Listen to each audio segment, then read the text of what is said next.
Okay, I'm assuming everything is... Okay, everyone. I think we're all live. Chin, you're still muted. Bless you. Yeah, I was just making sure. Not your fault. It's not your fault. Yeah, we had a little bit of a technical issue with getting Chin sorted out, so do bear with him. Unfortunately, mate, you're going to have to use the chat on the main YouTube page because you can't log in. So you can chat with everyone. What you'll need to do, though, once we're ended the stream, let me know and I'll end it for you, all right? Yeah, not a problem. But unfortunately, it's you for 6, mate. I don't know if... I know, I'm so sorry. That's fine. I don't know if Cardinal's going to jump in at some point. I hope he is. You know, I think some of the guys might come back a little bit later. I think Cardinal said he might be around, but I'm not too sure. He's got a little one, so... and I think Ark is doing some racing as well. So, unfortunately, it's all over to you for 6 hours, mate. But you can do it. Not a I problem. believe in you. I believe in you. Right, I do have to go. I've got to make my dinner. It's been a pleasure with everyone watching. Thanks very much for joining us. I do hope people jumped on over to the correct stream again. But yeah, I'll leave you in the capable hands of Chinson for the remainder of the race.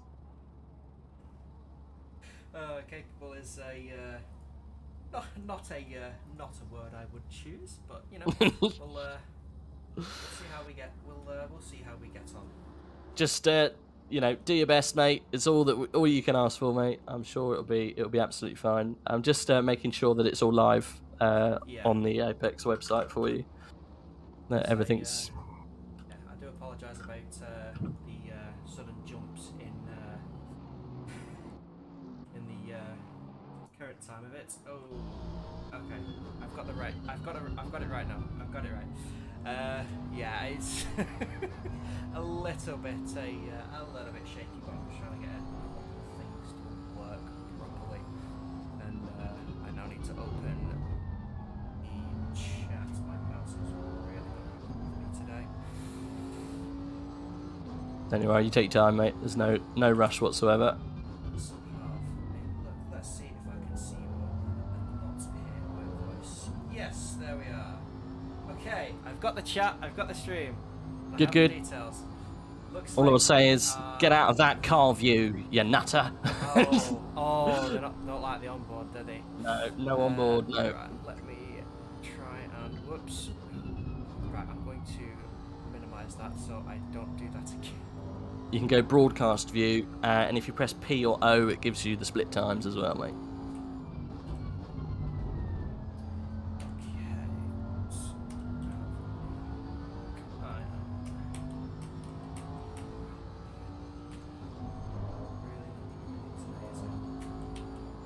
Okay. I do apologize for it. Yeah, I am currently trying to get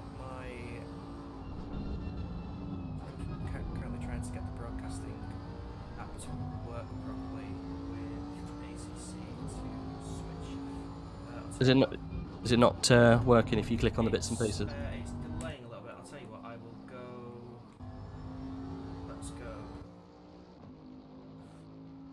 Let's go to the Helicam for the moment, because then it's something. But yeah, I will. If it doesn't work, that broadcast client, you can always just leave the game and come back, and it might fix it. I know sometimes it's a bit finicky. Yeah, I think it's. Yeah, I think it's because I've got Pitwall open as well. I believe it's connecting to. Yeah, it's connecting to the same client on Pitwall. How do you mean? So Pitwall has the connection to ACC for like race control message, and then I've got the other one for like the ACC one that's made by KUNOS. Mm-hmm. And I'm not getting options for cameras at the moment. Can you share your screen on Discord and I'll give you a hand? Sorry, chat, bear with us, mate. Technical issues ensue, of course. It's all good. We'll get it sorted. Yeah, I probably should have mentioned which screen I'm on. This one. So if I do this, I have. Oh yeah. I have one here, and I don't know why, because it was working before I hit connect on Pitlink. click go. I would. The only thing I would do is go disconnect and try and connect again, and connect again, and now go broadcasting. I think you're gonna have to leave the server and come back in. And on ACC. yeah, you have to close this, and then yeah, go back in and come back in. And close down this unit, and then yeah, try and jump back in again. Hopefully, it should work for you. I'll try and put a page up so it's not completely horrible. Let me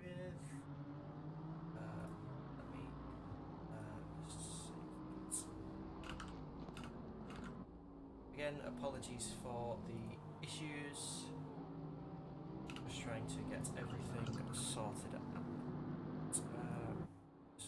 Switch this on. I'm glad I have yes, studio very much at the moment.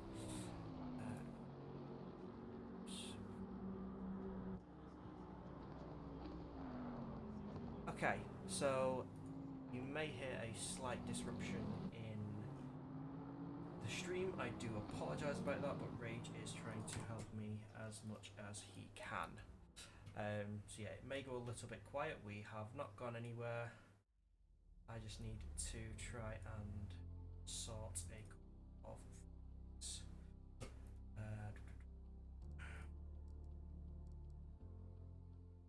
Just try and pit one still connected. ACC is not responding. Connection to ACC is not connected to this one. Ah, I may have everything fixed. Yes! Ha ha ha! Okay. I will very quickly switch back over to the main screen. I do apologise about that, everybody. A couple of technical issues. I have PitLink up and running. I have my camera controls. Everything is now hunky-dory.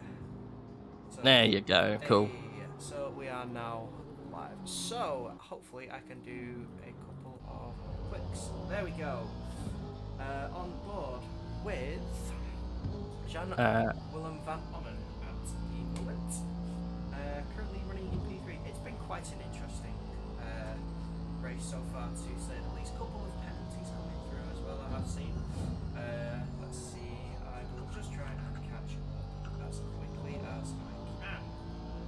So these will likely either come through or have been served. Which would be... I'm going to drive actually, that might be a little better.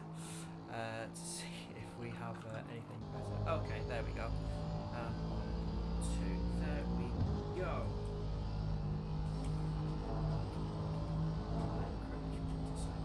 Everything.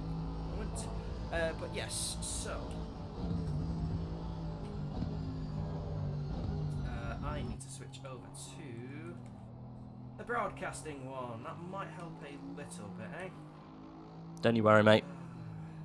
It's all swings and roundabouts. You can stop streaming on Discord as well to save your ping. Yes, of course. Yeah, save your ping. I need to. Okay, I've stopped that. I think. I hope I have. Yeah, have indeed. So yeah, if you get on the broadcast, Yes. and then I have everything here. Okay. okay, Do not hit and if you replay, I noted that. no, don't hit instant replay, and if you press P or O, I think, or I and P, it will bring up the split gaps. Okay, I'm going to try and get this. Commentator is real low, barely able to hear. I apologise about that. I will try and rectify. I hope that you are... There we go. Okay, yes, I do apologise. I've been doing a couple of other things in the... Oh, I had them then. There we are. Okay. I think we are all good to go. Okay, so... Everything should be good now. Thank you so much, Rage, for helping me out with this. It's all right. No worries. No worries. Oh. It's annoying to get it all working together, but get yourself out of that chase view as well. You nutter. Yes, it's. I'll go. Okay, I'm I'm on board now. It's fine. All right, I do have to Oh, shoot. good. Yeah, no worries. Enjoy your evening. No worries. Rage. It's all right. Thanks everyone for bearing with us while we swapped over. I'm sorry it's you know we've struggled a little bit to get this going. Unfortunately, it was a little bit of an unforeseen hiccup with logging into to AOR that we weren't sure on. But we are good to go now.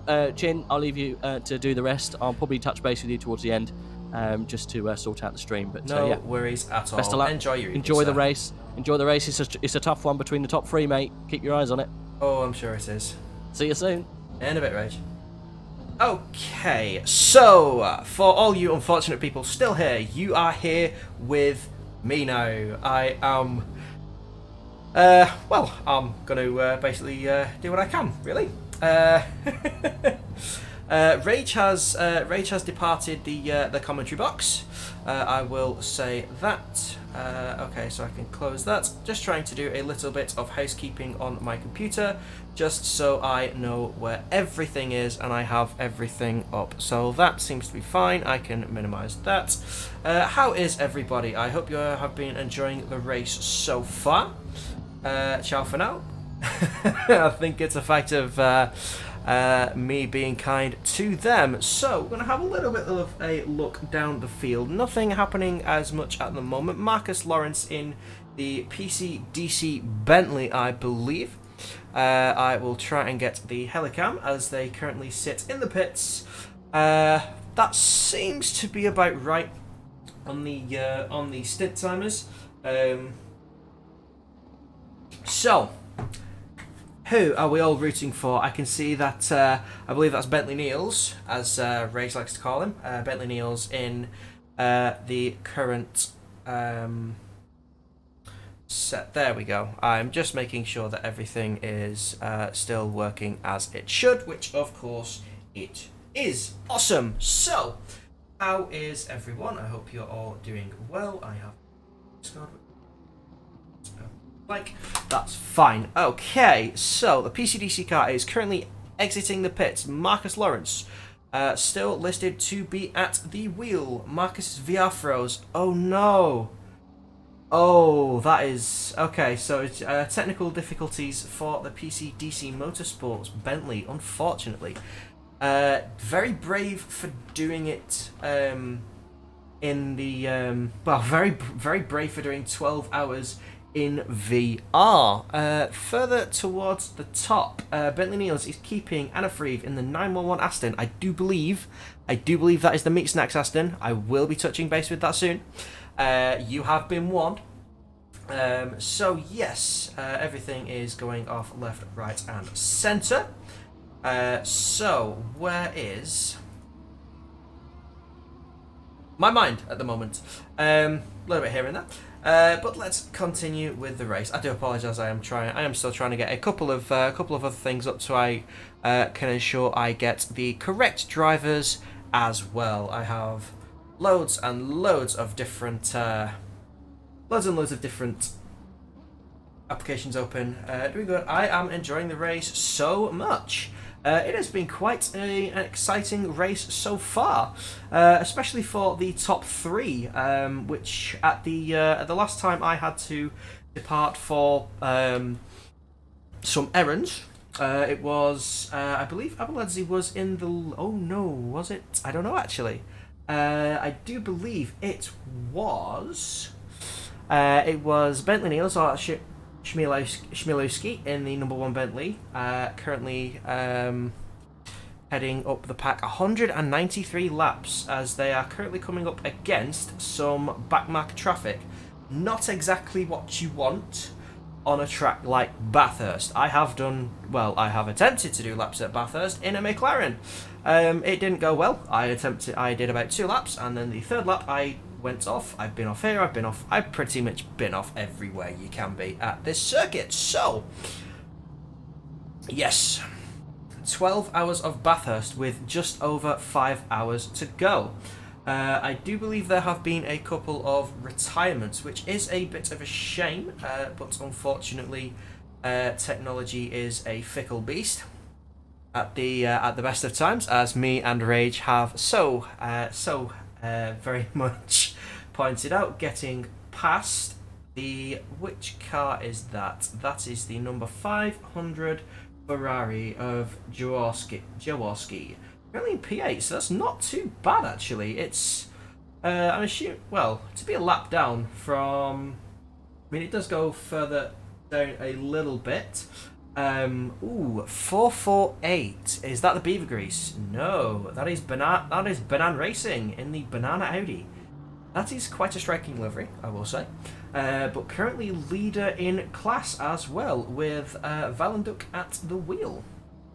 I'm going to, just as a little bit of a shift change from how Arcetuthis, Cardinal and Rage, I will mainly be going for the surnames, just because I really don't want to butcher your forenames, your first names, such is that. So, we have quite a nice few couple, we do have quite some gaps ahead.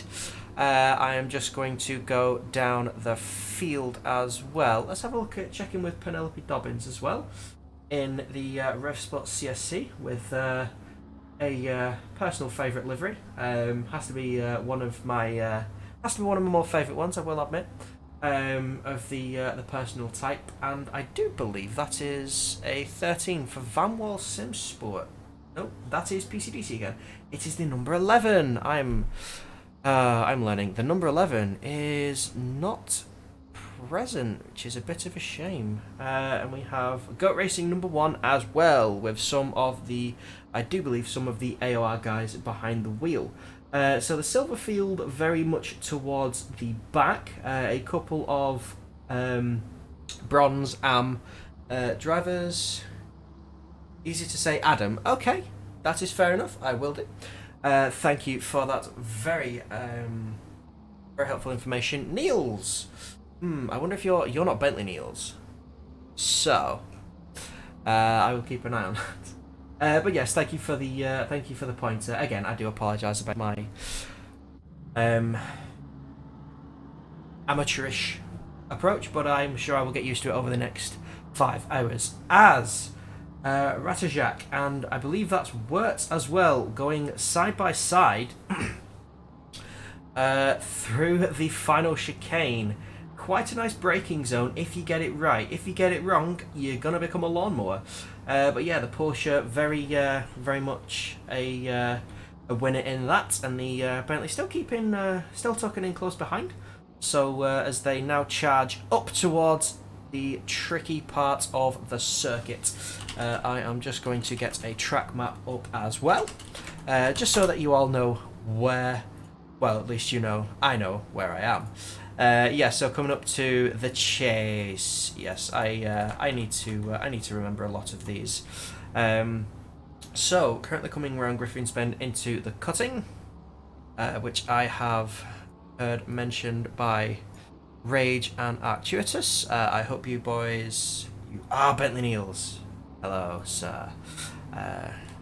Rage has spoken much of you. He always calls Bentley Niels. Are you in a specific squad this evening? Are you driving for a specific team?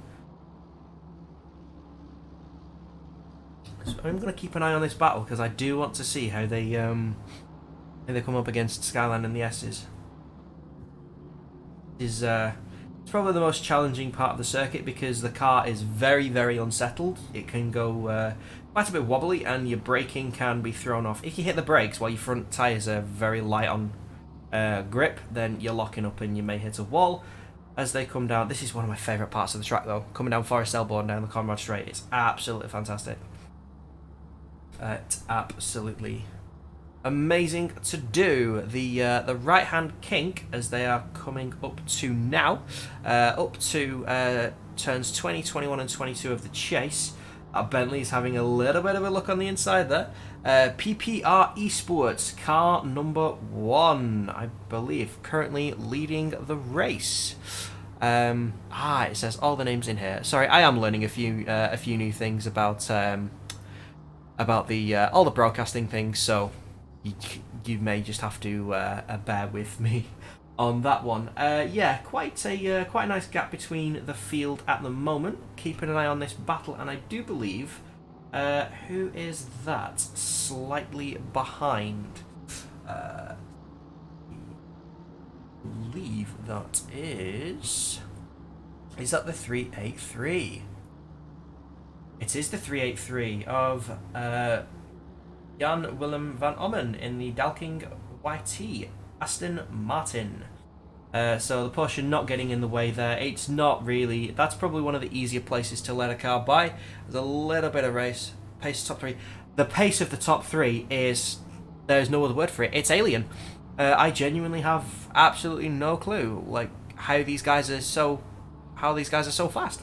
I have done like I think my fastest lap around here is like a 2-minute 4. So I would well be within like what they're currently running in the mid towards the latter half of the field. But yeah, absolutely phenomenal pace from the 3 top runners. It's absolutely immense. But yeah, that bent. Oh, the Porsche has lost out on the straight as well, letting the Aston by as they now come through Forest Elbow once again, coming down towards the chase. So that Bentley is still quite a little bit of a gap ahead. So we'll see how they get along. Slipstream is fairly powerful here. Especially down that back straight. It's probably one of the longest straights you'll find complete on ACC at the moment. They do have some upcoming tracks, I do believe, or maybe. Oh, Marcus. Oh, I'm sorry. I hope it didn't affect your race too much. You're still in P12, so I do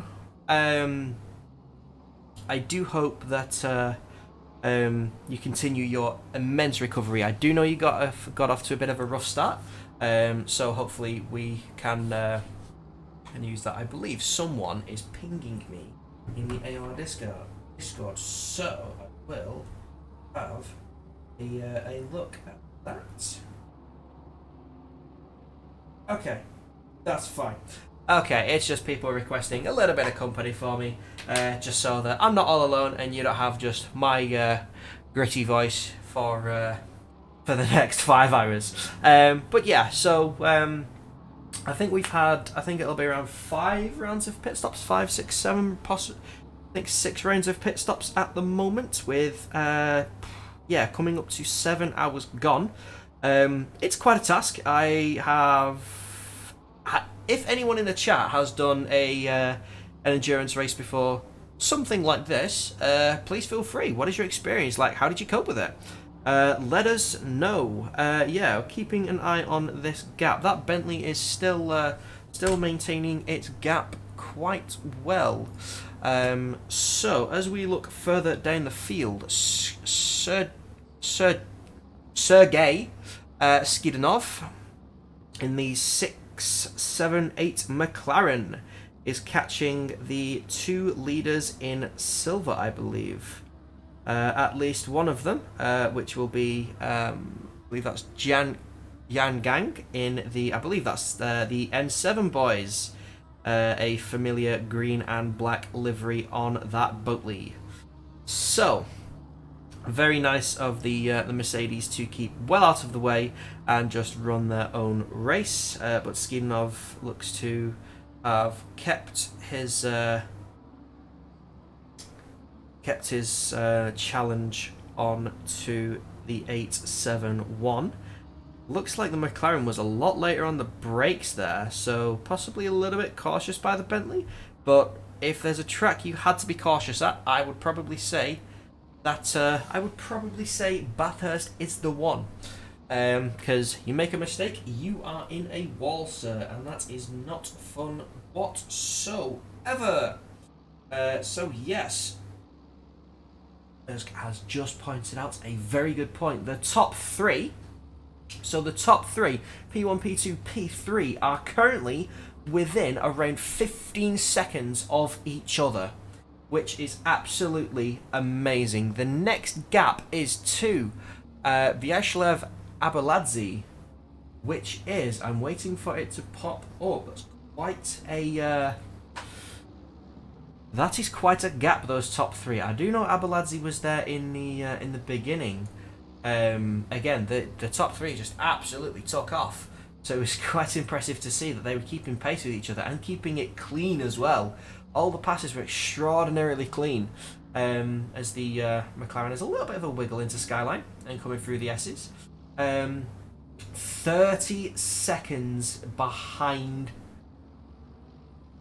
37 seconds behind Allman. So car number 2 has a fair amount of work if they do want a podium place for their class. So we also have Gosselin in the 638 Audi. Currently closing in on Bropey in the 180 Bentley. So, as we have a lap count, so there are 2 people currently on lap 199, and that is the top 2, as I believe P3 in the Aston Martin will be coming across the line very shortly, and there it is. Check engine light on. That is not a good sign. P2. So that is Vasily Anafriv in the 911. The meat snacks! In the meat snacks! So that is quite something. So as they climb up the hill, that is not something really you want. An issue with your engine, especially climbing up the hill. Because are you going to be down on power? I'm not 100% sure. Do let me know how the stream is, guys, if it seems a little bit rough. Again, I do apologise. I'm trying to make it as smooth as possible. I was trying to think of something that's smooth there, but I would rather leave the anecdotes for one of my commentator colleagues. So that could be a possible issue for the M2 team as we do go through into the descent through Forest Elbow and then onto the back straight.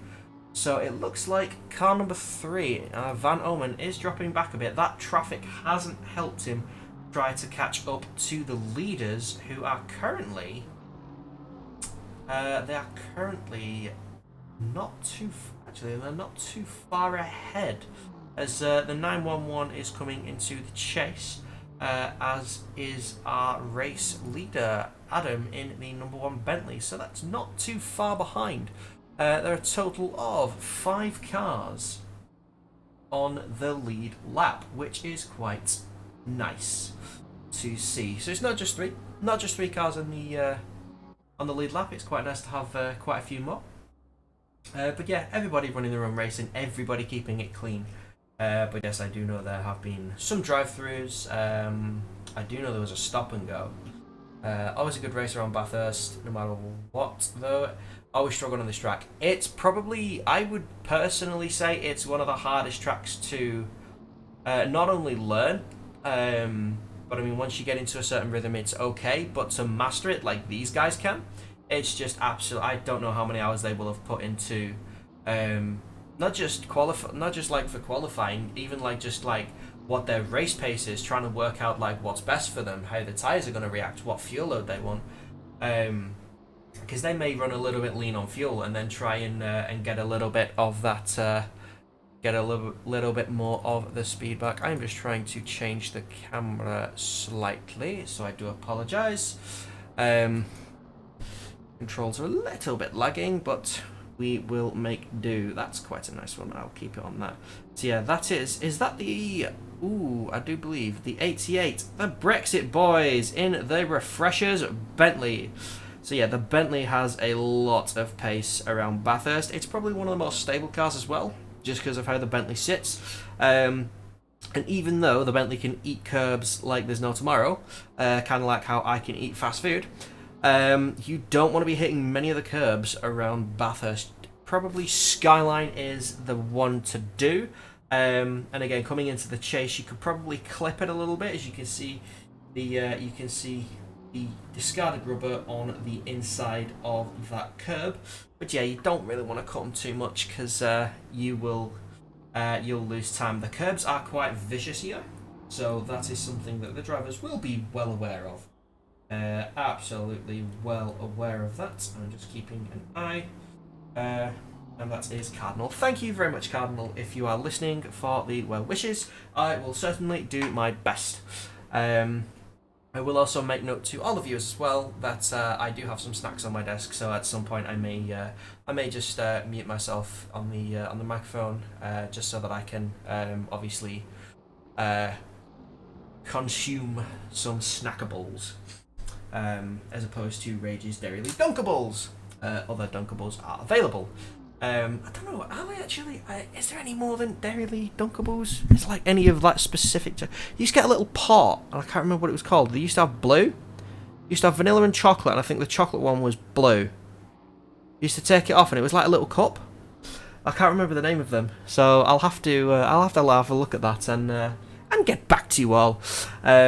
Yes, Rage may be gone, but obviously I am still here. I am still going to talk about food, and I have a one Robertson. I will bring you in a second, sir. I am just going to find your team.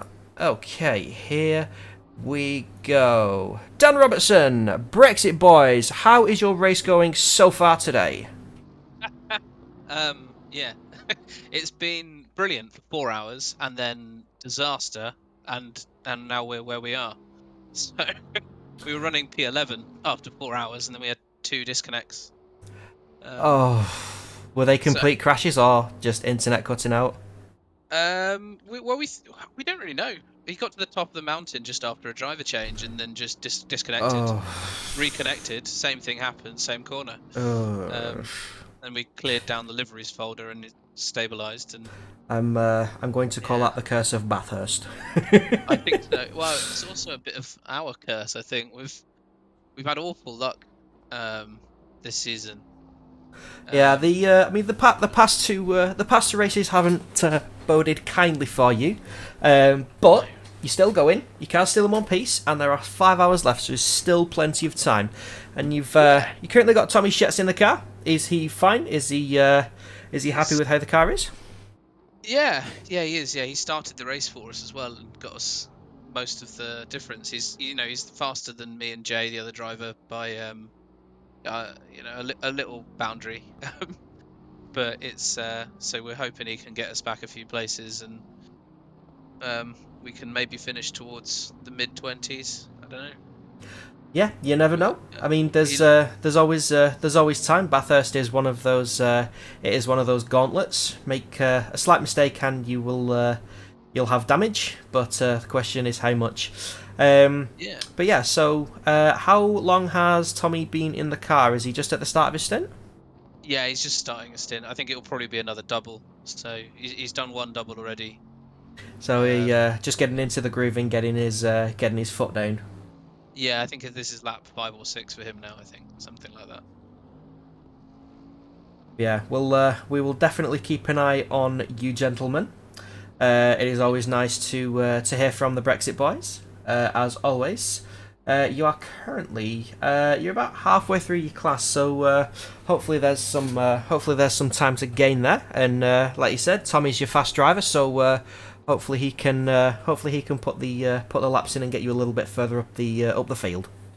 Yeah, hopefully. I mean, yeah, we'll see what happens. Like you said, Bathurst is savage. You're not so much worried about track cuts as you are concrete. So it's, when it goes wrong, it goes very wrong at Bathurst. So maybe we can get a bit further up with some bad luck further up the field. But we'll see. Hopefully, we'll do it on pace. Yep, here's hoping. We'll definitely keep an eye on you, gentlemen, see how you get on, and we will definitely touch base a little bit later on. Yeah, we'll catch you later. Cheers. No worries, have fun. You too. Okay, so that was Mr. Dan Robertson for the well-known Brexit Boys in the lovely blue, yellow, and I believe that's pink or green. Audi has spun out before the S's. Which Audi would that be? I'm just trying to have a look a little bit further up. Was it the 448? Maybe. Doesn't appear to be. Okay. I do apologise about missing that. Just keeping an eye on the Brexit Boys. There is also the 638 Audi as well. That car doesn't look to have any damage on it. So P26. Okay, let's have a look. That is Tadas Liutkus in the second Beaver Grease car, the Beaver Grease Audi. That has taken a knock and a half, and very much affecting the aerodynamics. It does look like the bonnet is up there as well. That is quite, I would say that's quite a bit of damage for the second Beaver Grease car at the moment. It's a little bit of a shame that. The Beaver Grease boys always tend to give us a bit of a surprise. They are currently, if I can count correctly, they're 7th in class, but they will probably drop down a little bit further with the repairs on that Audi. So not only will they now lose time on track, but they will also lose time because of repairing that damage. But here's hoping that we can. Here's hoping that they can push through. You know, it's all about pushing through. You got a bit of damage, that's fine. Just keep going. You gotta keep going, because yeah, there's just under 5 hours left. You never know what's gonna happen. As I was saying to Dan from the Brexit boys, you never know what's gonna happen, and yeah, so they may be catching Liptus a little bit sooner than they would have expected. So yeah, we'll keep an eye on. We will definitely keep an eye on that. Further up the field, we have the 638 still chasing down that 180 Bentley, and I do believe another Porsche has joined the party. That is the backmarker of Penelope Dobbins. I do believe still in the car. I'm not mistaken, but of course I could be wrong, and it is possible that I am. It's Alex Gates now currently in the that 48 Porsche as they come through the chase nice and clean, clipping the curb a tiny bit, running a little bit wider there, which is more preferable than trying to cut the second part of that chicane. As they come across the line, the gap is to 0.4 of a second, keeping steady. So they will both the Audi and the Bentley are really good on the brakes there. Audi running a little bit wide onto the grass, but we will see how they get on. So currently they are 0.4 behind. Both similar lap times as well, both on their best lap and their latest lap as well, as they charge up the hill. Audi a little bit tighter there, so possibly a little bit more room to run a little bit wider, get your foot down a little bit early as we now come up the hill. That into the very sharp uphill left hand.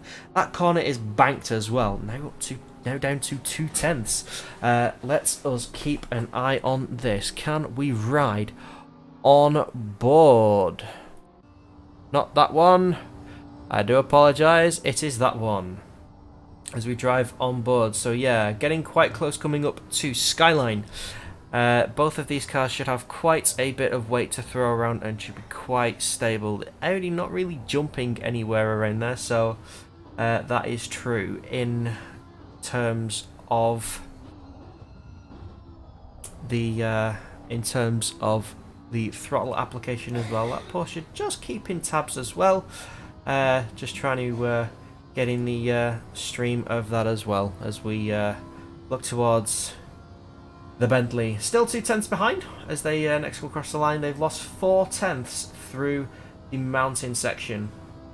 So yeah, Bentley holding a little bit more weight in there, so possibly the final sector's a little bit stronger for Dylan from Project Reminiscence. Nearly got that wrong then. But yeah, if you are a driver and you do want to have a little bit of a chat, obviously it's just me here. Rage is gone, I'm sorry. Everybody's favourite has departed.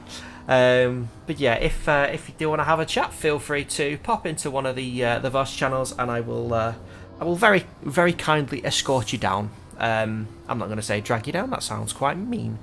I'm not going to say anything on how Rage does that, but we'll carry on. So, still up to 5/10 for these two, and I'm quickly going to jump on board with Sergei Skidinov in the Desperate Measures Ferrari. No, that's a McLaren. It's not a Ferrari. I need to learn my cars again. I should know this one. I was driving it earlier. But yeah, so 4/10s going down the straight, and the McLaren is an absolute beast on the straights.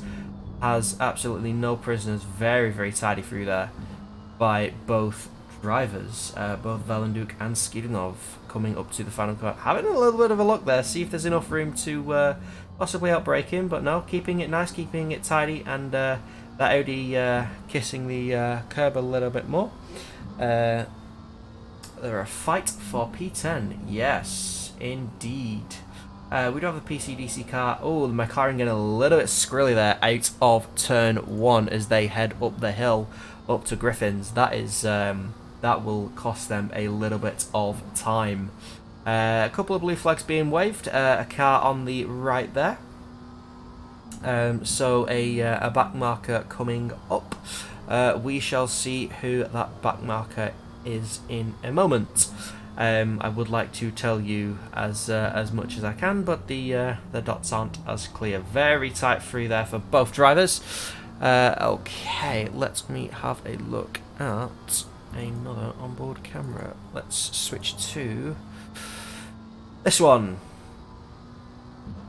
Yeah, both keeping it very tight. The McLaren taking a little bit of a tighter line again through there. Now down to 3/10 as they come up to Skyline in the gearbox. The McLaren running in the grass, and that Audi back marker. Is that the second Beaver Grease car, I wonder? It is, the number 4, with that vast amount of damage, I should say. So, yeah, that's not going to be easy to get by both cars. The Beaver Grease guys definitely wanting to keep out of the way, but also not losing too much time. Fastest driver on the grid. Yeah. So unlucky. Well, we shall see how they get on. Coming up, so the Beaver Grease car is out of the way of the Audi, getting a little bit of a tow. Will they keep out of the way of the McLaren as well? It doesn't look like it. So that Audi's tucking very nicely up behind there. McLaren flashing away, letting the Beaver Grease guys know that they are a faster car, not relenting track position. Not affecting the McLaren too much, running a little bit wide, but of course you do have the increased dirty air on the aero, getting very, very tight, and that McLaren just basically wanting to get through there as much as possible. The Audi running a little bit wide, and still fighting for the position on track. So the number 4 currently running down in still down in P26, and the McLaren there benefiting from its advantage with that straight line speed. But a lot of ground lost to the Audi ahead, a lot of ground lost that Skidinov will have to make back.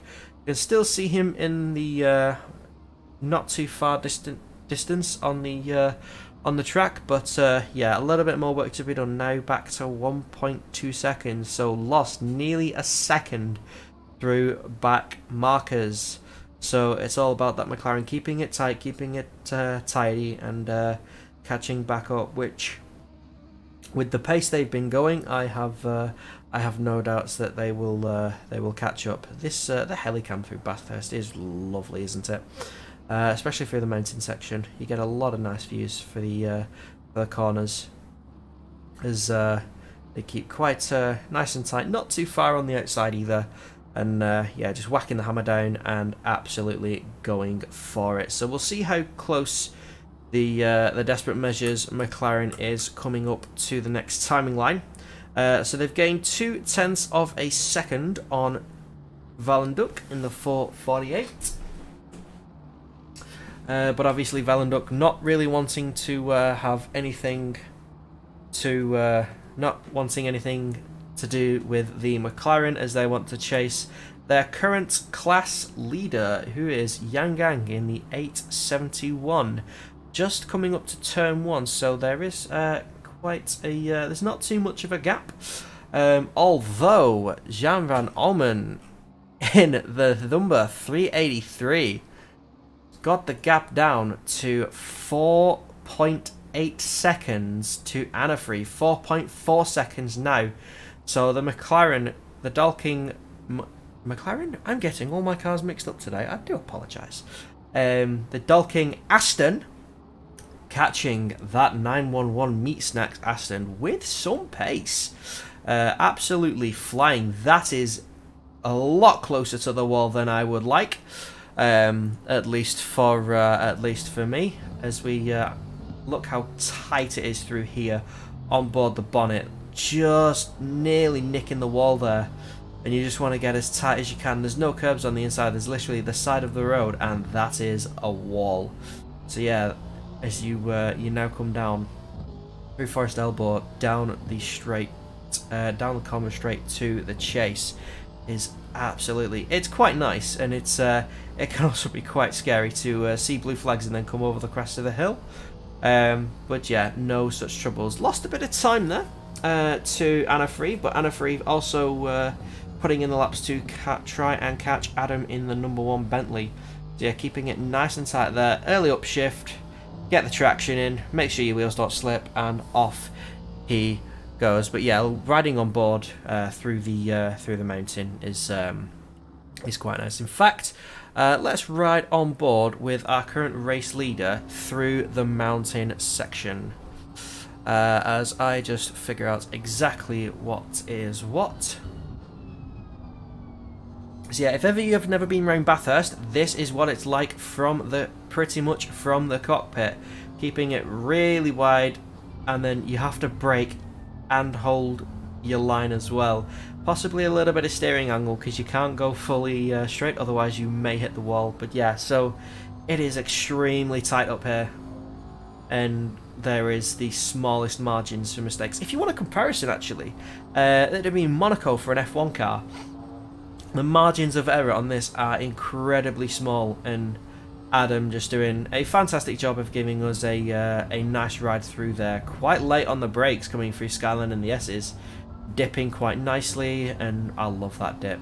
Just coming through that dip and just hitting the power is just so nice, because the car just flows through there really nicely. Nice and tight through there, using a lot of that on the exit. But yeah, so that is from our race leader for PPR, who I believe started on pole this race, and there has been a couple of changes for the lead, but the number 1 PPR Bentley retaining the lead in this race, and I do believe the championship as well, if I'm not mistaken. I will have to try and double check later. If someone does join me in the commentary box, then I will ask them to have a quick sneaky look for me. So yeah, definitely quite a nice lead up ahead. Whereas a little further back, Yang Gang catching the 500 Ferrari there, as we catch them coming down for H7K rather than the N7 boys. I do apologise. Going on the inside of the chicane for the chase. A little bit of a touch there. Ferrari having to back out and correct just to avoid going onto the grass. So maybe a little bit of a tap to have a look into, but we shall see. Yeah, the Bentleys uphill are just absolutely monstrous. I mean, you can hear from the engines, they are just absolute monsters. But yeah, so Yang Gang increasing the gap between him and P2 in silver class. So, it's getting quite interesting. Valenduk is in the pits, so the 448 Audi. I had to have a look. The livery made it look a little bit like a Ferrari, as they are now coming in for a pit stop. Is this for damage, or is this a scheduled stop? I do believe the stint timer is... It should be coming up, actually. So maybe we shall see more of these drivers pitting.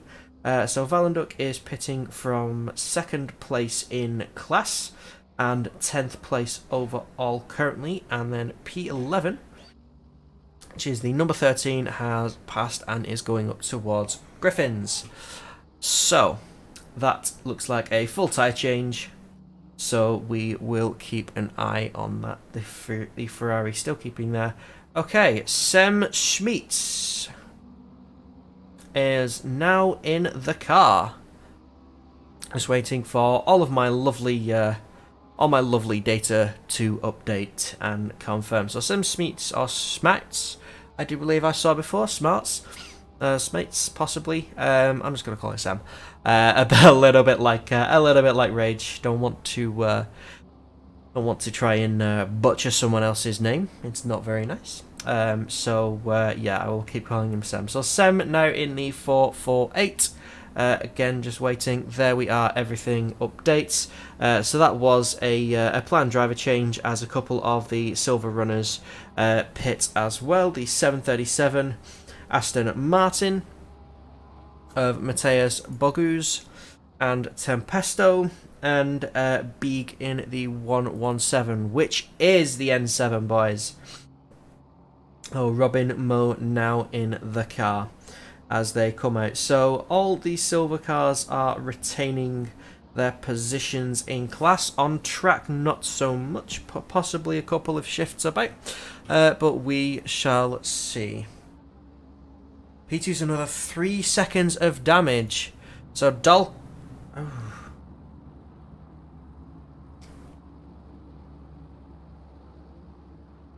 Yeah, so the Vasily Anafriv having a little bit more trouble with the Aston Martin than he would probably like. That probably explains a little bit of the time loss we've been seeing to first place currently. So yeah, it will definitely be interesting to see how that plays out when it comes to the rounds of pit stops for the leaders. The Brexit boys just getting a nice little toe off the Meat Snacks Aston there. But yeah, it will be very interesting to see when the leader pits and how that affects the top. I'd probably say the top 4, because I'm not going to put Abeladze out of it just yet. I have raced against Abeladze. He's an absolute monster. He's an alien. But yeah, so possibly helping Van Omen, although Van Omen, I hope I'm saying that right. Let's call it a yarn. For Dalking is not making as much progress, lost a little bit of time, so we will have to see how that affects it. So yeah, the 911 Meat Snacks Aston just losing a little bit more time there, as is the 383. So everyone's kind of stalling out pace wise at the moment. They're either going a little bit slower or as fast as their overall pace, so it's not too late to count anybody out. I'd probably say within the top 4 as Abeladze comes through the chase. So yeah, the best for Abeladze is at 2:01.614. So the current fastest time is a 2:01.4, and that is for car number 12. For these guys, the Beaver Grease guys, have the fastest lap of the race so far. Meanwhile, up front, Adam's just taking his time. He's going for a nice Saturday drive. I would say Sunday drive, but we are update on the 174 coming right away. 174, Jordan Watson in Porker Scratchings. I love that name, Porker Scratchings. Absolutely amazing. So, currently running in P21 as they make their way up towards Griffins. And I do believe there is an Aston. No, that's not. That's a Nissan. Why did I say Aston? Nissan GCR getting very close of Wheelspin, having a quick look. Ada Wheelspin at the wheel. So we will have a look into how that plays out. The Porsche can be quite a monster when it wants to be, but low on fuel, the Porsche is not the easiest cars. We got the beautiful battle for 3rd, 20th, and 21st. Yes, we did indeed capture that. It may have been something that Rage and Arcetuthis will will have captured earlier before. Again, I do apologise if I do miss a couple of things on the track. I'm doing what I can to capture as much as I can of the action here for you today, guys. It's the AOR 12 Hours of Bathurst. I know Rage and Arcetuthis were on earlier about commentator pairs. Who is the best singular commentator? Here's another one for you then. So, like a commentator just on their own, because it does happen on odd occasion. We shall see who people draw out. I am a fan of David Croft Formula 1. I know not everybody is. Don't hate me, okay? Please keep your stream on. I do quite like David Croft. He is a little bit over-exaggerative sometimes, though. I will admit that. It's like, he's going for the inside, and he's not made it. It's like, just wait until they're side by side going into a corner, please. Just please. But yeah, so Jordan Watson getting a nice gap between him and the 14 Nissan of Ada will spin. So yeah, having a nice little stint up there, please. So yeah. Oh, so it was Wirtz in the 174, and they've just done a driver change, and Jordan Watson is now in the car and seems happy with how his car is handling, which is always good. We want people to have fun here. Obviously, people do take it seriously. What would racing be without a little bit of competition and a little bit of drive? Gonna have a little bit of another look towards the front. So yeah, Anna Freeve now getting a little bit quicker towards P1, and yeah, everything's looking a little hunky dory at the moment. So we're gonna go a little bit further back. Who should we have a look at? The N7 guys currently up with H7K and trying to catch the 55 Aston. They've had a bit of rotten luck in recent rounds. I do believe Barcelona, they had a few issues, which was it's sad to hear when people have issues. They're a lot of, especially when they're tech issues. It's horrible because there's literally nothing you can do, and it's just like, okay, the tech's given up. Okay, like, go. So where is Igor in Victorious Secret? I knew I recognised the number from somewhere. I had to pull the name out of a hat. Not available from Victorious Secret at all. But yeah, so 3 cars currently charging through the mountain section as we come through the cutting. And now down towards Quarry Corner, Reed Park, I believe. Oh, we're well past that. We're now into Skyline. I need to... okay. I'm reading the track map wrong. But yeah. So these cars fighting it out. That H7K Bentley is still keeping very much to the back of the Aston Martin. In fact, are they ahead track position?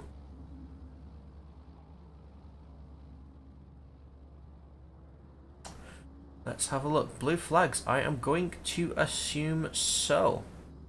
That is 871, not 171. Again, I apologise. Oh, what would you guys do without me? I know Rage wouldn't get half the names right. So yeah, that was Yang Gang in the 871, just getting past these 2 backmarkers as they are fighting for what position? 5th in class currently. As Gosling, the 638 does come into the pit, so I do believe they will drop back 2 positions as these guys drag each other up the hill.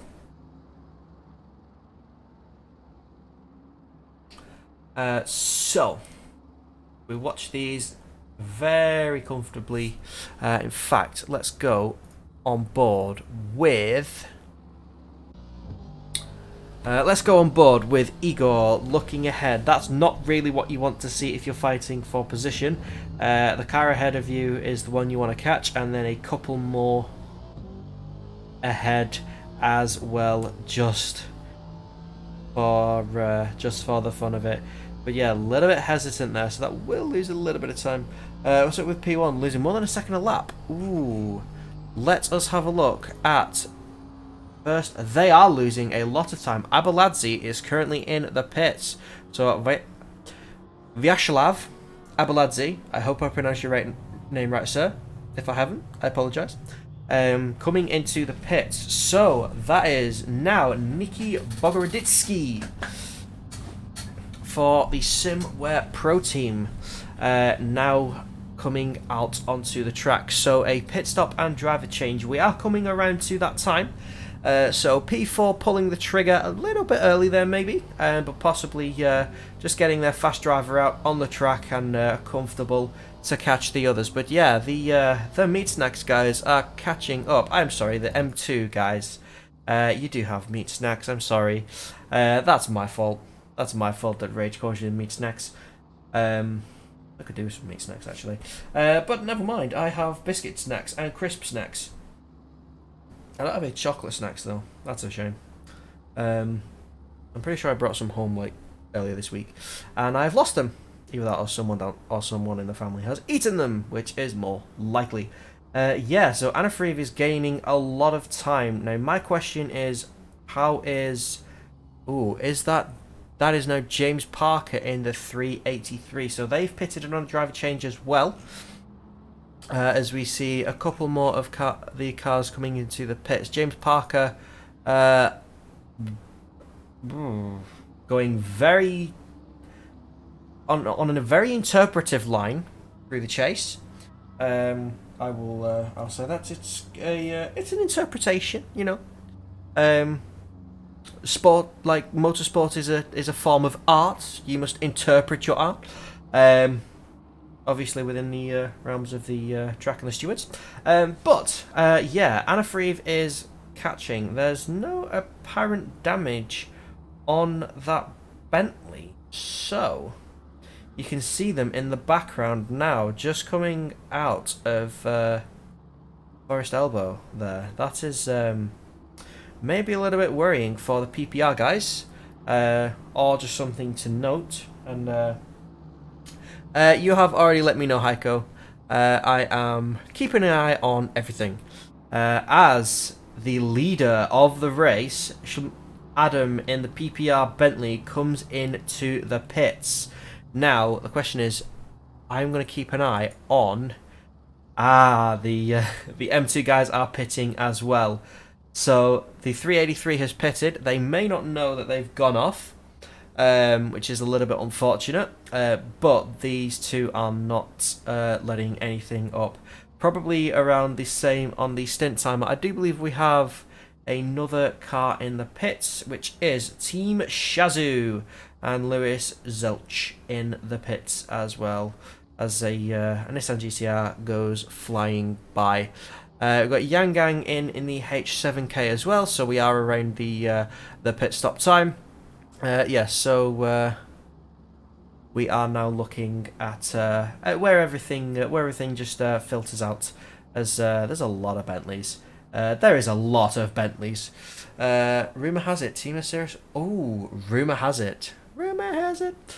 I will not deafen you with my awful singing. Okay, so Anafriv and the PPR team are out and currently being hunted by the 180 of Everink. We now have Niels. Bentley Niels is in the car. Rage will be such a happy man. Bentley Niels is now at the controls of the number 1 Bentley, currently leading this race. However, 9.5 seconds behind, we now have Konstantin Soldatov in the M2 Aston. So, ladies and gentlemen, we have a race on. The number 12 Bentley is also coming into the pits now, so Boroditsky,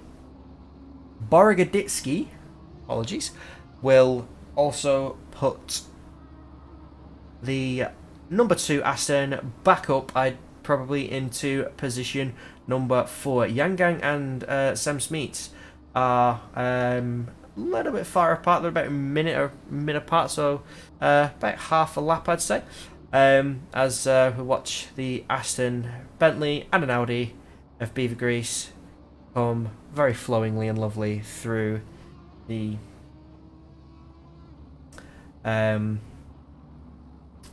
mountain section down to Forest Elbow. I love hitting the power. One of the best things about this track is coming through there and then absolutely whacking the throttle. We also have Igor in for Victoria's Secret. So the 55 is in as well. So all change at the moment. As we do have another car coming in. Let's see if I can pick up who that is. Is it Jason Dyer? It is Jason Dyer in the RevSim Racing Black Bentley. So we will have possibly another person joining us within the next 2 hours. Just trying to keep everything up. Trying to keep everything in good spirits. The gap has now increased to the 383. That time as an Aston Martin lawnmower has not gone well for the 383 crew. The gap is now down to 8.5 seconds. So Bentley Niels and Soldatov are looking to get the tyres where they want them and then put the hammer down as much as possible. How much of this lap is at full throttle?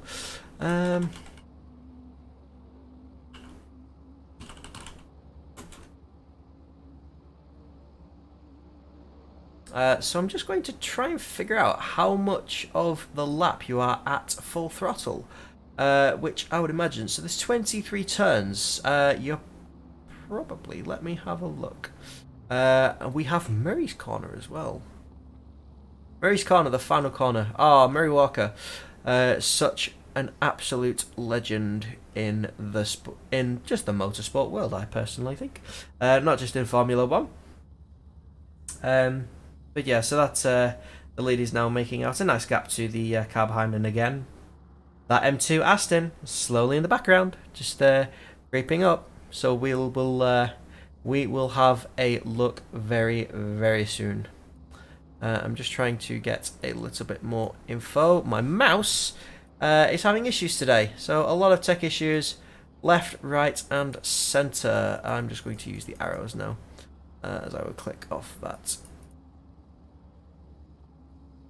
Okay, so settling back in after the flurry of the pit stops, and we have still the number one Bentley. I'm getting everything wrong. The 911 Aston now a little bit further behind, so possibly Bentley Niels just picking up a little bit of time there. Let's see what's going back further on in the field.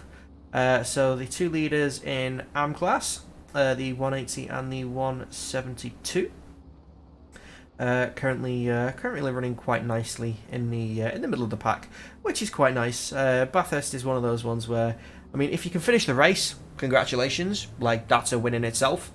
If you can complete the race without any damage, then I mean, you get a big thumbs up from me. We do have another car in the pits that is the number 29 McLaren of PCDC Motorsports. The second car that PCDC are running in the AOR Endurance Championship. The first one is the number 13 Bentley with Max Linham Anderson currently at the wheel, who is currently behind position P2, I believe. Possibly held up the Aston a little bit. That may be where that small deficit has come from. But yeah, again, PCDC car is just beautiful, isn't it? As we now hit, but yeah, I love that. I love that livery.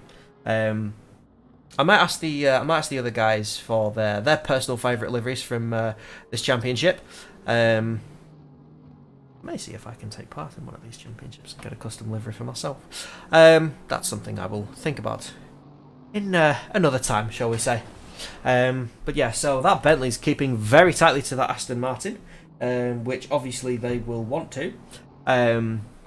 Just to, not so much for track position, but more to tow them along for the cars ahead. So yeah, that is, they're only, I believe they're only a lap down.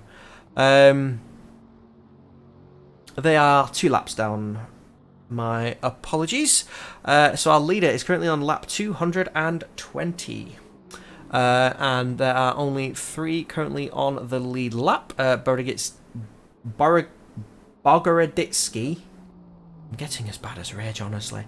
Bogoroditsky has yet to cross the line in the number 2. They're currently coming through the chase as well. Sam Smeets is currently catching, I believe it's Jelinek. Daniel Jelinek in the 871. Now this looks like a drag race down up the hill. The 48 Porsche of I believe that's Alex Gates. Currently dragging both cars along, whacking over to the right, the left even for the right hand corner. A little bit of contact there, and the Audi scrubbing the wall. Both of them having contact there. That is quite an interesting situational coming. 174 for the top 10. Where is the 174 currently? They're currently in P20. Jordan Watson still behind the wheel. But yeah, as that Audi does look to have had a bit of a scrape now on its left hand side, not affecting the aero too much. It looks like Dan Jelinek got the better side of that pill, unfortunately. But yeah, so we've got Jordan Watson running quite nicely in the Porsche. Not too much happening around. The next one is the 55 Aston of Victorious Secrets, and they're just coming up with another Bentley behind of the Shazoo guys. So, living in a dreamland. You never know. That Bentley, what has happened with that Bentley? Is that the 612? What has happened? That has taken an absolute pummeling. You could see the bonnet is just lifting away. I could fit my hand through that gap, I believe. But yeah, that Bentley has taken... Bentley? That BMW? That Beamer has taken a lot of damage. That will have had to have hit a wall at a fair pace to get that much. But yeah, so that's a back marker covering up the Porsche. Not really what you want coming up the hill. Just because you do have that dirty air.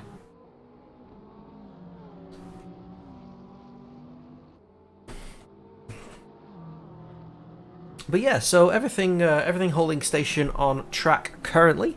Let's see if I can get another set of cameras on. I understand how they work now.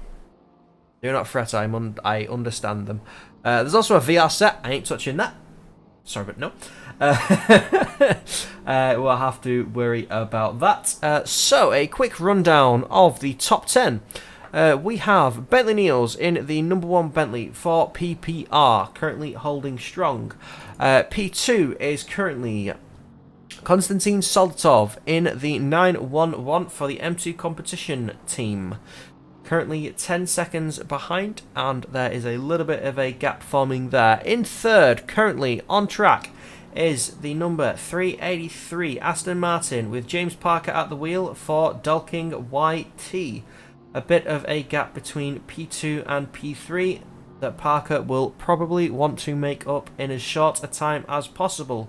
And also coming up to a little bit of lapped traffic. I believe that's the 101 of Nowicki. So hopefully they will be quite polite and be respectful and let them through. In fourth place, currently, Nicky Bogoroditsky in the Simware Pro Aston Martin. Currently chasing down P3 at the moment. These guys do have a fair amount of pace behind them. So let's hope they can catch up and give us a good fight in the next few hours. We now have Grantus Caracas in the Beaver Grease Bentley number 12, currently trying to get past the number 14 Nissan, I believe, which I also believe is currently a back marker. That's J Fang. The number 14 GTR, a lot of tow through there, and the Bentley sailing by not by great length. In fact, that Nissan's got the legs. That Nissan definitely has the legs on it, but the Nissan is a back marker, so very kindly letting them through. No arguments or challenge from the Nissan on that occasion. We now have Borchers in the 25 Bentley for Rev Sim Sport. Getting all my words wrong today. I have been talking since about 10 a.m. this morning, so I do apologise.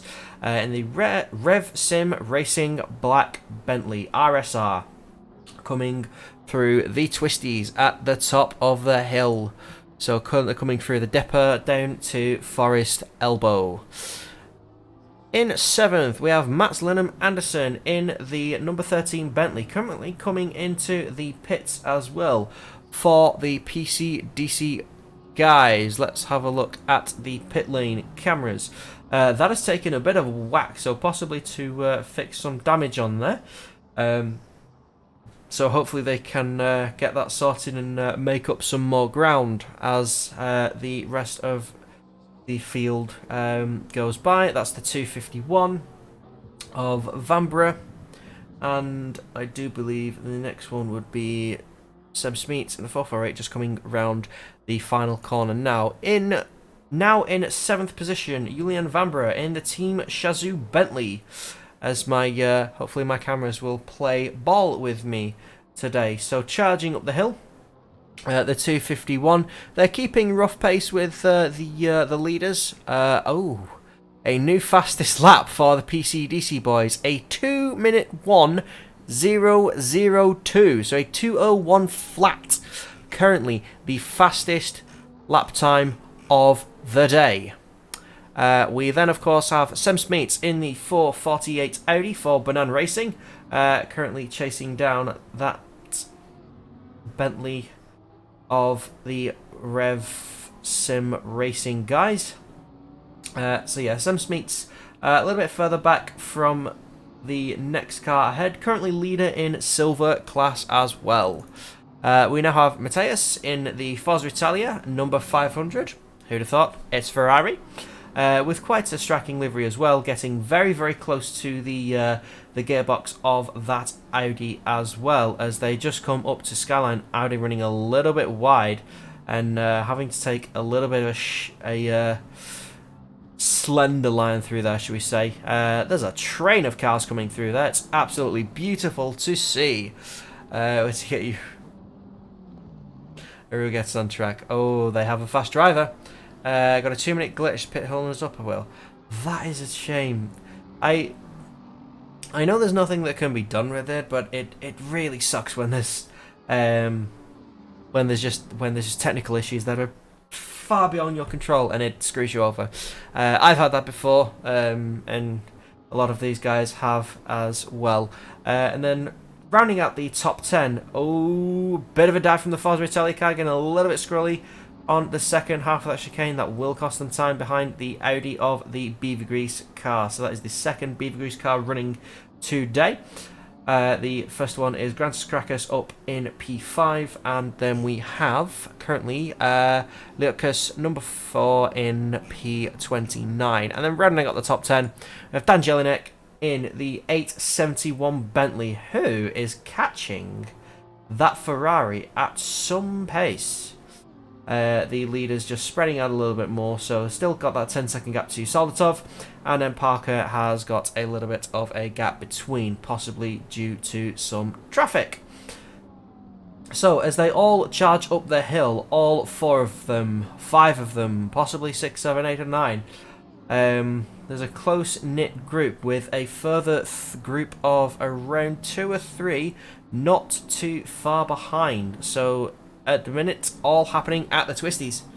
As the 871 of Dan Jelinek keeps his pace and keeps closing in on that Ferrari.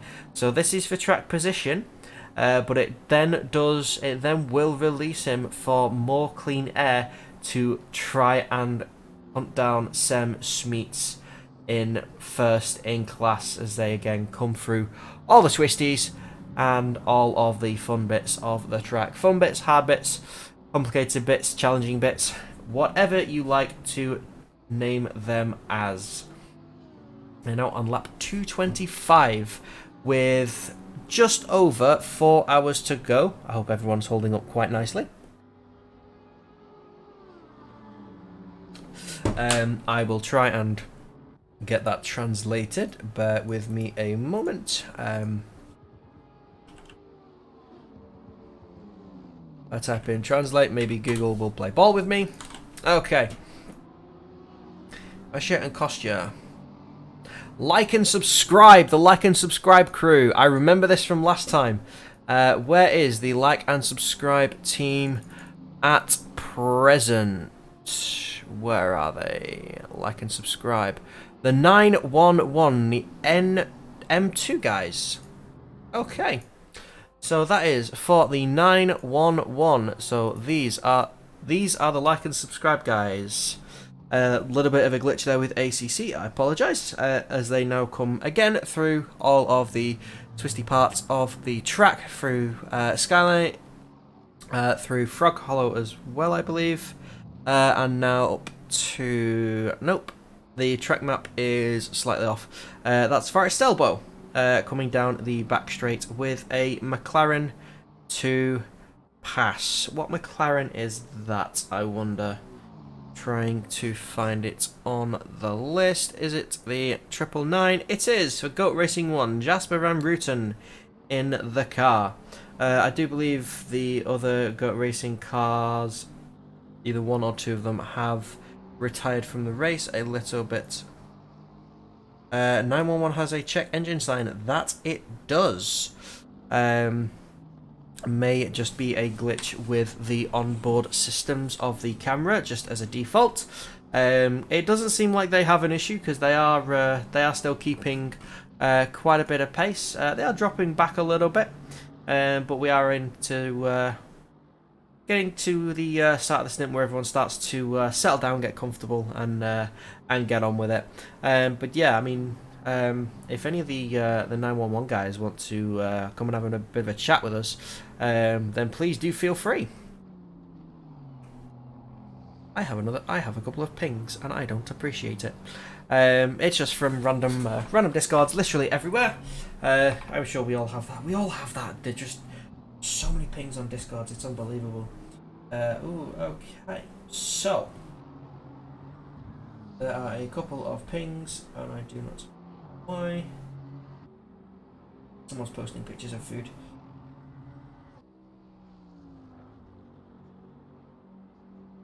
Someone is posting pictures of food, and I am sad because I do not have food.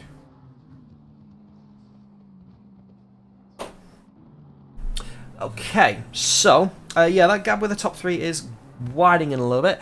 Let's go back to Skidinov, because if we can actually have a look, they are catching up to the PCDC boys, 6/10 behind.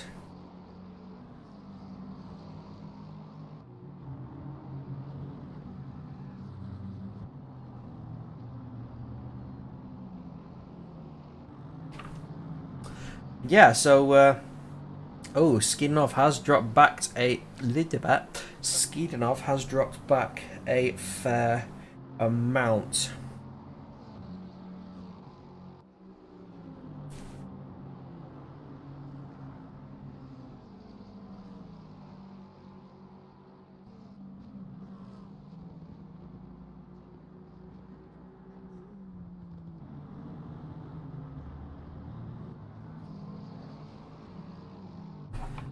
Yeah, so we are coming up on the 8-hour mark.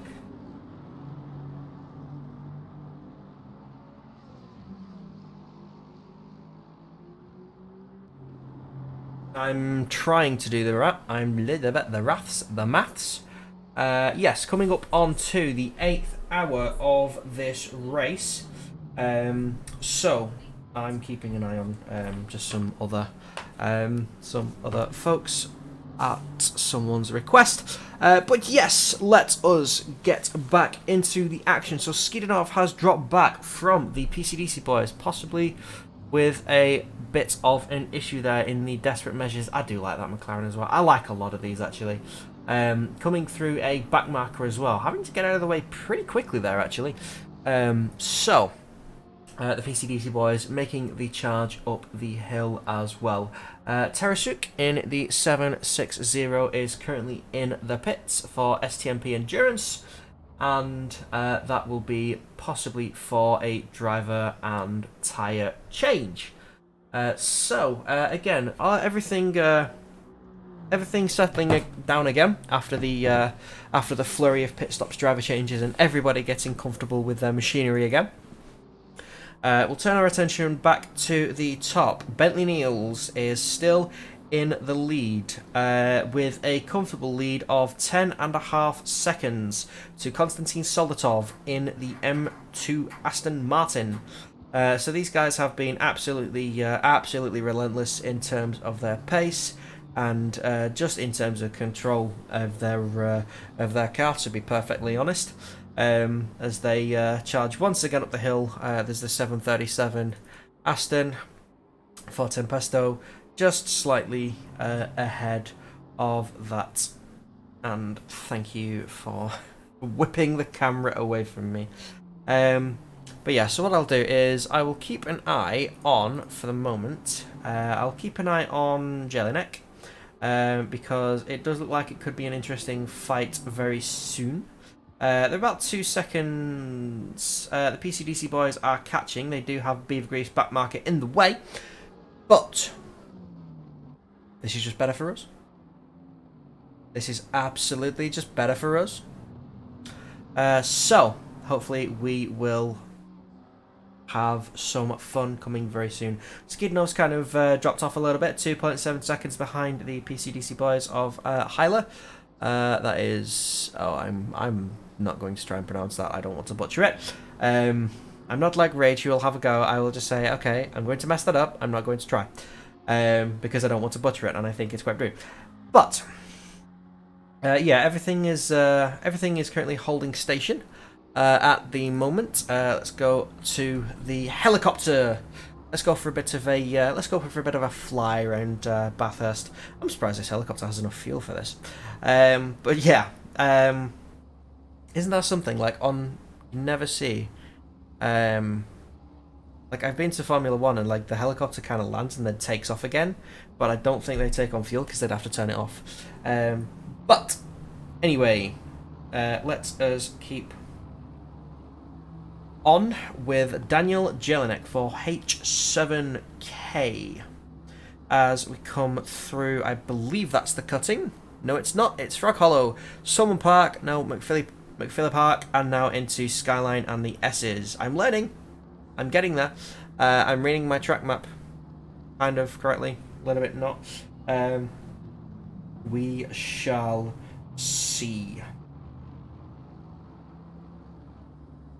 But yes, so 1.2 seconds between Jelinek and the PCDC guys, so we will see how this plays out. Let's go on board with this one. So they are not far behind at all, and they are closing and closing. Both of these guys in a Bentley, so it's Bentley versus Bentley.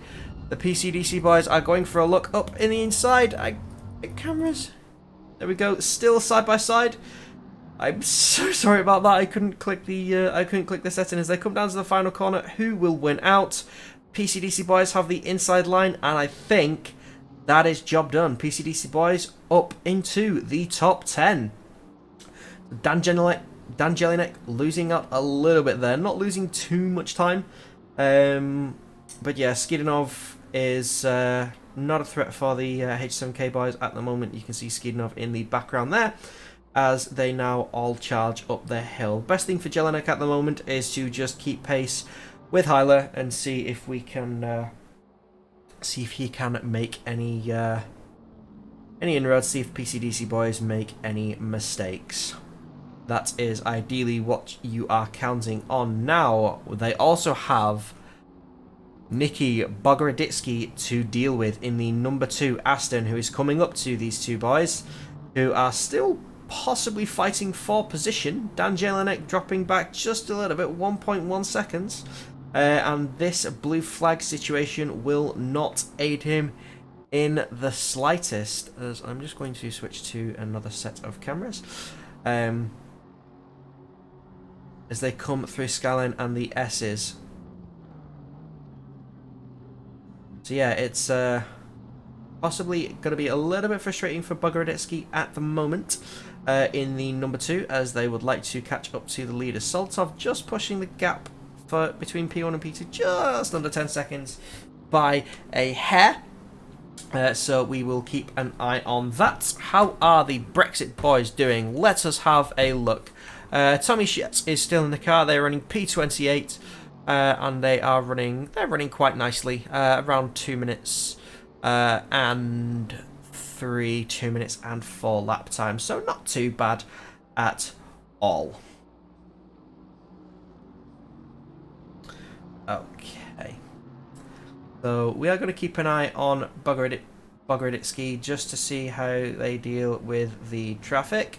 The H7K boys are very close. PCDC have basically taken off. Hyla's basically just checked out on that one.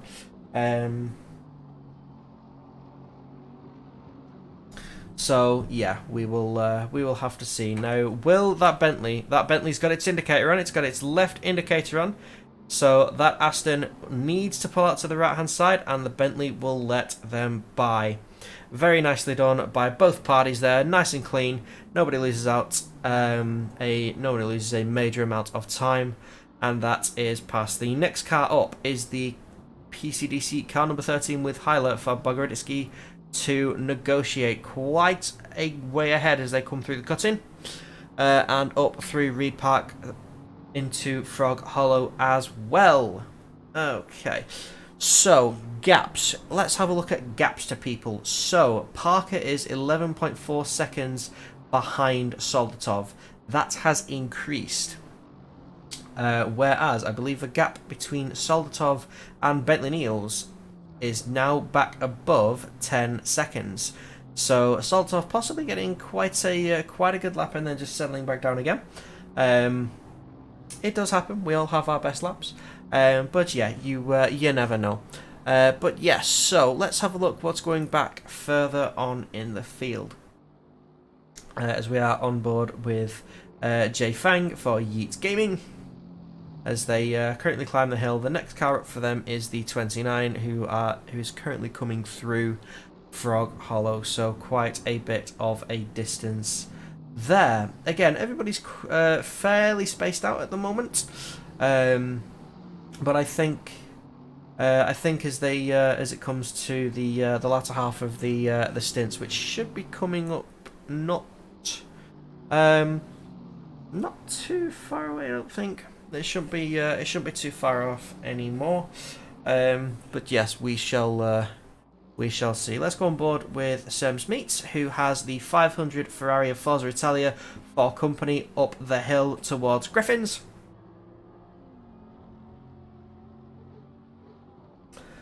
And very nice and clean through there, the Ferrari following suit.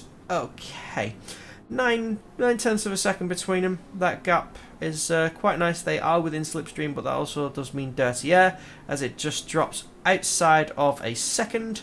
So I was going to say no DRS, but this is not Formula 1. Chinson, this is not Formula 1. But yes, I do apologise for the lack of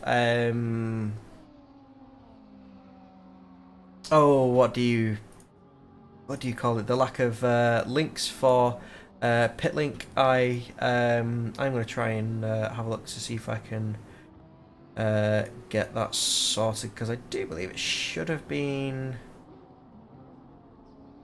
sorted at this point. I believe. Let me just have a quick look to see if I have any notifications. Not currently. So I will keep an eye on that to see if I get anything from it. Just so that I can provide the details for you guys as well.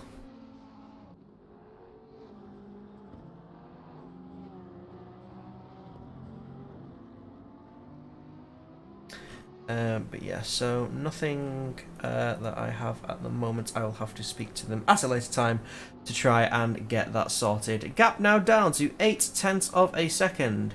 So, SIMSOK, I think, is catching the 4:48, and then 4.5 seconds behind is highlighting the PCDC Bentley. The gap between P1 and P2 currently 11.8 seconds. So Soldatov possibly dealing with traffic there and having the punishment of time loss for it, which is a little bit unfortunate for the M2 guys.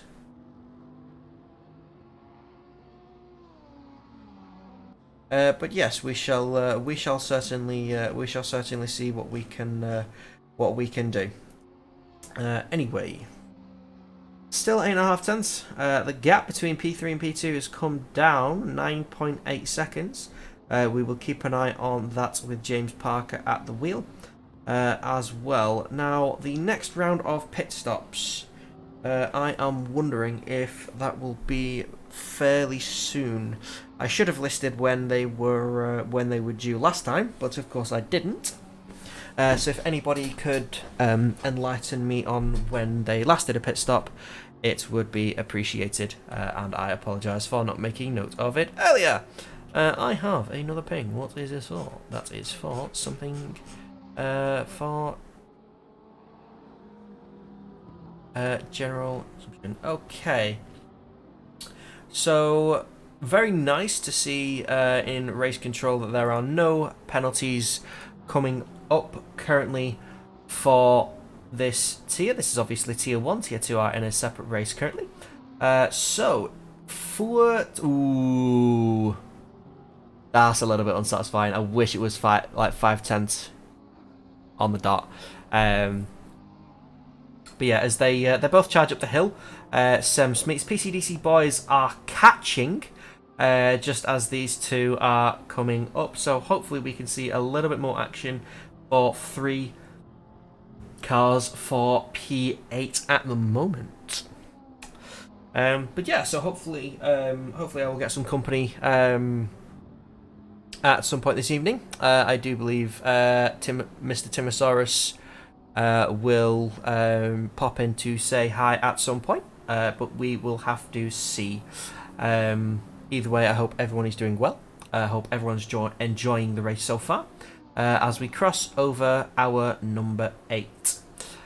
So, 233 laps completed. Yeah, that gap to Soldatov and Parker has come down, and the gap between Bentley Niels and Soldatov has gone up. So the M2 boys are like and subscribe. Definitely having issues, I believe, in terms of general pace, I think. But we will obviously have to see.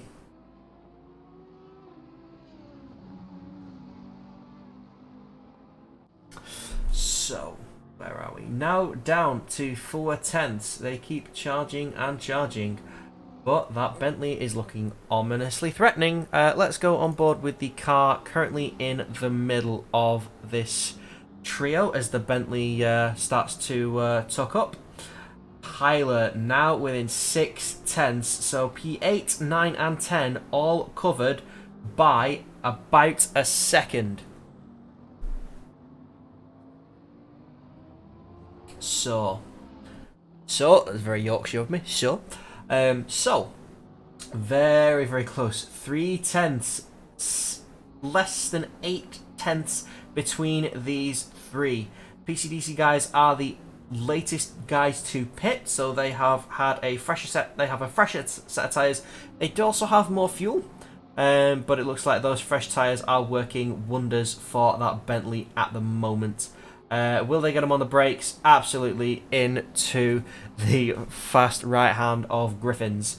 Coming up into the cutting, that Ferrari is keeping very close tabs on the back of that Bentley as it now charges up towards Sam Smeets in the 448 Audi.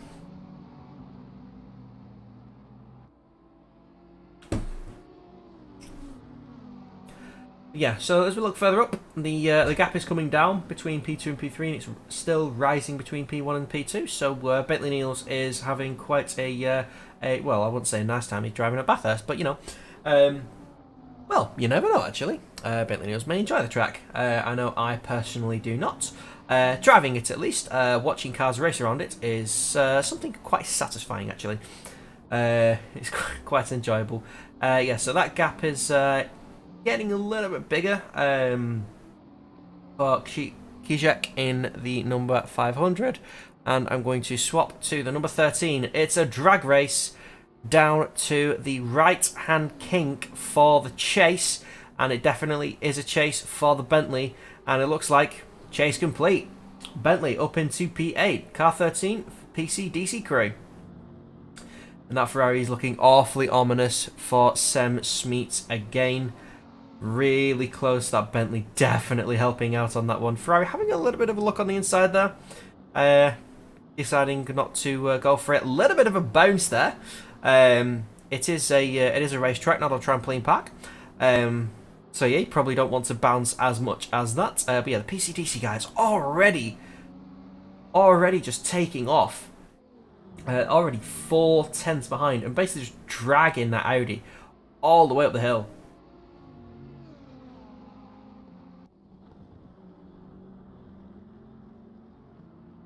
Yeah, there's a lot of motorsport action. Well, sim motorsport action, shall I say? Best track in the world. That is fair enough, Wordsy. That is fair enough. I personally don't like the track to drive on, but to watch cars race around it, I will say it's fine. But yeah, I've tried to drive around this in a McLaren, and I think I've got like 3 good laps out of it. I drove this track when it was flooded with dry tyres on a dare. It was just a server we have that we were just messing around on. Yeah, decided to go on slicks. Hyla is on rails. I don't know, like, Hyla is just on another level at the minute. Hyla is just absolutely flying. That is a BMW. What BMW is that? Is that the 612? That is the 612 of Carol Piacra, causing a yellow flag through the downhill section of the twisties. Not what you want at all. Not for that car, nor any car approaching it. That must have been a possible code brown for anybody coming down that hill, and especially Bogoroditsky in the number 2 Aston. That was quite something. That was indeed quite close. Oh, and as we switch back to Sam Smeets, the Ferrari is ahead of the Audi. So Kijak, and in the number 500 Ferrari is up into P9. Every Aussie you know hates it. I mean, I would say like every person has a hatred for their one of their own tracks. But I mean, I don't hate Donington. I don't hate Brands Hatch. I don't hate Silverstone. Snetterton. I hate Snetterton. Snetterton's awful. There we go. That is my hatred of a British track for you all. As they come up through Griffins, that 500 looks like it's pulling away at quite a nice pace now. So that, yeah, like Hyla is. If we have a look at Hyla is just absolutely flying. Like it doesn't even look like there's even any twitches in that car, which I'm especially with the amount of crests and twists and turns, blind crest, dips. I'd expect just a little bit of a twitch out of the car. Like, that is absolutely planted. planted as a vegetable. That's a very bad pun. Hey, but at least I've got the bad puns. Sam Smeet's keeping pace with that Ferrari, but it does look like he's dropping off a little bit as they come through Forest Elbow and down the back straight. Yeah, the gap is increasing on that Audi. Audi's running onto the grass for some reason. That is not what you want. Get a little bit of grass on your tyres, make them a little bit less sticky. So yeah, now a second plus the gap between Kujak and Sam Smeet in the 4:48. So let me have a look. I do believe Tim may be joining us at some point. He is asking for the livery pack. I hope I have the most up-to-date one. If I do not, I am very sorry. Yeah, we shall keep an eye on. So Simpson is just getting a little bit of time back there. That time between Soldatov and Bentley Niels has gone up and up and up. So, are the M2 guys, are like and subscribe, dealing with damage? It is entirely possible in terms of lap times, because that is quite a gap now that Bentley Niels is pulling out. Whether Bentley Niels is just on, I don't know, is another plane of existence in that Bentley at the minute, I genuinely don't know. We'll have to see. But yeah, 12 seconds is absolutely enormous for a gap out front. But yeah, we're currently on board with Sam Smeets for Banana Racing in the 448 Audi as we tick past. I don't know where I was going with that, I'll be honest. Okay, let's have a look. I do believe there is another message. Bear with me, I will need to translate that, my friend, because I only learnt one language in school. My mouse is being a pain in my backside right now. I need to replace it. There we go, gotcha. Okay, let's have a look at what is being said. Okay, so I believe the 911 is the like and subscribe team. For M2 competition, Konstantin Soldatov currently in P2, running fairly nicely, but possibly dropping off a little bit for whatever reason. But yes, I do believe they are. Russian. I may be mistaken, and I apologise if I am mistaken.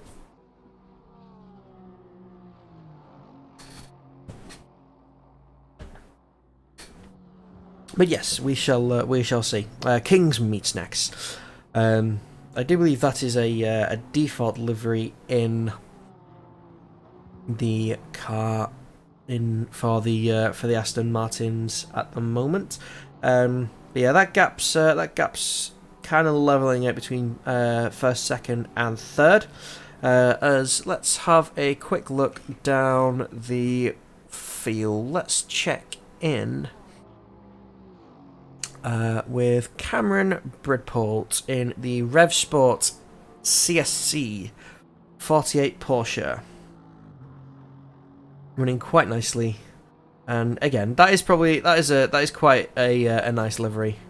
And just there at the back, graphic design is my passion. Graphic design is not my passion personally, because I absolutely suck at it. But you know, we all have our talents. As actually, Cameron will have to get out of the way pretty soon, because that is Soldatov coming up behind them. It's a very distinct Aston Martin, I must say. That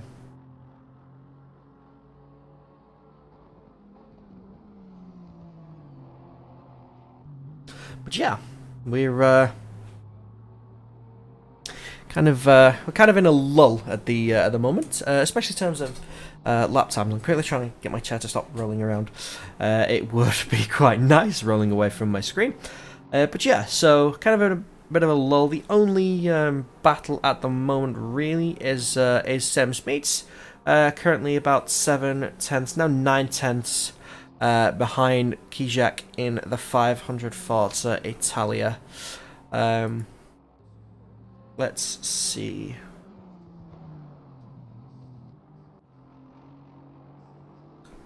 The kick up to Bogoroditsky again in the number 2. Aston quite on their own is Nicky Bogoroditsky. So yeah, just you know, chilling, doing their own thing, being comfortable where they are. I'm just going to also check on.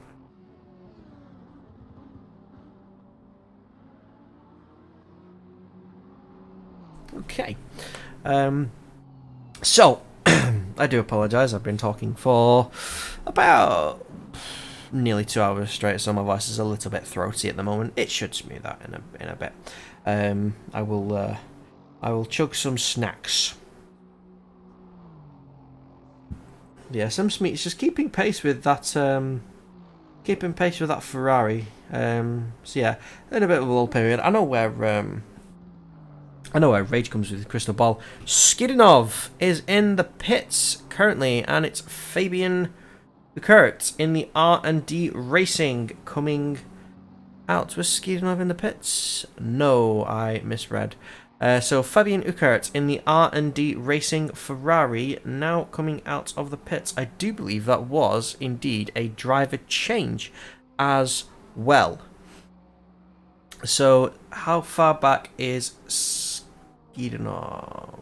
Where is Skidinov? Is a couple of cars back, and yeah, so again, not much. Oh, that is a big hit for Valentin Barrier in the desperate measures. So it has changed from Skidinov. They were in the pits. I was right. That is a fairly big whack to the especially the front aero there for the 678 McLaren. That is quite a whack, I will say. Oh, come on, mouse. There we go. My computer is going to be wondering what I've been doing, all this translating. Put that on a free. Yes, indeed.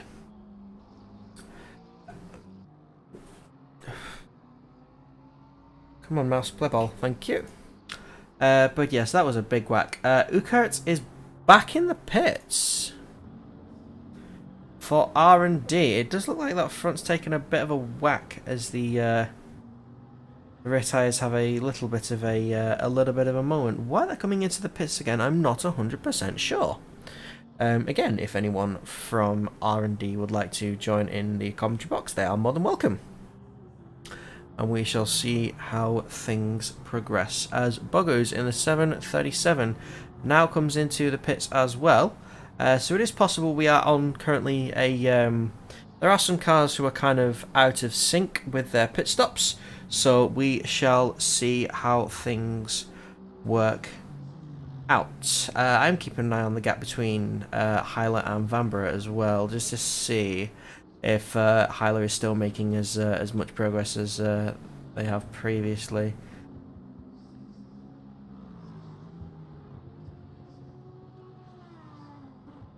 Okay.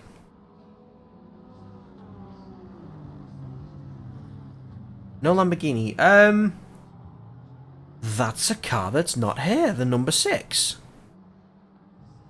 The number 6 Lamborghini is not running. I thought they started the race. Yeah, the only Lamborghini in the Endurance Championship, I believe, is not running today. Either through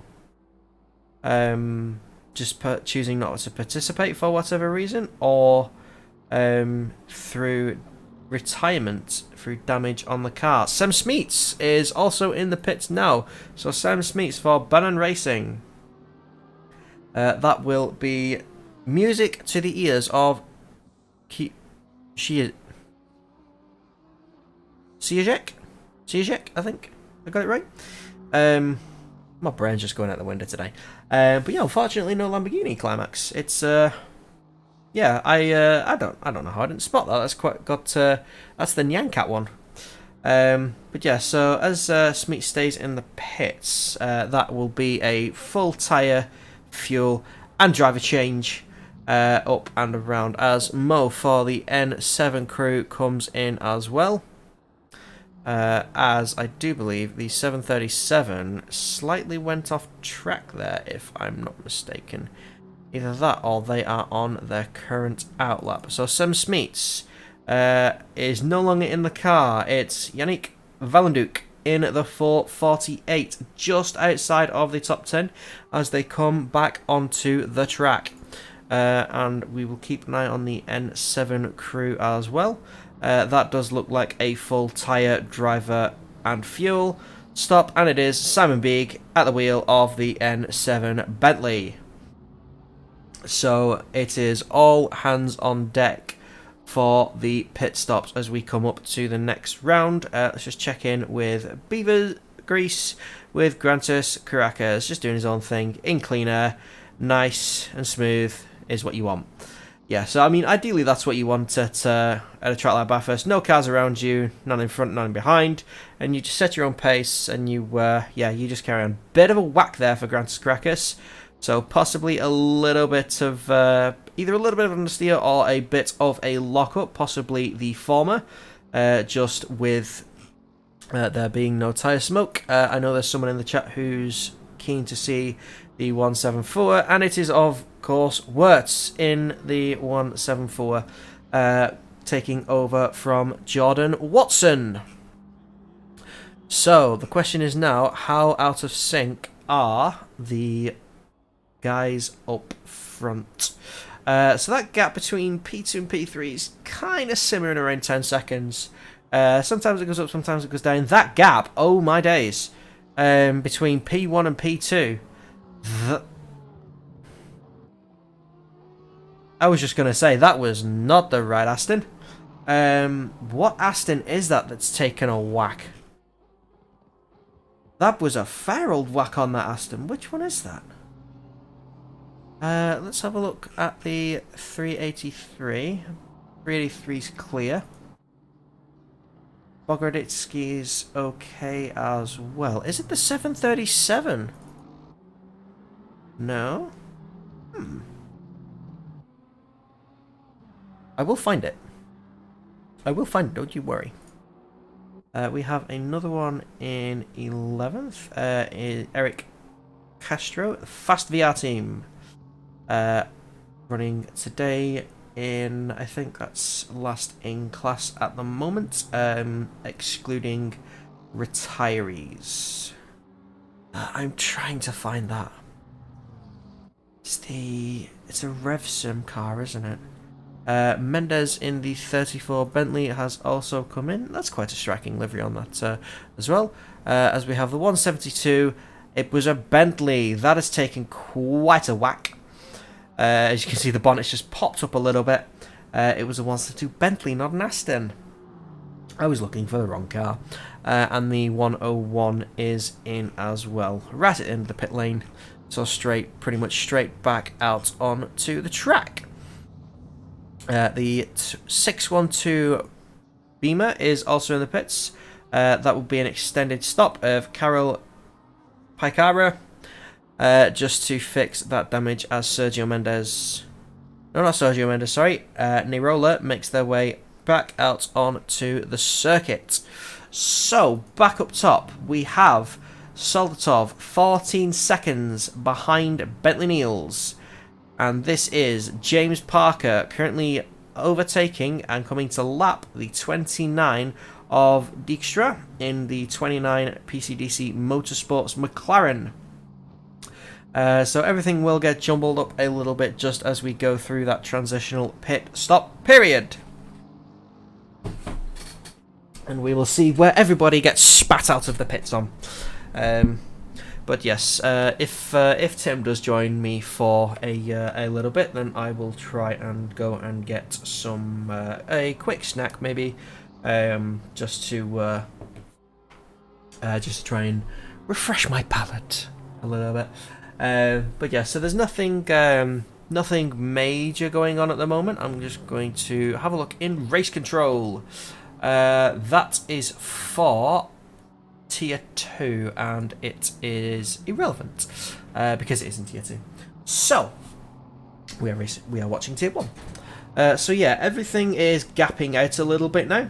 Just as some cars come into the pits and others stay out on track and try and get some time possibly on an overcut, while other cars try to do an undercut. Undercuts can be powerful, especially at a track like Bathurst, because if you get your undercut right and you get a really good lap, then you can make up a world of time. Which is what James Parker appears to be trying to do at the moment, just trying to make up a fair amount of time on Konstantin Soldatov. I'm pretty sure the guys are on the phone to James, saying that Soldatov is dropping back. You can let's push to try and get him. That it was an Aston. The 142. Where is that? Where's my mouse gone? Mouse, can you please? Thank you. 142. Dmitry Poilakov. That Aston is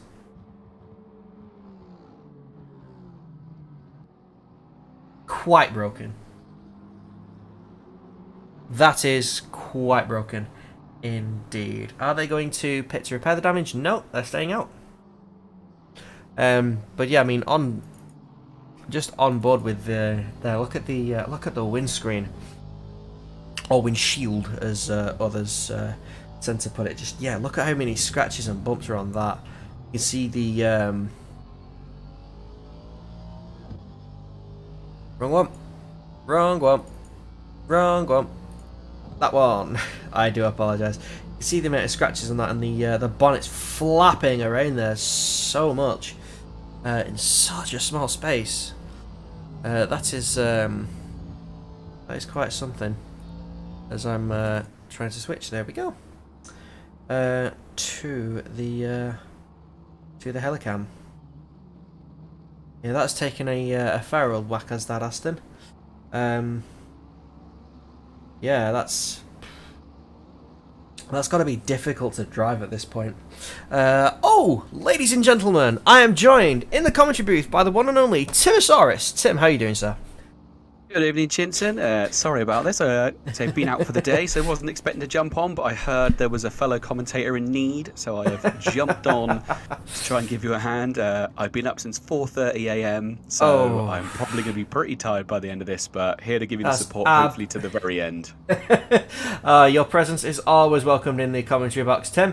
I hope you don't overexert yourself too much in the remaining 3.5 hours we have. Have you kept up to date with any of the race so far? I haven't. I've been out doing the worst thing of all, Christmas shopping, and doing lots of driving and sitting in traffic. So you can't. Miles behind. You cannot mention that word. I know. You cannot mention the C word until it's December. People will argue with me on this, but I have people at work who play Christmas music in August. I think I'm entitled to say you cannot mention it until December. I would say you've at least, in the UK, you've definitely got to get Halloween out the way, get that sorted, and then like mid-November, I can kind of start to accept it.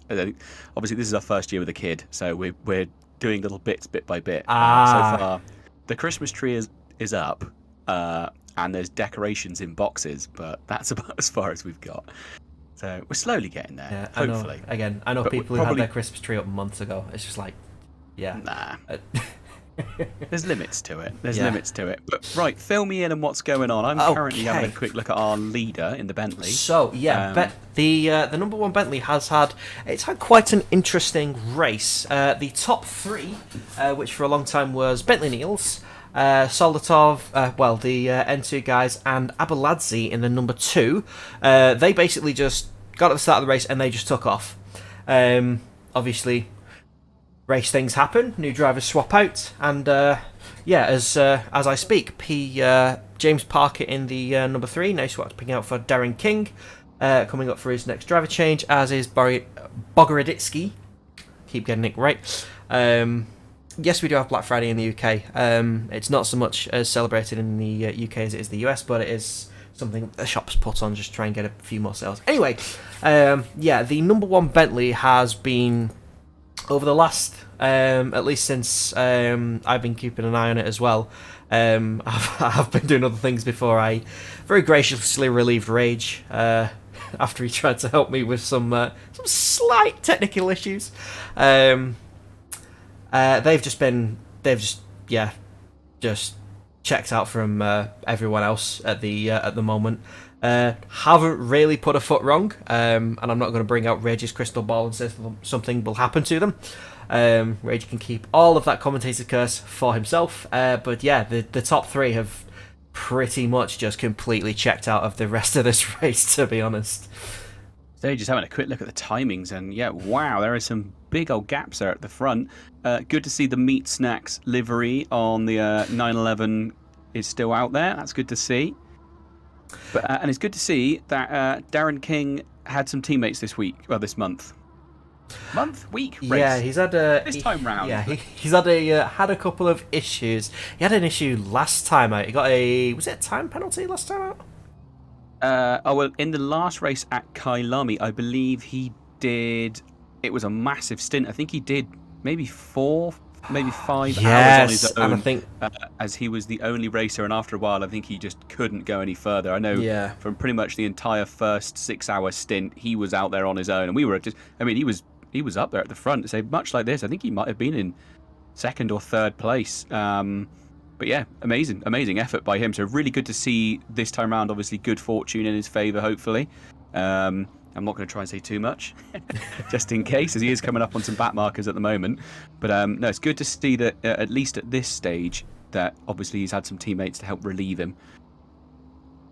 Yeah, especially in a 12-hour race, and especially around Bathurst, because Bathurst is where you want pretty much the most concentration. I'd probably say out of any track currently available in Assetto Corsa Competizione. I don't think there's a more challenging track, like skill and concentration-wise. Yeah, certainly nothing as unforgiving as Bathurst. I mean, obviously you think Spa's obviously got Eau Rouge and Rodillion, so you know but that's one corner. Well, 2 corners per lap where you've really got to be absolutely on it. But here, the entire mountain, all the way up and all the way back down again, there is no room for error, is there? I mean, look at these guys now. So I'm just currently having a quick look on board with Darren King myself. Yeah. And he is inches away from the wall. That's it. And they've got not just battle for position, but they're trying to get past back markers as well. This is absolutely nail-biting stuff. Currently stuck behind the yellow and green Bentley, as the race leader and P2 are currently both in the pits. So PPR and M2 are currently in the pits. And where is Darren King currently?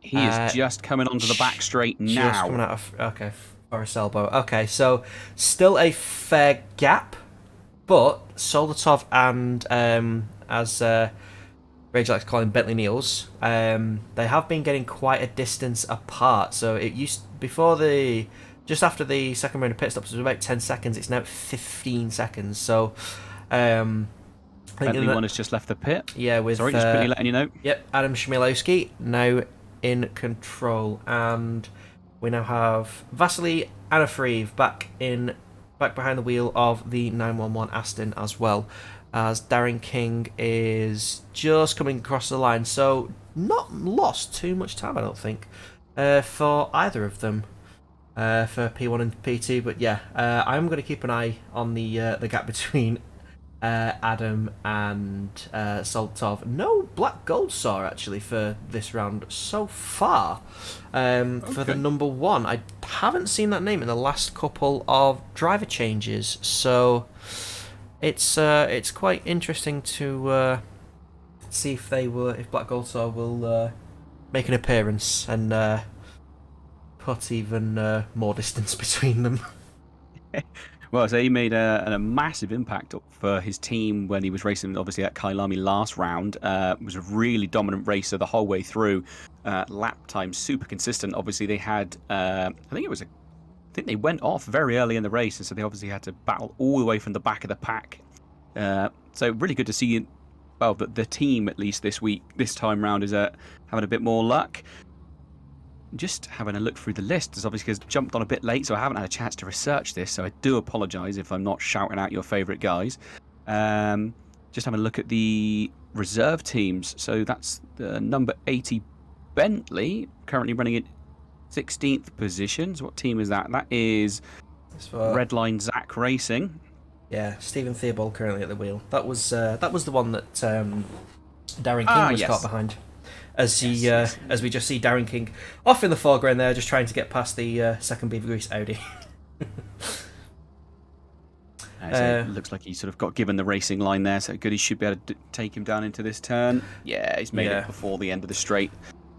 Yeah, the PCDC boys have had a little bit of a rotten start to the race. They had contact between both cars early on, so both the 13 Bentley and the 29 McLaren. The 29 McLaren's not doing too hot at the minute. It's currently down in P24.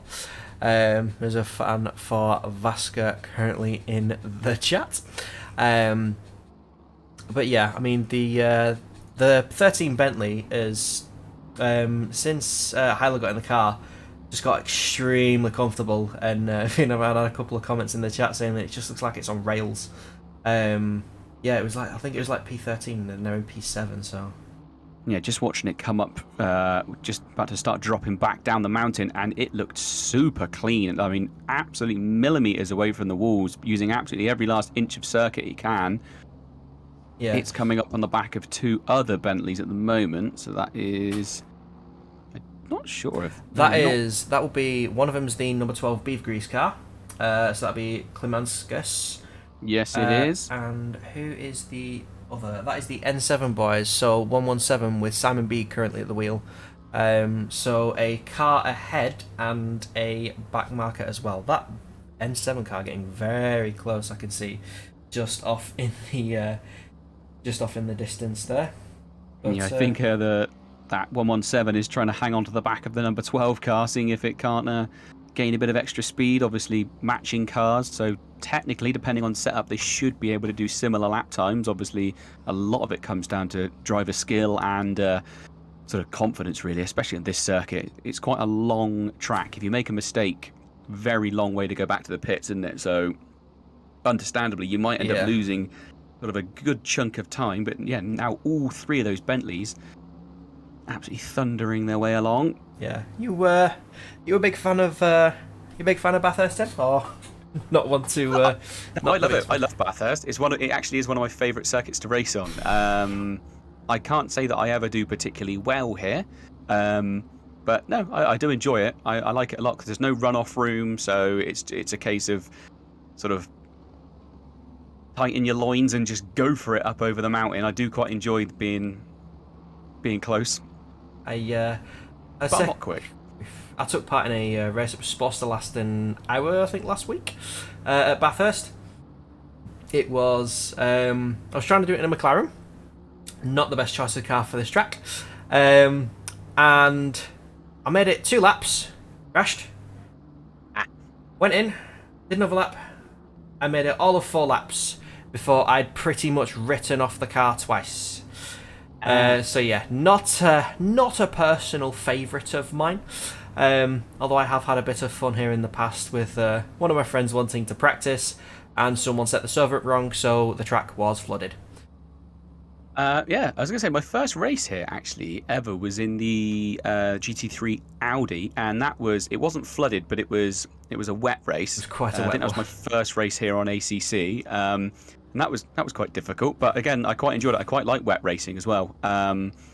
I think just the fact that it's a bit more scrappy. It's not so much about can you just maintain the same line. It's a bit more... Well, for less skilled drivers, I think it can sometimes help. Yeah, I'll just put it that way. 'Cause for less consistent drivers like me, I think it can be a bit of a hand. Yeah. I just want to say that PCDC car is really gaining on the back of the Beaver Grease Racing Bentley. So that's a battle for position as well, isn't it? That's car 13. The number 12 is a lap ahead. So the number 13 is currently a lap down. But they are making inroads towards it. So if the number 13 does get past the Beaver Grease guys, I'm pretty sure that they would be able to pull enough of a gap where blue flags become completely irrelevant. Yeah. Beaver Grease boys have had quite a good race so far. Maintaining pace quite well as well. They are currently P5, so they are running quite well. At the moment, again, not going to go anywhere near Rage's crystal ball. The P5 is not to be sniffed at. I mean, to be honest, just anything inside the top 10 is absolutely fantastic. I mean, anything inside the top 20 really is a really good effort. And actually, looking at it, it's all pro teams, isn't it? Rounding out the top 10, and then 11th place is the first of our of the silver class drivers. I mean, let's be honest, they're all almost identical, sort of in skill. These guys. So, sorry, I'm just trying to get the YouTube chat up as I realised I wasn't looking at that. So let's try and pop it up so we can have a look. But yeah, I mean, the lap times have been pretty consistent for most of the top 10. Again, the outside of the top 10 they do differ a little bit, but an interesting stat: the PCDC boys have the fastest lap of the race currently, a 2-minute 1 flat. That's some good going. Is that for race pace? Definitely. Let's see when that was. They're doing 2:02.8 was their last lap. The PCD, is it? Oh no, I'm looking at the wrong vehicle. Do apologise. I was looking at a completely wrong car there. Can I pop that chat out? I can. All coming together. Yeah, as we do just jump on board with Ada Wheelspin for Yeet Gaming. I almost said Wheelspin there. I've been playing too much Forza. Coming under possibly a little bit of pressure from Hack in the second PCDC McLaren as they come down the back straight. The McLaren is really good in a straight line, though. Immensely good in a straight line. Again, if you can master it, it's a bit like the Porsche, isn't it? It does sometimes feel like it's sort of high risk, high reward. The old McLaren. It's not a car that I got on particularly well with, but I haven't raced with it since they did the update for the British GT. So I think the BOP changed on it slightly. But yeah, I think after that the Bentley was the car to go for, and there is some DLC coming late this year, early next year, isn't there? I think. The M4, isn't it? That's the one they've. There's a new Lamborghini as well. The Super Trofeo 2. The ST, isn't there? ST2, yeah. So they're probably going to do another BOP update, or BOP, balance of power. I just say BOP because it's easy, and it's quite funny when people try and type that in a Twitch chat, because it just comes up with the BOP emote. But yeah, they're probably going to power the Bentley down a little bit, or just nerf it. If I'm perfectly honest, there's always a car that after a BOP update it just absolutely monsters the rest, and I think the Bentley is the result of that this time, as the PCDC car come and the Yeet Gaming come through the cutting, just climbing up to the final part of the hill climb, ready for the downward spiral towards Skyline and the S's. That McLaren's looking very racy, isn't it? It's all over the back of him, applying pressure. I would not want to be in that. Oh! I was just gonna say, it's like I would not recommend a dive up the inside into Skyline and the S's. That is not. I think he was just trying to show a bit of keen, wasn't he? But the door was firmly slammed then by Will Spin. Is it Will Spin? It is Will Spin. It pretty much is just Will Spin. Yeah, I've been playing too much of Horizon 5 at the minute. Yeah, it's just. I haven't played that yet. I've got it on the Game Pass because I played Forza Horizon 4. I saw 5 and it didn't seem like there was too much of a change. So I was like, okay, I'll pay £1. I'll get the I'll just get it for the I'll just get it for like a month and see how I get on. And it's not too bad. There's not much of a difference, so I don't know if I'll keep playing it, but I don't know. I'm doing the same thing for Halo. That McLaren's on the inside. Oh, the new Halo. The multiplayer's free to play. Yeah, the beta's out. Yeah, the beta's out at the moment, so it's currently free to play. And I think they were saying about bringing it out as a standalone free to play game. Oh god. It's not going to go well. A bit of Halo. That was always back in the day. Halo was my game. Oh, that McLaren is very close now. I'd be surprised if he's not in the tow. He will be, but that's he's just going up the hill. Going up that hill is unless you're extremely close or you get a much better exit, you can't gain too much. Although on the brakes, that McLaren's gained a lot. So last lap it looked like he was going to try and make a move here. Is he? No, not quite. Don't think he can make it. But as I say, what he might be able to do is, if he can't find a way past, he might be able to force a mistake from the Yeet Gaming boys. Yeah, last lap for the PCDC 29 was a 2-minute 3.8, and for the number 14 it was a 2:4.1. So about 3/4 tenths in it, and that McLaren just looks so much more planted. That's a lot of speed. Oh, slamming the door well and truly shut there in the face of Hack. Definitely, Ada Wilspin's definitely not having any of that today. So dropping back a little bit, that McLaren's probably going to have another bite at that.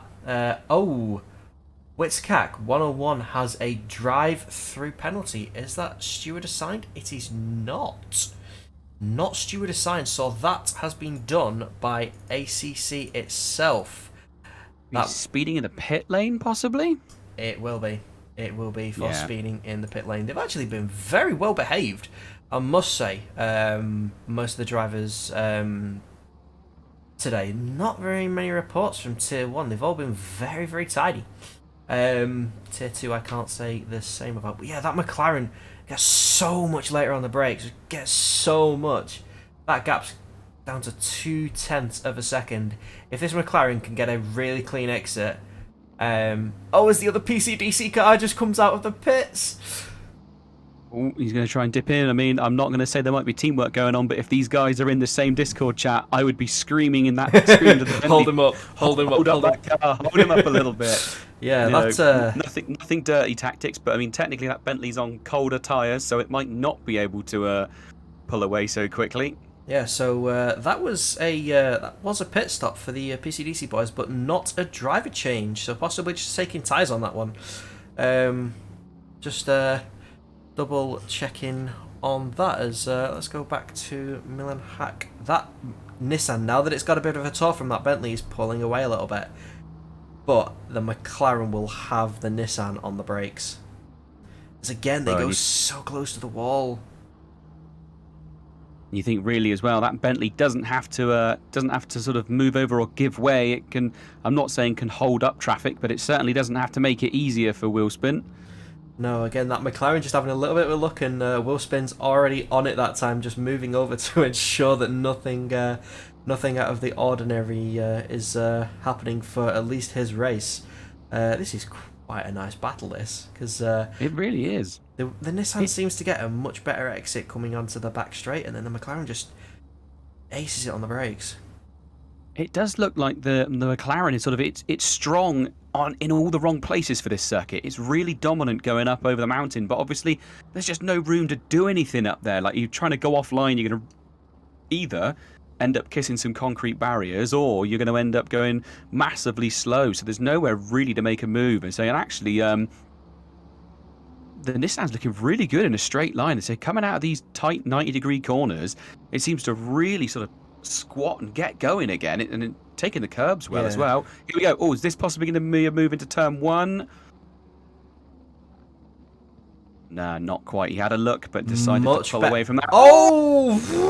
I think he got a bit too. He was a bit too quick through the corner. I think he had to go evasive to avoid the back of the Nissan and almost lost it. That looked very quick through there. And I guarantee he was a little bit eager on the throttle as well there, just trying to get a good exit there. Little bit of an update on driver changes. The Brexit boys have had a pit, and Dan Robertson is now in the car. Dan Robertson we were speaking to earlier before. Brexit boys, always welcome in the commentary booth for a little bit of a chat to see how they're going. Oh, that Nissan got a little bit wide through the cut in there. That McLaren is just not relenting. Neither of these drivers are giving up, and they're keeping pace with each other. Like, their lap times are within, see if my math's correct, within 9,000ths of a second last lap. That was close. Round the outside into the S's. Oh, and the McLaren has it. That was ballsy, for lack of a better word. You know what's upsetting? I'd moved away from them just to have a quick look and just have a look at the front guys. So I missed the move. Don't worry, you can see it on the stream. Do not fret. Do not fret. I was watching that the whole time. That was absolutely ballsy. Tiny bit of contact, but I think that was then both just trying to keep out of the wall there. So now it's on the job of Milan Hack to get that McLaren far away from that Nissan. Oh yeah, that was a really brave move. I've just gone back. The Brexit boys! Brexit boys spun at the chase, and there's another car off there as well. Who is that? That is, if I can find the Brexit boys, I can try and find that out. That was the 111, I believe, of Eric Castro, currently coming into the pits, as I think the next round of pit stops are currently, Jay Wirtz is coming back into the pits for Parker Scratchings. The 1.7, but yeah, the 101 coming into server drive-through, and I think we are around to that next round of pit stops that are kind of like out of sync with the rest of the with the well, not with the rest of the field, but definitely with the leaders. As we have a look to the other PCDC car, just doing its own thing out in the middle of the track up the mountain, and then checking in with our race leader, PPR Esports, currently holding a very strong first place, 15 seconds. That is quite a gap as well. So Anafree definitely has some work to do if they do want the race win. But with over 3 hours left to go, it's not big enough to not be closable. It is possible to close that kind of gap.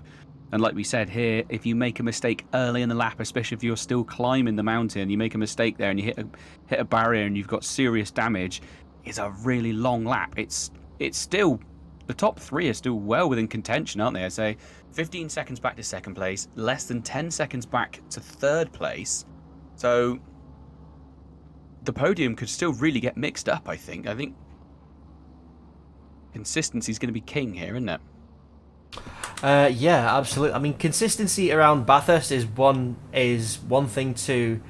It is definitely king, because even if your lap times aren't the fastest, if you're consistent and you're clean, then positions can literally just come to you. Because I do know there was actually quite a scary moment before for I think some of the leading cars. There was currently as we're going through the S's, there was a BMW facing the wrong way coming through here. I just noticed that the car number 871 currently being driven by Jay Gang. So that's one of our Silver Cup racers. That's our leading Silver Cup car, and it's into the top 10. Yeah, coming past. That was... where is that? I believe that was getting past Barrier in the 678. Because they're not too far behind the 678, so I think that McLaren has lost that position, it looks like. But yeah, Silver's back up into the top 10. It's always nice to see some of the Silver cars sort of getting stuck in at the top. Yeah, absolutely. I mean, especially if they can keep consistent pace. Some guys will have a bit of a couple of off laps, and that's when your ideal time is to strike. As I think this is a back mark of the 101, of Witchzak in 18th. So again, not really what you want is to be following another car up here, because the dirty air can be detrimental to your race, not just like your stint, but your entire race. Because if you get one bit wrong from dirty air, then you can pick up damage. Damage is literally just everywhere on this track. I'm not sure. I'm going to say that V Barrier has got past the back marker between them, and so is obviously trying to bring the fight back to Gang as well. Now I say that McLaren's just suddenly appeared, and it looks pretty racy coming down here. Yeah, I just switched to it. The Desperate Measures 678 with Valentine Barrier. It's it's definitely making some inroads again. So I wonder if backmarkers played a bit of a role in getting past, or was it? Did they do their pits a moment ago? It's quite possible they've just pitted and they've come out behind there, because I think the... No, it's all right. Sorry. I was convinced we were about to see a crash, but it wasn't. He managed to get the car stopped. Just noticed how hot the track is. 37 degrees and 29 ambient air temperature. No, thank you. That is very, very hot. That's going to be hard work keeping them tyres at the right temp and trying to keep the brakes not overheating as well. That's a hot day here at Bathurst. I'll take my current 8 degrees temperature outside in England, thank you. Yep. Still in shorts though. Still in shorts and t-shirt. Oh. I will be until at least the new year. Then I might put trousers on once my ankles start complaining of the cold. As soon as your feet freeze, you know there's a problem. Yeah, when you're snapping your toes off, taking your socks off, that's when you're thinking, right, maybe we need to stop. Bit like that guy from Pirates of the Caribbean, looking at his toes, oh, it's come off. But anyway, away from body parts detaching themselves, the McLaren's dropped back a little bit, possibly through the McLaren sometimes struggles a little bit through a little bit of parts of the middle sector. Crash, last corner of the mountain. Oh, it's okay, he's kept himself going. That was Ferrari. I've forgotten the name of the team. It's the one with the Italian flag pretty much plastered all across the car. 500? Who is that? Quite possibly. What? Let's have a look. Do you know what car number it is? Yeah, car number 500. That's the one. Forza Italia. Got fully sideways, facing the wrong direction for the about to come onto the back straight. Managed to recover it, but lost a fair bit of ground then. Yeah, that's... Be interested to see if he comes in. No, he's staying out. He's not pitting, so obviously didn't pick up too much damage. But that's not what you want. Obviously, a big sideways slide is not what you want on your tyres here. No, not at all. And I think I could see there's a Ferrari flashing the car ahead already. So possibly a little bit early, but maybe just making him aware that he's there and he's coming. Yeah, 37 degrees, just no. I've had a track temperature of 60 degrees. That was interesting to try.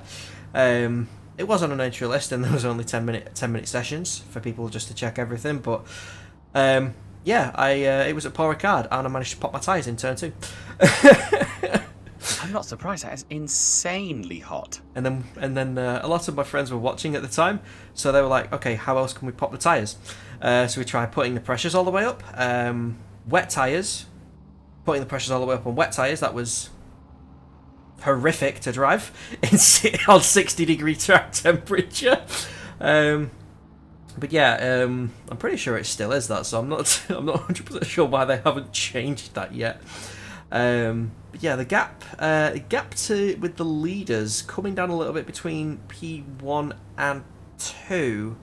Now down to 8.5 seconds. So Darren King definitely making inroads. They're probably not as large as you'd like them, but he's making inroads into the time on Anna Freeve, and Anna Freeve isn't really making any time on Adam in the Bentley. No, that Bentley's still being very dominant, isn't it? 260 laps down, and it is still absolutely charging. Yeah, as we come up to the 9-hour mark. I'm trying to do maths, but in reverse. Yes. 9-hour mark. It'll be 9 hours. Yeah, about 9 hours. I'm just have a quick look at the best laps. I say, looking at Darren King, his best has been a 2:01.5, and the Anfreve is a 2:01.7. So only 200th of a second between them.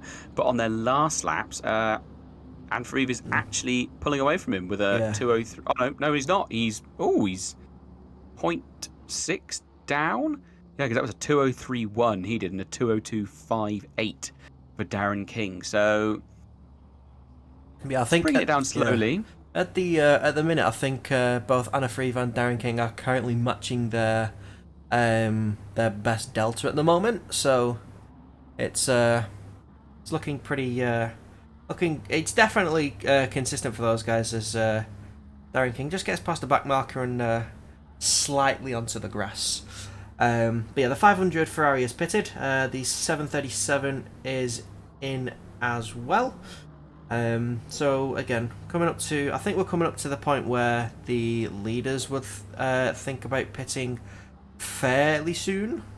Again, they're a little bit off kilter with the rest of the field. So we'll have to see when. It's normally been P3 or 4 that's pulled the trigger with the pit stops. P1 and P2 always tend to come in at the same time. But no, they don't come in before before anyone behind them, which is interesting to see.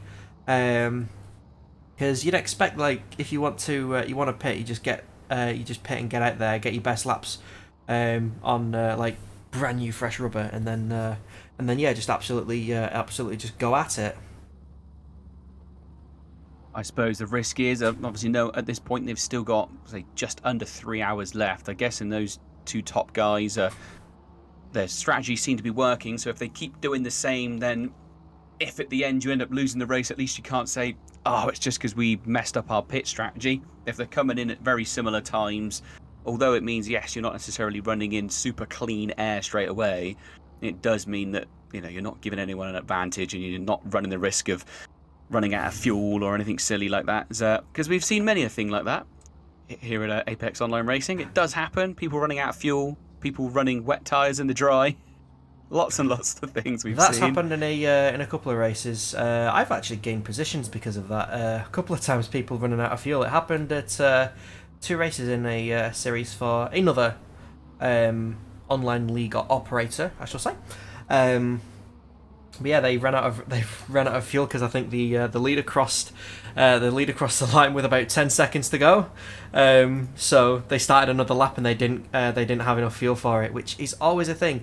Always over fuel your car, even if it's by 2 laps. Over fuel your car, because just a little you bit never extra. know. Well, that happened to Caracas, who I did see was racing earlier on, but I can't see. I can't remember what team he's on. I think it's one of the Klimanskas, number 12 Bentley in P5. Yeah. Okie dokie. Yeah, so he was. He had an issue where, again, I think the clock pretty much wound down to nearly 2 seconds as the leader went across the line. So we had to do one more lap, and he ran out of fuel at the Nürburgring GP circuit.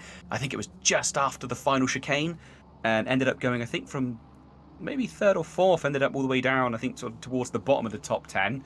Just managed to get across the line, and that was the same race that one of our racers. They thought it was going to go wet again because it was a wet start, then it dried out, and they thought it was going to rain again. So they took the gamble and stayed out on wets, and the track just got drier and drier and hotter and hotter. I think they had punctures by the end of it, everything, but they'd sort of, they'd made their bed and they were determined to lay in it. So he went all the way to the end. We did wonder why he was so off the pace. I think towards the end of the race it was, like 5, maybe 10 seconds off the pace every lap. But fair play to him. He stuck it out.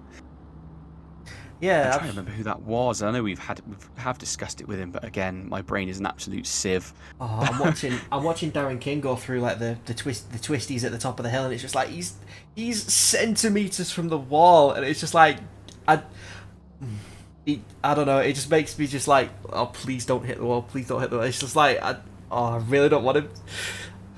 It just looks so precarious. I think he might have pushed a little bit hard then. I think he looked like he a little bit scraggly compared to normal coming down through the mountain then. Yeah, just a little bit. A little bit of an update as well on the PCDC guys. One of their guys is racing in VR, and their VR crashed at the top of the hill. Oh, that's not what you want at all, is it? That's not great. Just noticed that J Gang Silver Class is now up to 9th place. Yeah, and I think the 448 with Valenduke, that's also got Sem Smeets in the team as well. I think they may be keeping pace with that 678 McLaren at the moment. But yeah, J Gang doing a really nice job keeping it definitely nice, neat and tidy for H7K, and get into the in the top 10 and still leading the class. A little bit unfortunate for the 448 guys, because they were leading the silver class for quite a while. So Banan Racing, which I believe we had, it literally means banana. I'm sure someone gave us a. It's definitely banana yellow. It is banana yellow. I mean, it's distinctive. It shows up nice and easy, doesn't it? That's the main definitely. important thing with the livery. You just want something sort of, noticeable. I mean, look at Mad Panda Motorsport in the GT3 series. I love that livery. It's crazy, but you always see it every single time. It stands out. So, you see it and you don't ever question, oh, I wonder what teams that is. You're like, clearly it's Mad Panda Motorsport. Yeah. So sometimes just a good bold livery can make a big difference. Yeah, it's it's definitely something when you just get a standout livery and it's just like, okay then, because normally you'll have a certain style of livery that pretty much everyone goes for. It's nice, it's clean, there's not too much going on, and then there's Mad Panda Motorsport. It's just like, okay. But I think a lot of the time their teams maybe go for sort of liveries that can incorporate their sponsors quite well, and so the sponsors can be easily seen. But I mean, I don't even know what external sponsorships they have on that Mad Panda Motorsport car, because you just can't see it. It's just an absolute panda face camo blur. You just don't look for anything else. It's just like, hey, that's Mad Panda. It's pandas. Yeah. Yeah. I was always quite a big fan of the it's been replaced now, the old Ram Racing. That was the Lamborghini in the British GT series. That was always cool. I think that was Rob Collard of British Touring Cars fame. He was driving that, I think, with his son. But I think they've gone over to the Mercedes now, Ram Racing. Yeah, I'm just trying to have a look at where that is. I'm just trying to have a look for that Ram Racing livery at the minute. It's pretty much pink. I think the Ram Racing livery. It was very, very pink. I think it was a pink car, Ram Racing, and their racing number was 69. So I always kind of think the guys were having a bit of a giggle when they put that one together. I do remember I watched the 24 Hours of Spa this year. There was a bright pink car on the grid. I can't remember who it was. Was that Ram Racing there this year? I can't remember. I know they were there in 2020. They definitely were. Mad Panda were definitely there. You can't miss them. Yeah, because I think they won Silver Class this year. I think with the 24 Hours of Spa this year, which I'm not ashamed to say I watched every single minute of that race. It took me an entire week, but I watched all of that.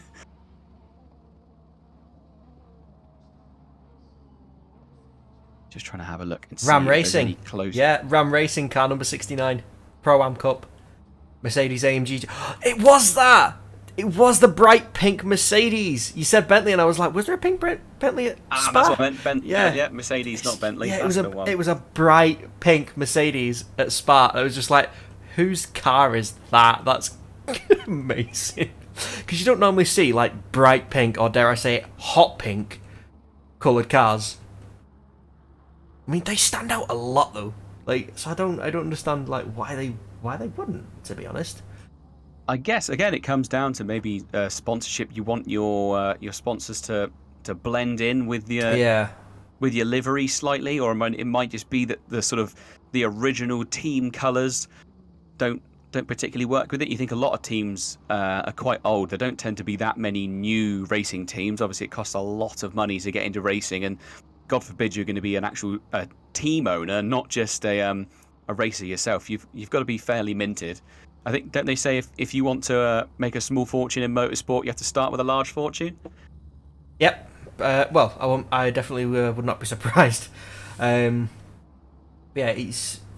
quite interesting. I mean, examples of that are like the Racing Point F1 cars from the past couple of years, either called the Pink Panthers or Pink Mercedes, depending on season.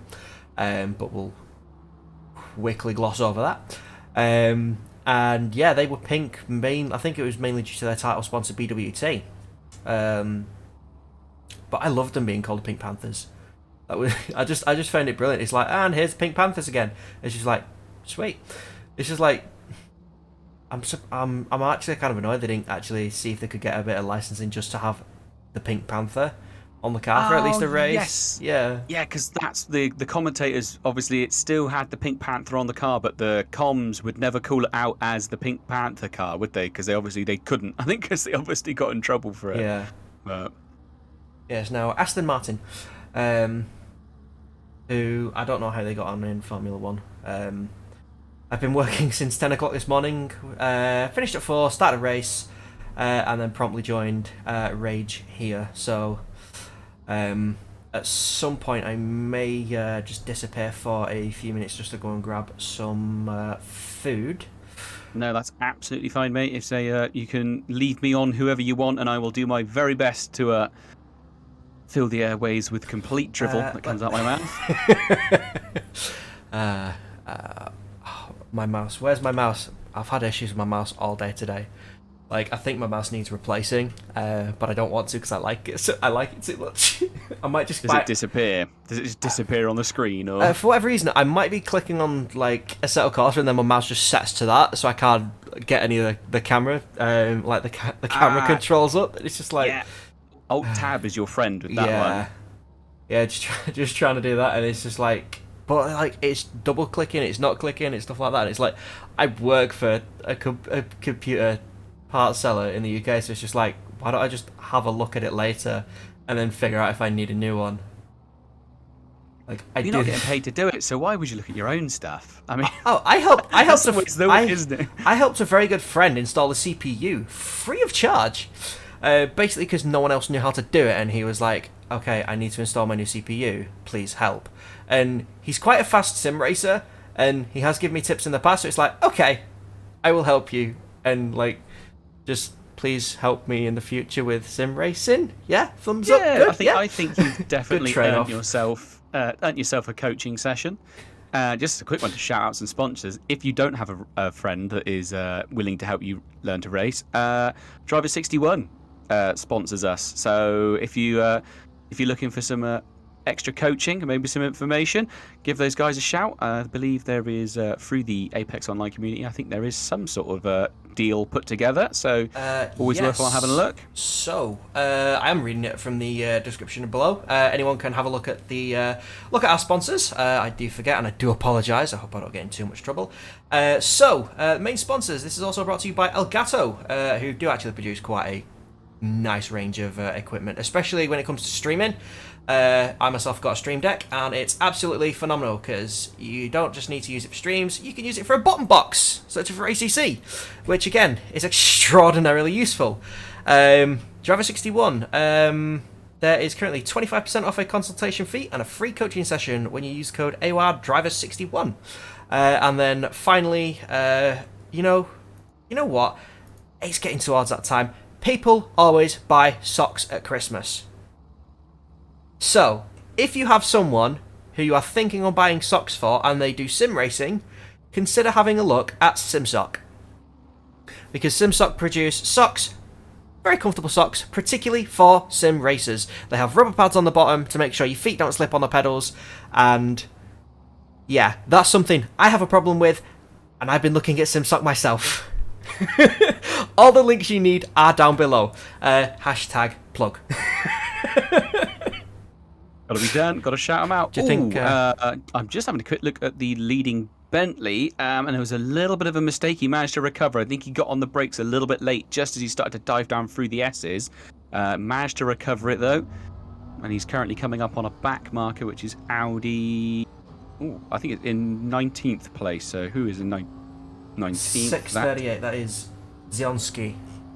For which team? Trying to find it.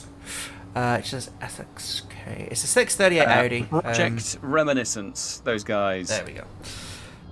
Wait, is it Reminiscence or? I think so. I'm terrible at reading, if I'm pretty honest. I think it's Reminiscence. Might be a very different word. So if it is, do feel free to let me know, chat. Ooh, go in as the leading Bentley goes past. The Audi did move over, so the door was well and truly open for the leader. But I was just having a look at the side of that Audi. That has taken a couple of scuffs, so possibly a couple of kisses with the concrete, and it's not going too well. Quite possibly. It's not looking particularly happy. It's got scuffs on the back, the side, the front. So I don't know where that picked up all that damage, but it's certainly picked up some damage. Or unless it's just sort of he's already had it repaired. Yeah, and he's running in 19th, but he does look like he is well off the pace compared to that leading Bentley. I'm just trying to work out which Bentley that is coming up behind him. It is number 12 Beaver Grease in P5. The only reason I know that is literally as they went past the camera, I saw the little 12 on the back. Okie dokie. I thought it was on a different camera set to you. I think I was still looking back at the from a different one. Having a look at the gaps at the front. How is all this looking? Well, the gap from first to second's come down by about 1 second. It's now just over 14 seconds. I mean, that's still a monstrous gap. But the gap from second to third has gone back up again. It's nearly 11 seconds. So big old jump there. Nearly 3 seconds more. So either Darren King taking it easy, or like we said, Adafree has answered the challenge and is absolutely going for it. Yeah, at their times. I think the M2 guys are just telling Adafree to just keep his pace and then when to start pushing. So possibly, I think we're about halfway through the stints, or even coming closer to the end, at least for the leaders. So it's possibly just a final push on the set of tyres and before the next driver change, possibly ? But yeah, it's very hard to work out when the drivers' changes are going to be, because it's not on the hour every hour, is it? It's a bit different. It's the every stint time is 65 minutes. different. Yeah, so after a little while, especially after what 9.25 hours, that's quite a big old jump. Those extra 5 minutes every time. Yeah, I keep forgetting to take note of that as well. Like when they pit, just to try and predict it as well. I said I was going to do that, and I didn't. So. Anyway, I don't think any of us last time did. I was just going to say, I'm keeping an eye on the second place car, the King's Meat Snacks car, so M2 competition. He is really going for it. That he's using every last inch of circuit and a little bit more. Ran a massive amount of curb coming onto the pit straight. I almost thought he was going to clip the wall. Managed to hold it together. I'm just following him as he goes up over the mountain, and yeah, he's not letting up. He is really pushing. He is determined to open up that gap. That's really tidy through the cut in that. That is possibly as tight a line as you could probably afford to do if you're pushing and you want to keep it. Yeah, just.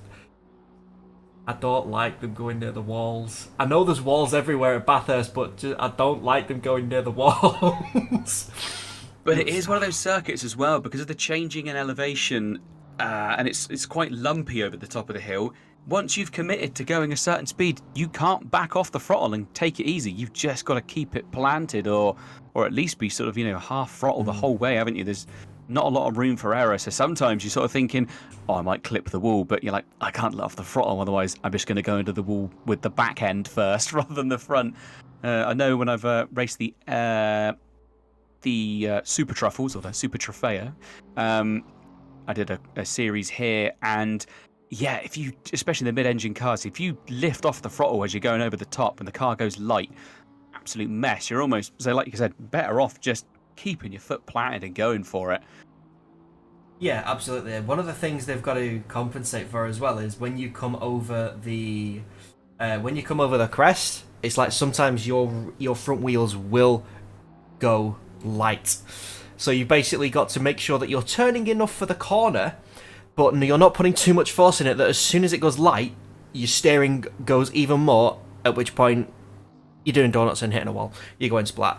Ooh, and we also have, I'm just going to find their team, if I can. We have one Mr. Jasper Van Rooten in the chat. So let's track him down in. Let's pull him down and have a chat. Jasper, how's your race going so far? Not so good. Oh, what's how's it? Has it been rough? Had a rough start, or has it just been in the middle half of the race?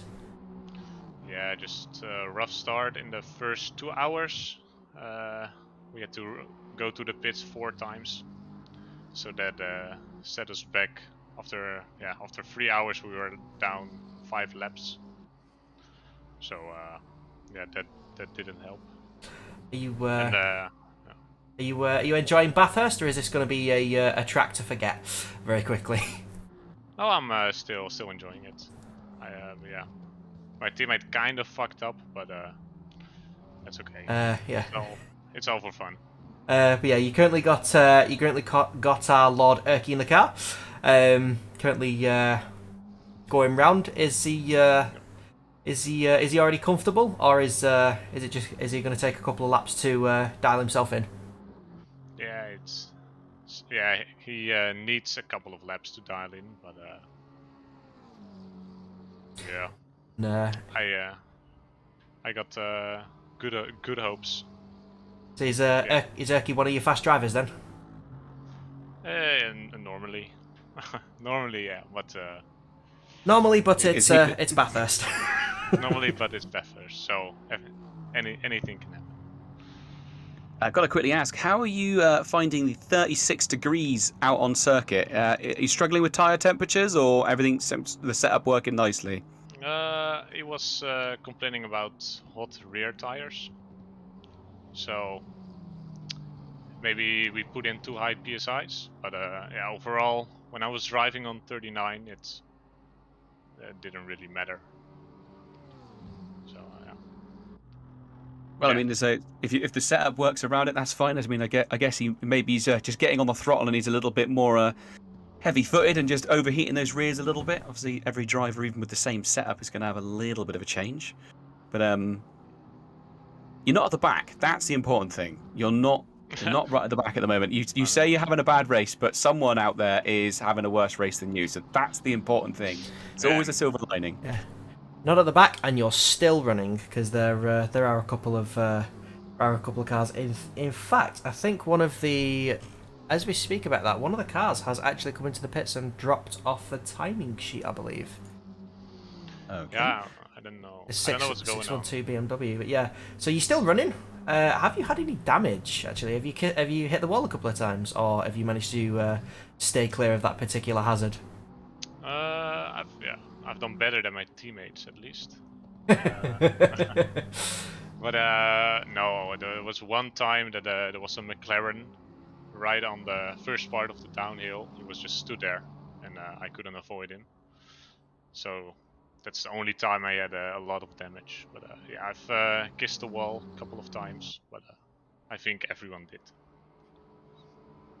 I think at Bathurst, if you haven't at some point left some paint on one of the concrete barriers, you haven't been racing at Bathurst, have you?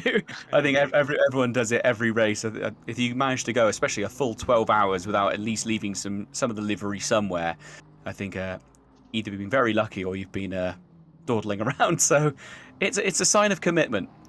Just noticing that you've got your man now has Darren King coming up behind him, so he's going to be under blue flags. Yep. But yeah, that's he's got a nice spot to let him past. Yeah, that McLaren's got a nice run on in a straight line as well. So, are you done for the evening, or are you back in the car before the finish, Jasper? Yeah, one more stint. Then the last one. You're taking it to the flag. Yep. Yeah, that's, That'll be definitely great to see. As many cars as possible taking the checkered flag, and we do obviously hope that our Lord and Saviour Erky gets a little bit further up in the field. he deserves it for organising. He certainly does. Well, I'm looking at the car 88 is his next man to catch, and it's only about 2 seconds ahead of him. So, I mean, that is, with 2 hours and 35 minutes left, that is more than doable. And car number 34 is pitting in front of him, so possibly might be able to gain a position. I'm just trying to have a look and see if its lap times are different. But yeah, there's certainly room. I mean, we saw it last week at what was that? Not last race, sorry, at Kailami. Coming from the back of the field is possible. And obviously, like you said, you're going to be in it again yourself, Jasper, for the last sort of stint. So you can really get your teeth stuck in and absolutely go for it, see if you can't gain back a few of those positions. Yeah, you never know. People can crash still. So that's our only hope. Yeah. Okay. Yeah, absolutely. Thank you for joining us. Yeah. Thank you very much, and good luck for the rest of the race, pal. Yeah, thank you. And, good luck commentating, guys. Nice. Cheers. Thank you very much. So yeah, that was Jasper Van Rooten from the Goat Racing #1 team, currently on your screens. As we do have a couple more cars, got it right, in the pits. The 448 Audi is now pitting from second in class, Valenduc, in the Banam Racing. So I'm expecting the leaders to come into the pits very soon, because there are a couple of other cars currently coming in, and it does look like the second Beaver Grease car has gone as well. The number 4 Audi, I do believe that has retired from the race. It's a shame to see cars retire. I am trying to find them on the viewer, but it does depend how many laps down each car is. But yeah, it is a shame to see. But I mean, I've done it myself. It's just like there's sometimes where it's like there's not really much that can be recovered, and you're just beaten, just mentally as well. It just gets to you. Speaking of getting to you, Valentin Barrier is getting to Siajek in the 500 Ferrari, a very tight cluster coming down the hill, as the McLaren chases down a Ferrari with a Bentley in tow as well. The 251, so that is a position. That is Zelch. Oh yeah, and he's going for it. He's already had a look, and the Ferrari's covering it off. That, yeah, from the Gazoo guys, that is very nicely done from all drivers. They're keeping it clean. One of the cameras on this, it always looks like they're gonna collide. Yeah, I think it's set 2 there at that corner. It really does make it look like they're going to collide. That was me earlier on when I went, ooh! I was convinced there was a touch, but no, it's just the camera angle. So yeah, I think Barrier let off the throttle, just letting Zelch get past. Yeah, because they are now a back marker. So that shit is gone. He drives, and I am just having a look at what is being said in the chat as well. I do apologise, it takes Vasha Top. I believe that is for that is possibly support for the like and subscribe team, the 911 Meat Snacks car. They've got a couple of different names. We call them Meat Snacks. They're bit of contact with the wall for the 500 Ferrari. Little bit of a kiss there. That will not have helped at all. No, and I think Zelch is getting a bit impatient. He was flashing the lights like mad. He did try and go up the inside just before they started climbing. Oh, and it looks like he made a mistake on the brakes. Bashed the wall a little bit. Yeah. Just trying to get a little bit more speed through there. But yeah, Zelch is definitely not going to be happy with Siajek at the moment. Again, looking on the inside, coming through that hairpin, and another tap. Another clip. He's pushing hard, isn't he? He's flashing the lights. He's obviously just wants that Ferrari out the way. I mean, again, it doesn't necessarily have to give way as long as it doesn't defend. But yeah, as long as it's no detriment to their race. But obviously, it is obviously a detriment to. Possibly a detriment to the others' race. A very smart move in the braking zone, because then the McLaren doesn't get past, or is at least alongside. That Bentley is swerving a little bit now, but yeah, that McLaren and the Ferrari are very, very close. Yeah, those I'm two staying on board. Oh, McLaren's having a look. Is he going to do it under brakes? He's going for it. He's going for it. Side by side. Still side by side for everyone. Maybe a little rub, but he's made it. The McLaren's across. McLaren's ahead. Oh, that could have been close, couldn't it? That really could have been close. Of all the turns to make a dive on the brakes, turn 1 is not where I'd do it. It's a 90 degree, but it's extraordinarily sharp. Can I have a quick personal shout out for You can indeed. Tier 2 fan favourite Mirveld in the 448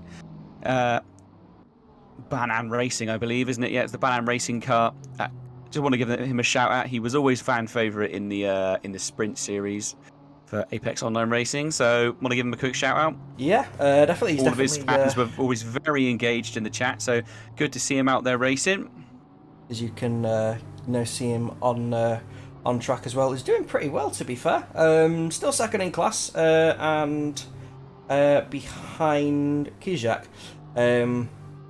So yeah, the 448 and the 500 I've fought a fair amount, but just chasing the Aston for possibly just a little bit of a slipstream as well. But yeah, 448's been running. It's been running very, very smoothly. I think they've only had a couple of mistakes, but nothing too detrimental to the overall race. But yeah, all the drivers for the 448 have been very well controlled for throughout their stints. It's been very nice to watch them, and very clean as well, coming through the field and picking a couple of fights as well. So yeah, definitely. But yeah, Van Meerveld has really decent pace as well. I think we've seen that a couple of times as well. Just the Van Meerveld's pace has been.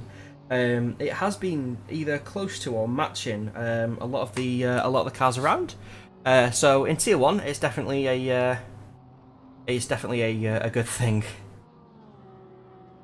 I don't know if something has happened, but the number 500 Ferrari, so that's Kasiak, who we saw.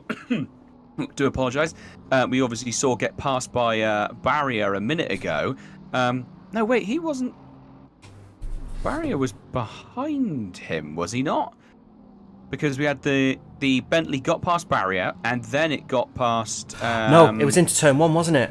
Those were the two cars we had in turn 1. Yes, it was. But ever since then, it does appear that he is dropping back quite significantly, just under 1.6 seconds between him and Barrier now.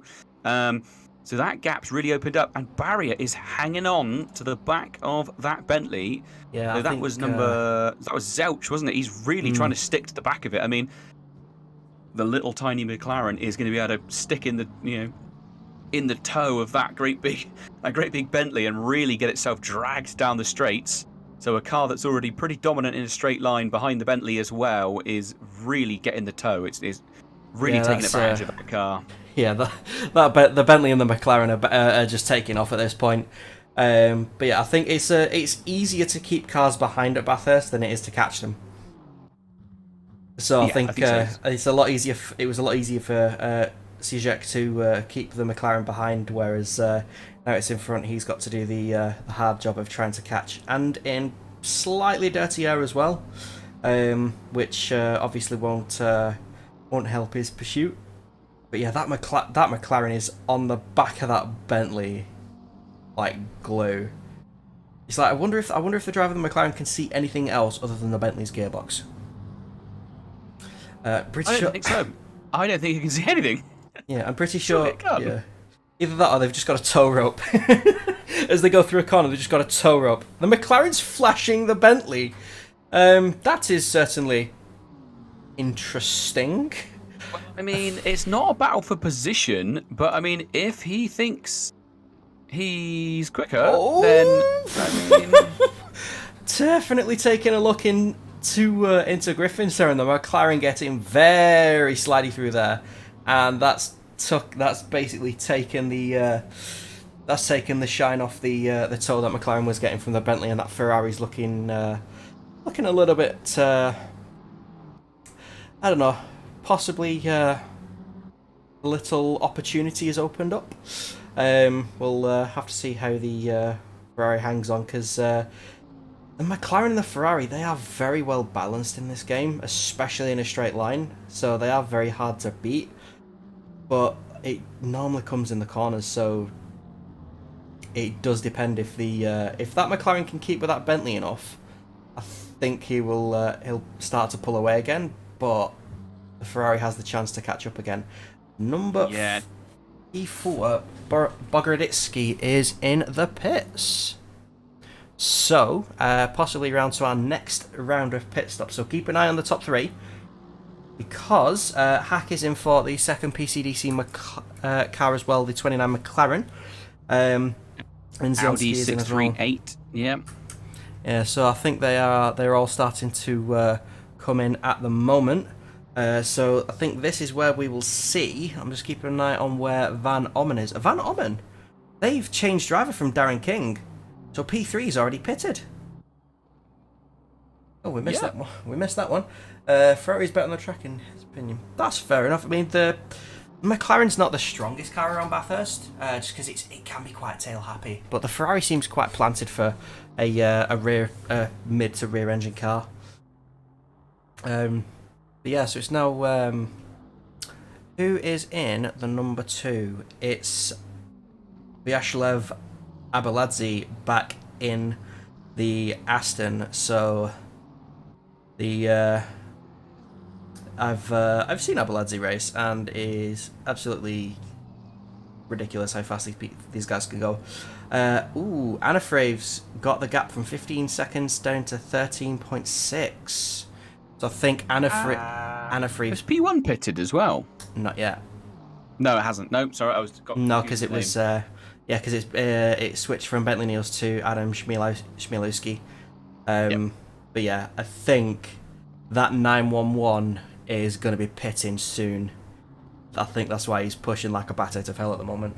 Also, I would like to apologise if you did hear any particular language you were unhappy with during one of our interviews. We do try and keep it as clean-tongued as possible, but obviously sometimes... Oh, the leader's pitting!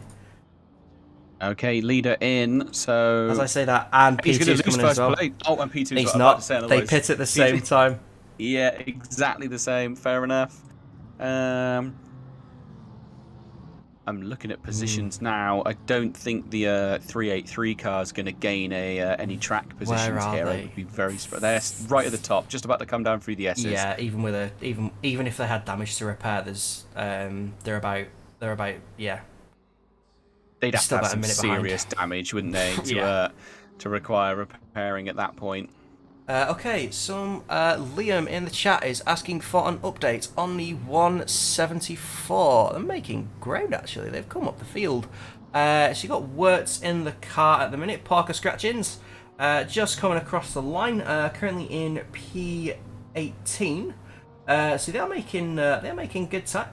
174 is actually making some good time. They were quite a bit further back earlier on in the race as the number 1 of who is in that number 1 at the moment.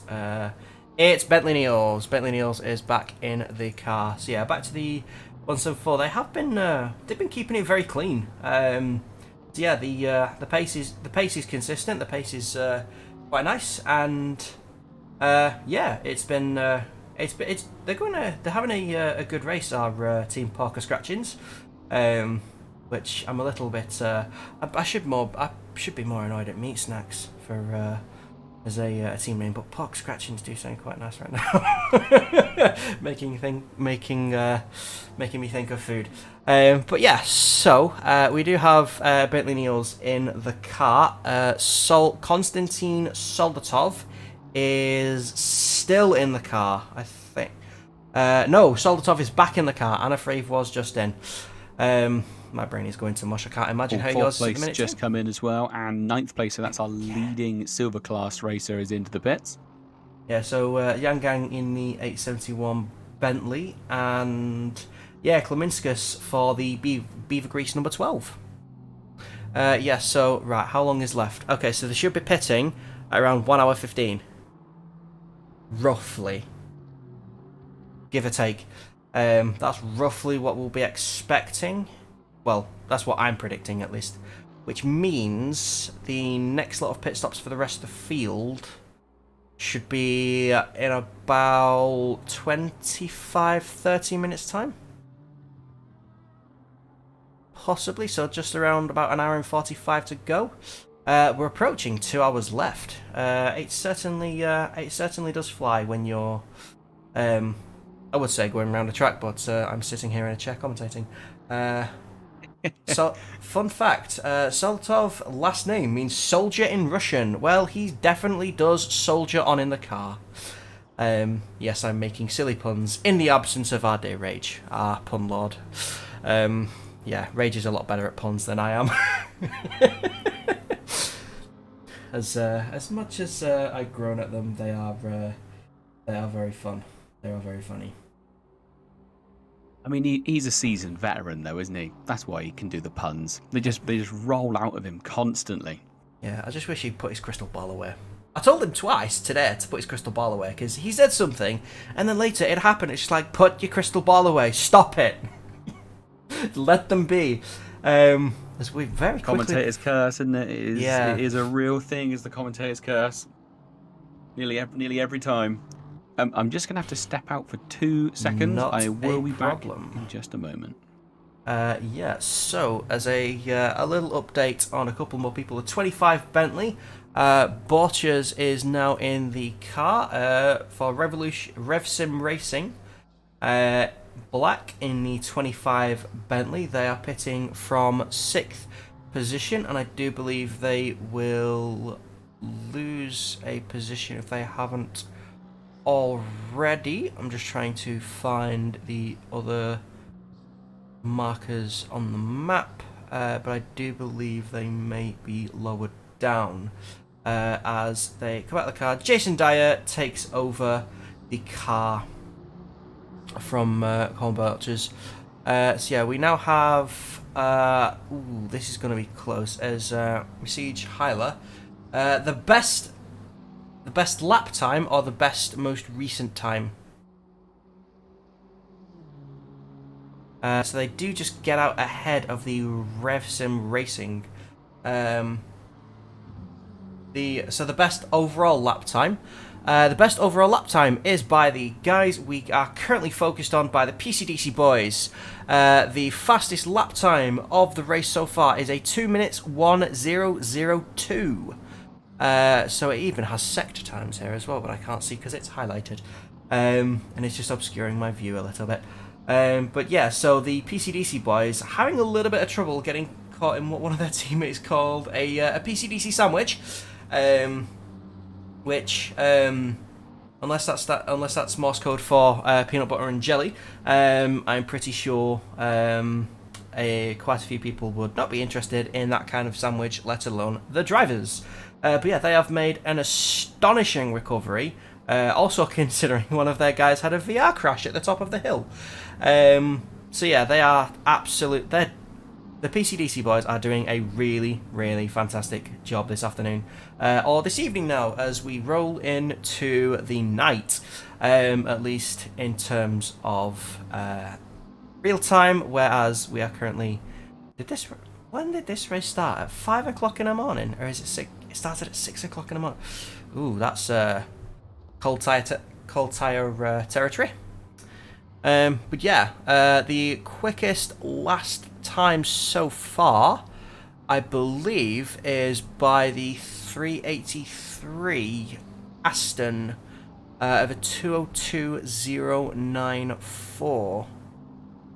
So yeah, total the fastest time so far on track at the moment in terms of pace is P3, 2 minutes 2:094, and then the fastest lap overall is by the PCDC boys currently on your screens, the 2 minute 1:002. So quite a phenomenal effort, to say the least.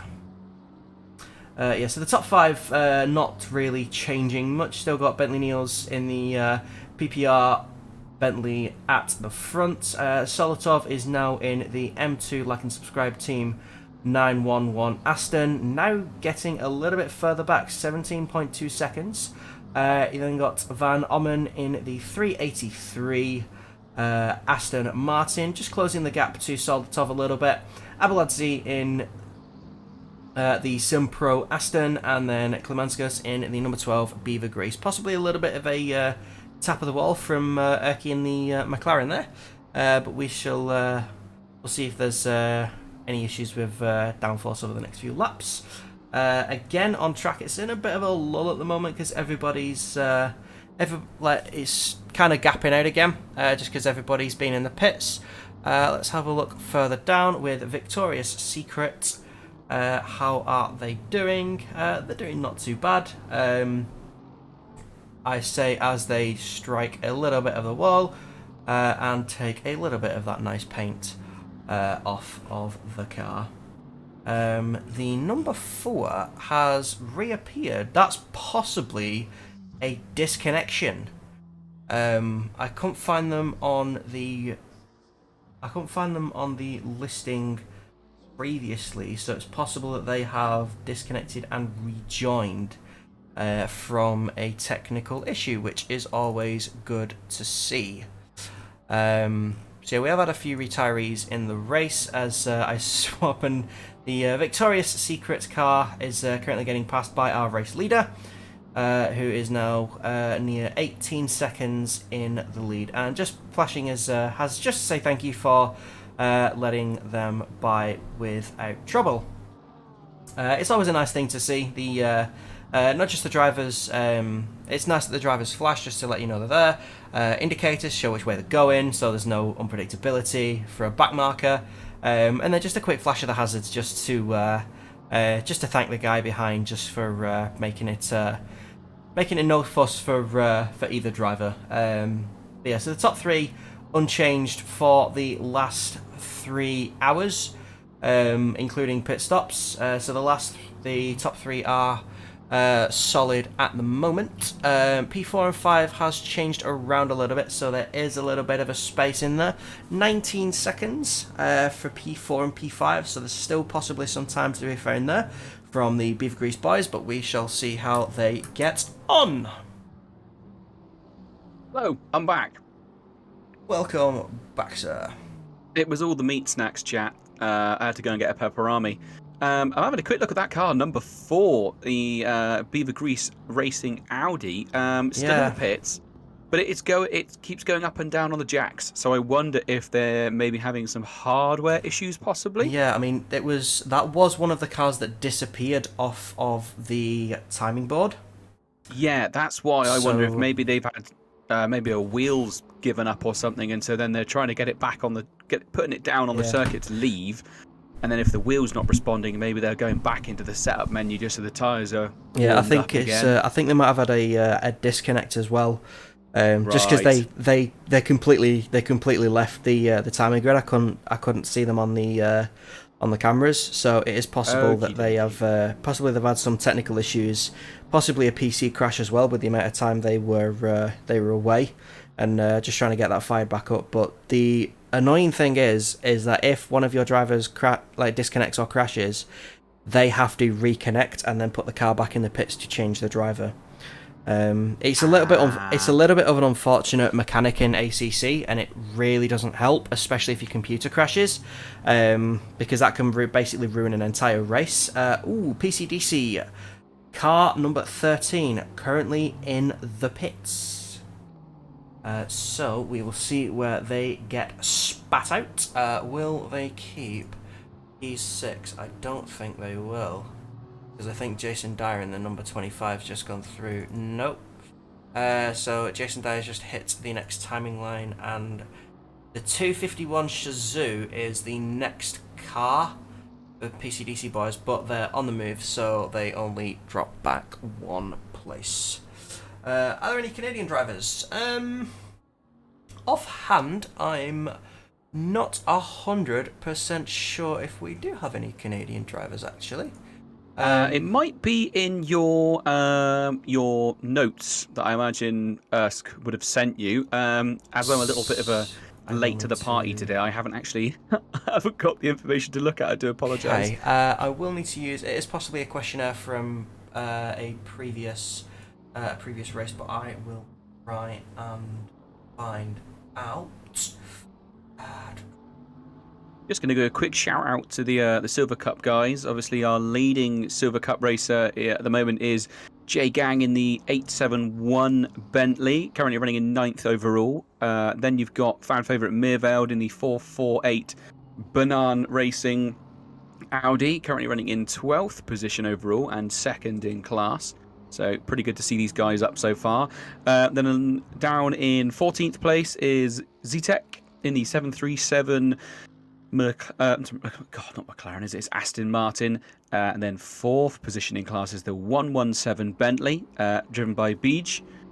And then 5th in class is Zanowski in the 638 Audi. So, the top 5 all within the top 20 overall. So that's really good effort by these guys. And J Gang, the leading silver car, in the top 10 overall. So really, really showing that these silver class cars are not to be messed with and they can put in the pace when they're needed to. Yeah, absolutely. They've definitely had they've had better pace, I think, in the second, kind of like in the second stage of the of this 12-hour race. Because the 448 Banam Racing car was leading silver for quite a while, and the 871 has now gone past and gone far into the distance. A little bit of update on the top 3. I do believe Van Ommen is catching Soldatov. Not at probably the pace he'd want, but the gap is just under 8.5 seconds. So we'll see if there's anything coming up in the next few laps. Heiko, car number 9. We have a Canadian driver, but had to retire. I was wondering where you were, Heiko. I knew there was more than one GOAT racing car today. I think you drive the number 9 Porsche. There's a couple of liveries missing from this time round, Tim. The number 6 Lambo with a Nyan Cat's missing as well, which is a bit unfortunate. Yeah, it is. Yeah. That's 737 Aston. I'm assuming he's either hit the wall or spun it at the hairpin onto the back straight, coming onto the grass with 2 other Aston Martins coming at some pace. Looks like he's recovered and kept going, though. Yeah, possibly some damage to the car, but that could have been bad, because that's the... Oh, God, I can remember. It's Darren King's team, and I've forgotten the name of it. I know it's... yeah, that's the Dal King. Yeah, Dal King. Yeah, white team. That was very close, wasn't it? So that could have been a bit of upset for the top 3 if that had got caught in the collision. Yeah, the more reassuring thing is that, especially coming onto the back straight, you're on the outside of the corner. So you're keeping to what will be the outside. So that Aston being on the grass on the inside is it will have been a surprise, but obviously it's if a car's gone off and it needs to come back on, it's in a more ideal spot for any passing cars as well. But yeah, that gap's just gone back up to 9.3 again. I'm not sure if that had anything to do with it at the moment. Having a look at their last laps, he was about a second slower last lap. If you're looking at Omen versus Soldatov, so that might explain why it's up to 9.3 again. So quite a gap. Yeah, so the last lap from Soldatov was a 2-minute 2:196. The last lap from Van Ommen was a 2-minute 3:027. So nearly an entire second down. So that's where that deficit will come from, and Van Ommen will probably be quite riled up to get that time back as he comes down to the last part of the all the twisty bits and onto the nice clear back straight. Oh, well, I was about to say Soldatov has a back marker to get past, but I'm trying to see what number it is. Well, it's in 24th position. That GTR gave him some room and I think let off the throttle ever so slightly. I think that's car 14. I'm not sure where that car is car running. J-Fang, currently 24th. That'll be the one. Yeah, on the back straight, let off the throttle and let Soldatov go past rather than trying to battle it out and wait to the braking zone. Yeah, it's a lot better. I mean, even if you want to do it at the braking zone, you just brake earlier. You tell the other guy where you're gonna go, and you just brake earlier so that they know that they don't have to outbrake you just to get past. it's something that is welcomed by the other driver, and is going to be it's going to be nice for both of them.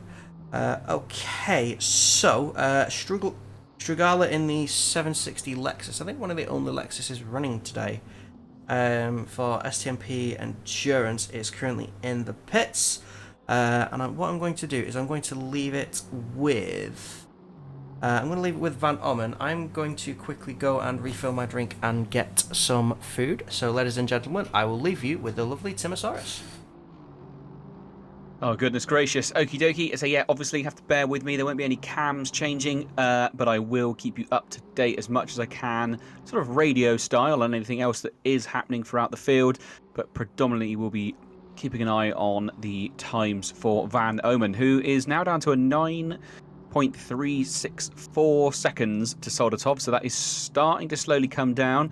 Lap times were, oh my goodness, almost identical. Soldatov last lap with a 2:02.751 and Van Ommen with a 2:02.721. So absolutely nothing between them. Not even a hair's width between those guys.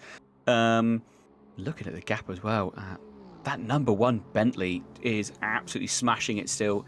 16.5 seconds from first to second, so that is a big old effort.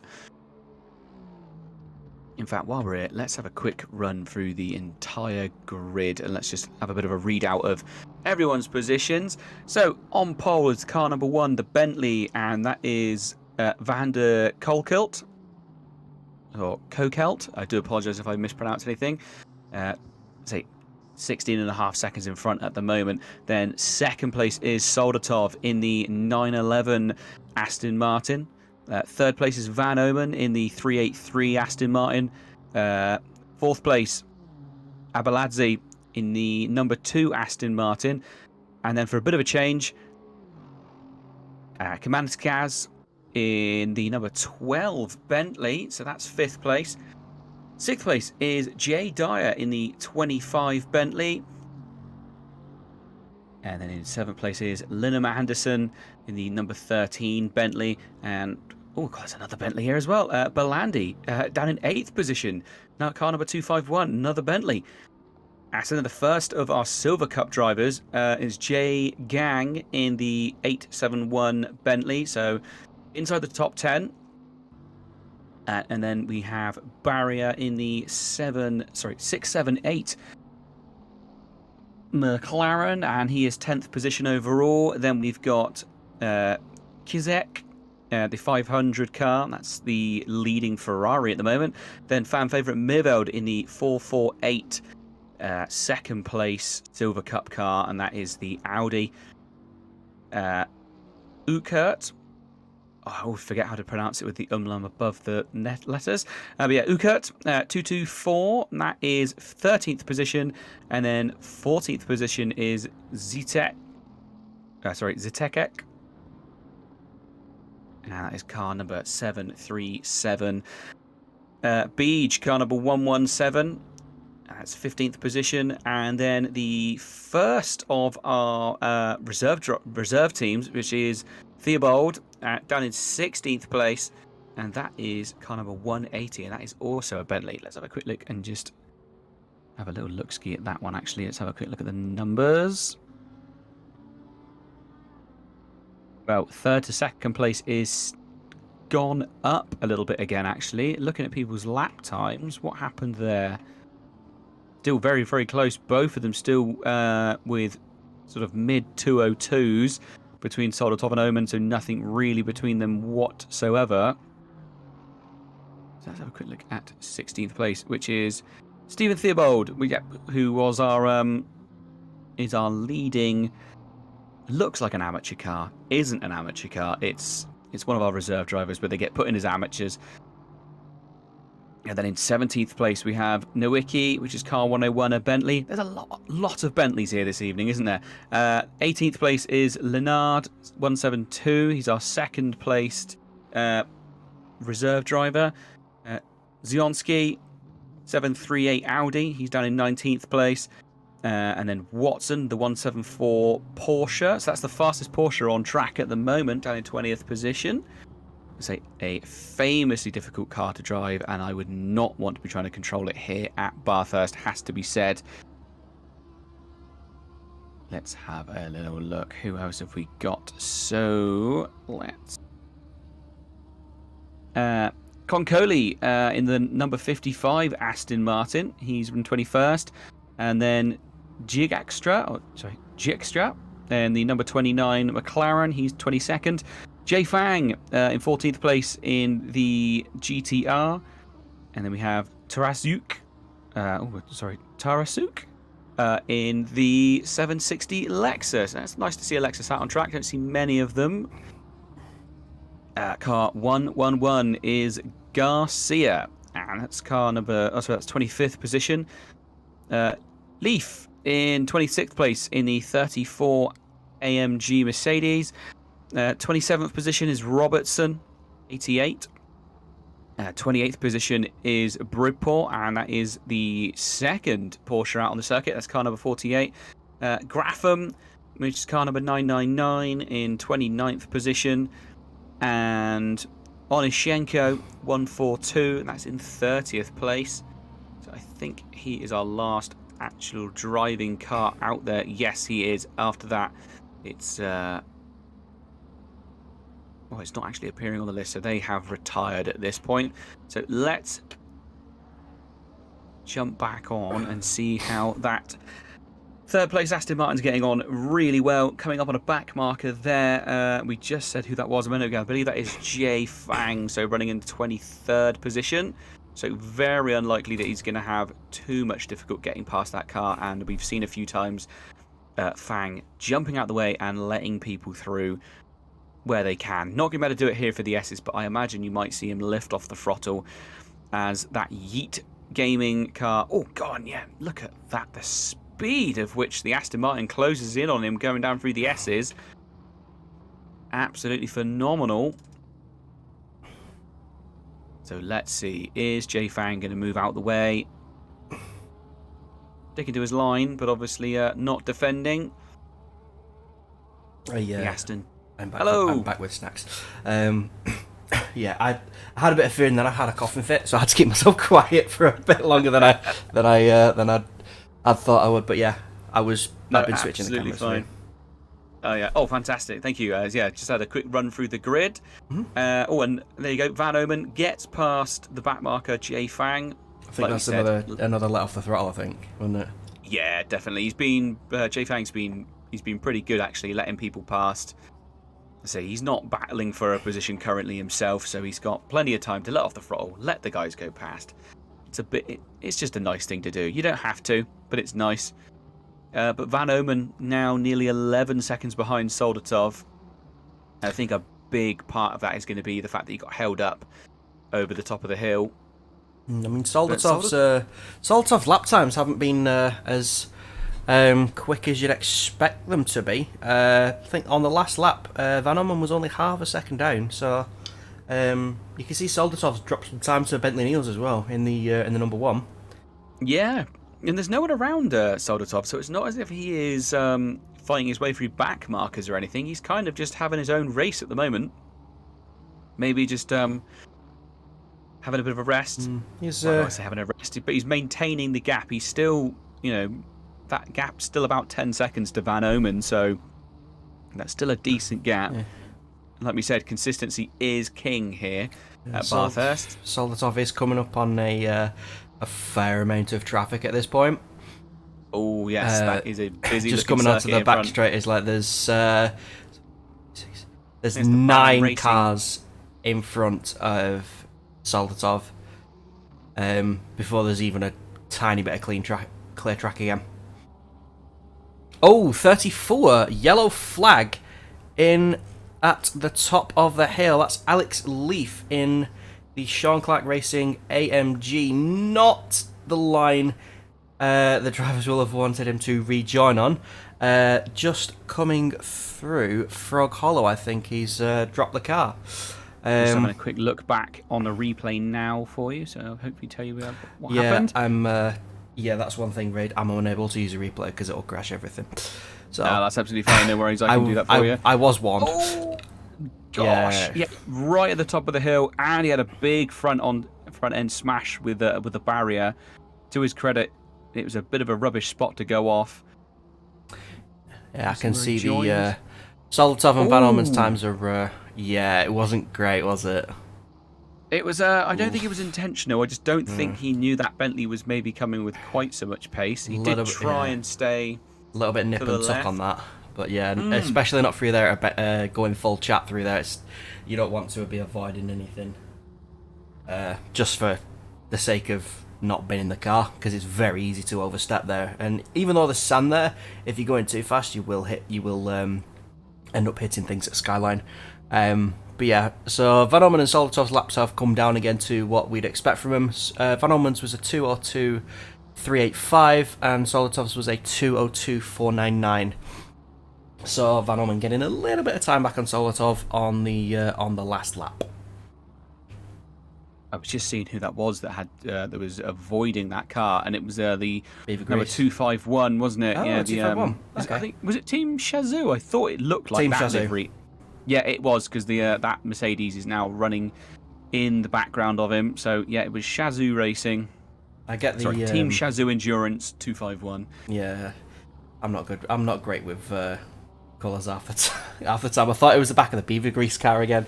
We've seen a lot of that Beaver Grease Bentley today. Just having fun, I guess. In your defence, there is a lot of Bentleys out there today. There's so many Bentleys. Was it Bentley, Aston, Bentley, Bentley, Bentley. Out of the top 10, there is only one car that is not a Bentley or an Aston, and six of the top 10 are Bentleys. 3 of them are Astons and one's a McLaren. Cars. Yes, Which is ridiculous. I think we had that at Kyalami as well, which is. Yeah, supposedly the Aston is the car of choice for endurance racing at the moment. From what I've seen and what I've read in some other communities, it seems to be the one to go for. Yeah, I mean, some of my mates are trying to get me to do 24 hours of Spa race next year, and it's like, what car do you want to drive? It's like, I haven't agreed yet. It's like, oh, well, we're thinking about the Aston. It's like, okay, that's a better way to actually get me to agree. Because if you said the Porsche or the Merc, I would have said no. I'm racing the Merc at the moment. I'm doing a series at the moment where it's in the Mercedes. I kind of quite like it. I can't. I'm usually an Audi man.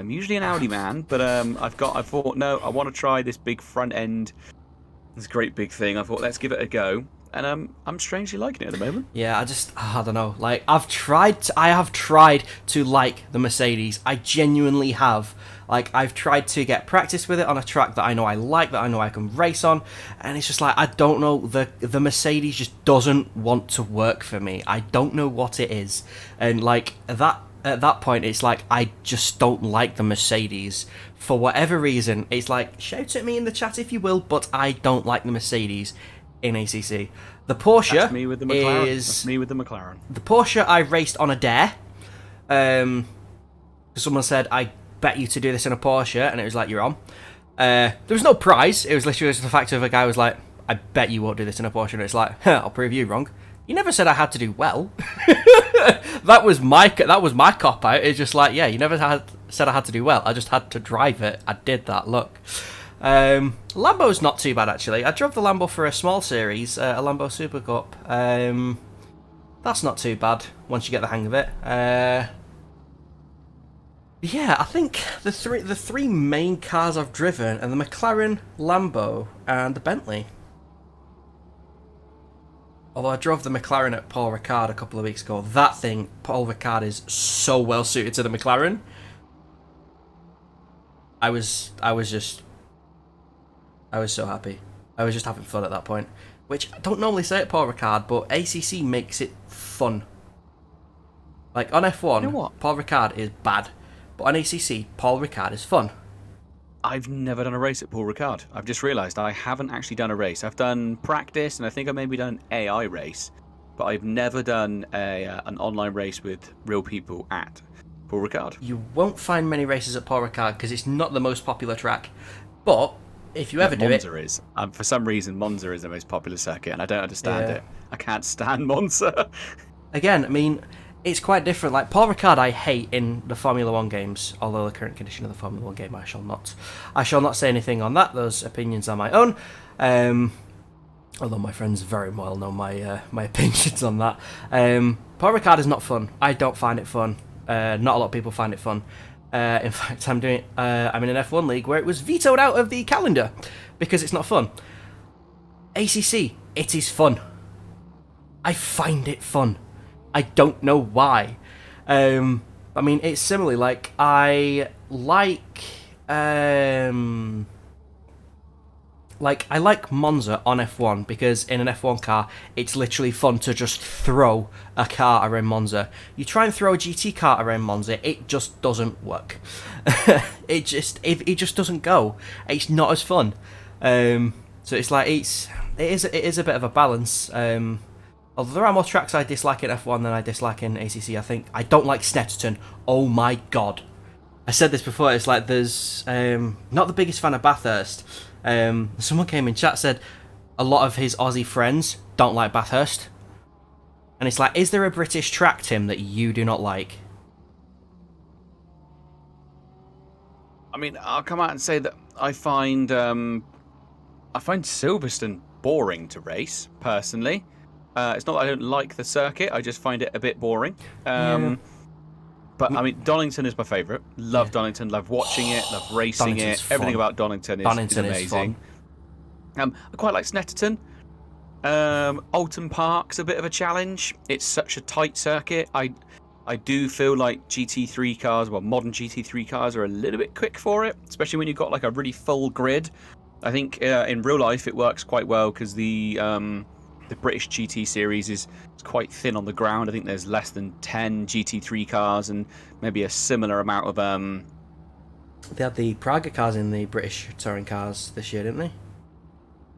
Oh, British GT, sorry. Yeah, the British GT, not the touring cars. Yeah, the British GT. Because I know they had some GT3 cars in the BTCC this season, and that's where the one and only Jimmy Broadbent was racing actually. Mind you, he's doing his 23-hour charity 23 hours of Spa at the minute, I think, which is it's quite a nice thing. Oh, is that the one where you can donate and you can get? I'm pretty sure that is, yes. Yeah, I did see some things that apparently you can donate and basically give drivers penalties. Yeah, give him penalties. Ooh, who went off then? At the end of the main straight. Well, the final straight, sorry. Someone went off. I think they straight lined the last corner. There was lots of dirt in the air. I was on board with Solder Top, so I didn't see the actual incident. I just saw a lot of mud. Yeah, I didn't see it myself. I think it might be the bright blue Bentley. Unfortunate. Trying to remember the name of the brightly Bentley. Who was that? I mean, it's one of the Bentleys. It says Rob on the windscreen. I can't see the number. They're not running in maybe 26th. Come on, why won't you let me scroll? Rubbish applications. If anyone watching has ever used any of the Assetto Corsa Competizione broadcasting stuff, you will know that it's pretty clunky. So sometimes when we're desperately trying to find what's been happening. What are you trying to find? Are you trying to find are you in the little application they've got hidden away that I'm using to switch cameras? Oh, the ACC Broadcasting Example Implementation V2. I'm on V7. Oh, so yeah, sorry, that's V7. Yes, my dyslexia. Sorry. I am using that. Yeah, but yeah, it can sometimes be a little bit clunky. Sometimes you're pressing buttons and you're like, "Are you gonna do anything?" Sadly, it took me so long to find out who it was that was there. I couldn't go back far enough on the replay without doing a custom one. I don't fancy going back 120 seconds. So apologies. Yeah, it's I did get it wrong. It's not 24 hours of Spa. It's 23 hours of Zolder. Ooh, a nice track to race on. I wouldn't do 23 hours on it though. No. Yeah, so do you know what? I completely forgot when you mentioned British circuits. Brands Hatch. I like Brands Hatch. I was doing Brands Hatch a couple of days ago. I find it really, really fun. Like I had to but fun. Yeah, like one of my friends was basically like, okay, so you need to do this, you need to do this, you need to do this at this corner. It's like, I haven't been on this track in this car for a while. Let me get used to the track first, please. Let me get used to gears, and then you can teach me how to not take corners. And it's just like, but yeah, like I think I crashed out of that race because I was just pushing. I was pushing ridiculously hard to try and catch up.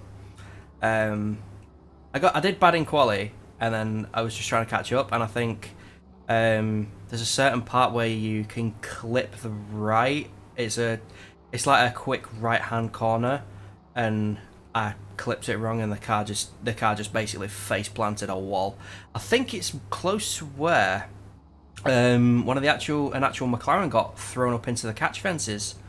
Yeah, that was a big incident. That was I think I did it in the same. Very lucky. Yeah, you got out of it all right, didn't he? That Walked driver. away. There was an orange GT3 car, the McLaren. I think me and my mates were watching that. It's like he walked away from that. It's incredible to watch him just walk away from accidents like that. It's just like, well, it was before the cars got round for the next lap. He was out the car, stood at the side of the circuit, and was vocalising how annoyed he was about the situation. I mean, yeah. I think when they did show the incident from lots of angles, and it did look a little bit like it was just a case of, because obviously with the British GT, that series, obviously this is a real life series we're on about, not a sim racing thing. They run GT4s and GT3s on circuit at the same time, just because there's quite a limited field. So rather than having two separate races with small grid, they have one reasonable sized grid and a little bit of well, what do they call it? Multi-class racing. Yeah. So, and that's a car I'd like to see come to ACC. Actually, is the Toyota Supra GT4 car. I think they might do actually. Toyota are weird though, aren't they? With racing any of their cars, yeah. They're a little bit anything. I know that's why they're no longer in any, like their road cars are very rarely in any racing games, and why none of their cars are in any modern street racing games, because they want to essentially distance themselves from the idea of anything illegal, which is quite funny when you think about the sort of the legacy of the Toyota Supras predominantly being, I'd say it really found its second wind on the streets. Yeah, especially with the amount of modifications you could make to not just a Toyota. It was the fair few the Japanese cars were very modifiable. Especially, possibly a favourite of quite a few people, the Mazda RX-7 with that rotary engine. That's been modified a lot, and yeah, there was actually a Mazda race car. I think it was a endurance race car, and just the engine was rotary. Oh, the 787 V and the 767, which was a quad rotor naturally aspirated engine, which was mental. That is crazy. That's actually the quad rotor engine is the same thing that what's his name? Mad Mike Wadette runs in his drift cars. He quite often puts quad rotor engines into his drift cars. So they just absolutely scream. I heard that for the official name, a rotary Wankel engine. Google that at your own will. And I say Google, I'll explain why in a second. Yeah, I've heard rumours that the rotary engine is making a comeback in some models coming later from Mazda. As well as like an electric car, they've also got a rotary car coming, and it's just like. Do you want to know about this though? It's the rotary. Sorry, I've just stuffed a biscuit in my mouth. I used to work for Mazda, so here's a bit of a scoop for you. Oh. Give me 2 seconds to swallow this because I can't say the word. Yeah. Okay. I'll explain why I said giggle at your own risk. Okay. So if you type in rotary engine on Google, it'll literally say the Wankel engine. It's known as the Wankel rotary engine or rotary Wankel engine. And the reason I find it funny is because, and people with a certain disposition of mind will also find this funny. I was watching an episode of Wheeler Dealers, and they were on about a rotary engine because they had an RX-7, and obviously it's kind of like a three cycle in one turn kind of engine. So you have a suck at one end, a squeeze at another, a bang at one, and then a blow. So it was a suck, squeeze, bang, blow. And the way he said it was we got to get that suck, squeeze, bang, blow from our Wankel rotary engine. And that just made me giggle. Because it, like, to anybody who's a fan of engines, like, yeah, that makes sense. But to anybody of, like I said, a certain disposition of mind, will obviously find that quite funny, as I did. So whenever I think of a Wankel rotary engine, I just think of that, and I just find it funny. And I think, Tim, you find the same, as you're possibly trying to swallow a biscuit and laugh at the same time. Sure, I'm going to really upset you and tell you I just ate a mince pie. I don't even care. I love a mince pie. So I did it this year. I just think, you know what? I'm eating them early. Yeah, so with the rotary engines, they are notoriously unreliable, and don't come at me in the chat and say they're fine and reliable. They're not. They're awful. I used to work on them. Yeah, it's not. It wasn't so much the actual rotor itself. It was more the. Oh, it was more like the edges. Yeah, the tips. Yeah, just because they were going round so fast. Yeah. And the main issue a lot of the time is it's fuel wash. Basically, obviously, because you think the fuel going in basically ends up washing the oil almost off the ends of the rotor tips. It wears them out, and then obviously it just compounds because then there's a slight gap. The fuel gets through even more and more. But a lot of that is user error. Simply the fact that they're quite finely they're quite high-strung little engines. So the idea is now that because they're really small, though, they produce loads of power for what they are. So the idea is they're going to put tiny little engines, tiny little rotary engines in their hybrid cars, but the throttle for those engines won't be at all controllable by your foot. It will all be computer controlled. Oh. So the engine will be able to do exactly what it needs to do to maintain its longevity of life. I mean, whenever we used to get the RX, we never really saw any RX-7s. I think we had one old RX-7 came into us once, but used to see quite a lot of the RX-8s. And those, when you switch them off, the idea was you're meant to, I think you hold the car at... Did you know that if you say rise up lights, it sounds like razor blades in Australian accent? Rise up lights.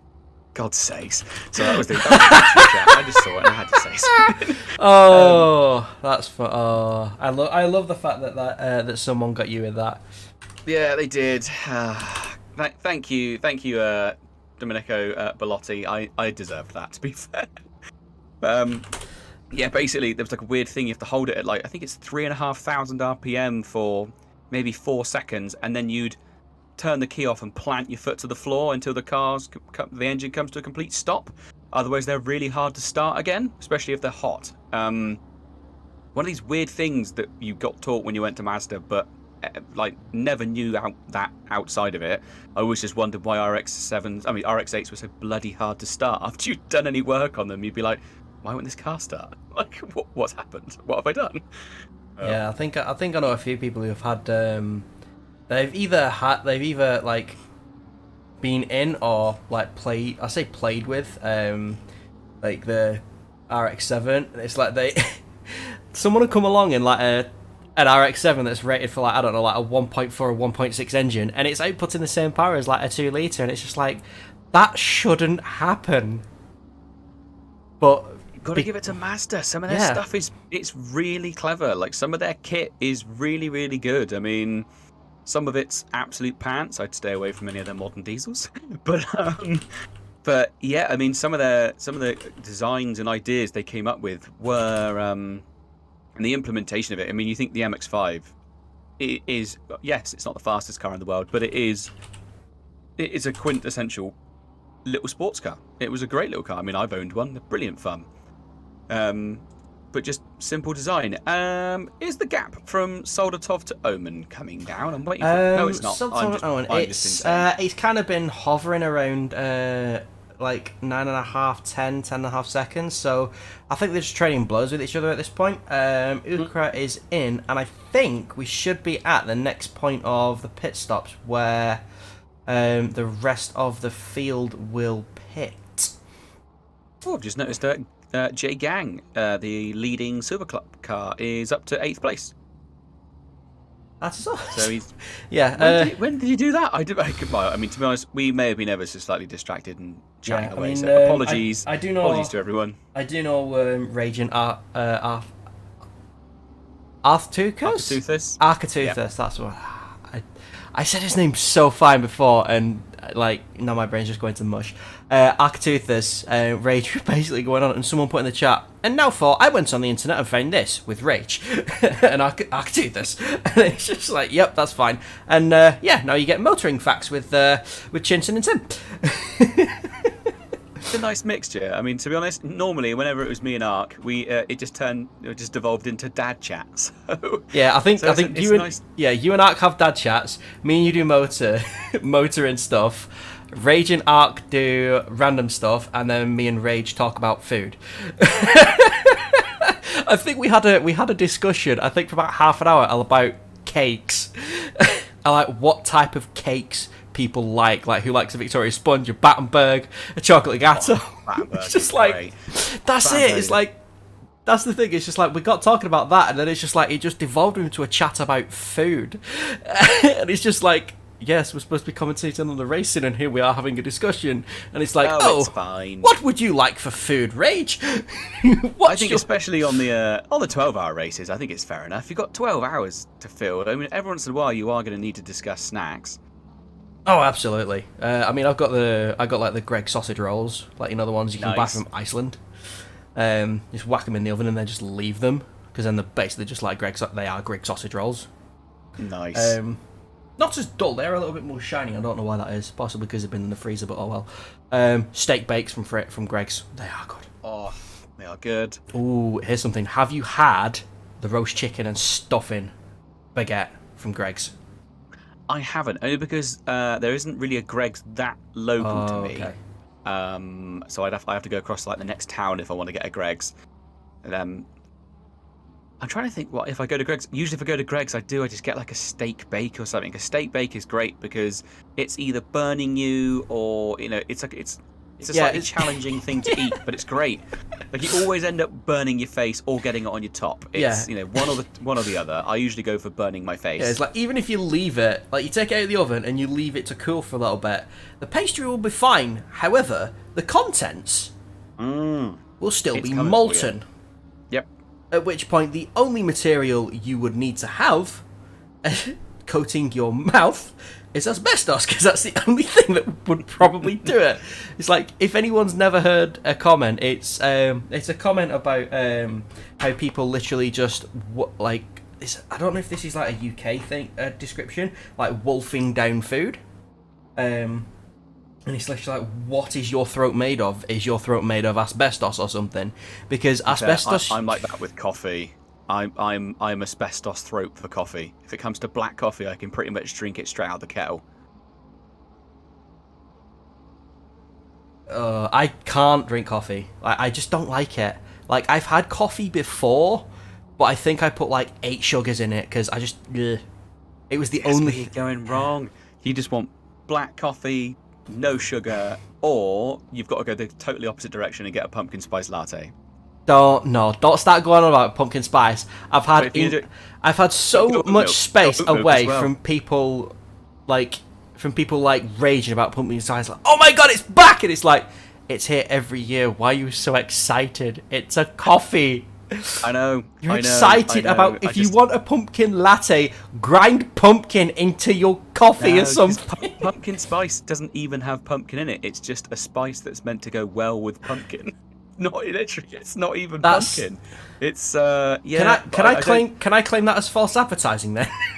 Yeah, probably. I mean, I can't even explain it, but I go full blown like teenage girl. I put on my Ugg boots and my black leggings. Oh, put on my matching top, and I go. And get myself of all the things I needed a mental image of, Tim, you going to Costa or fucking or whoa, my apologies.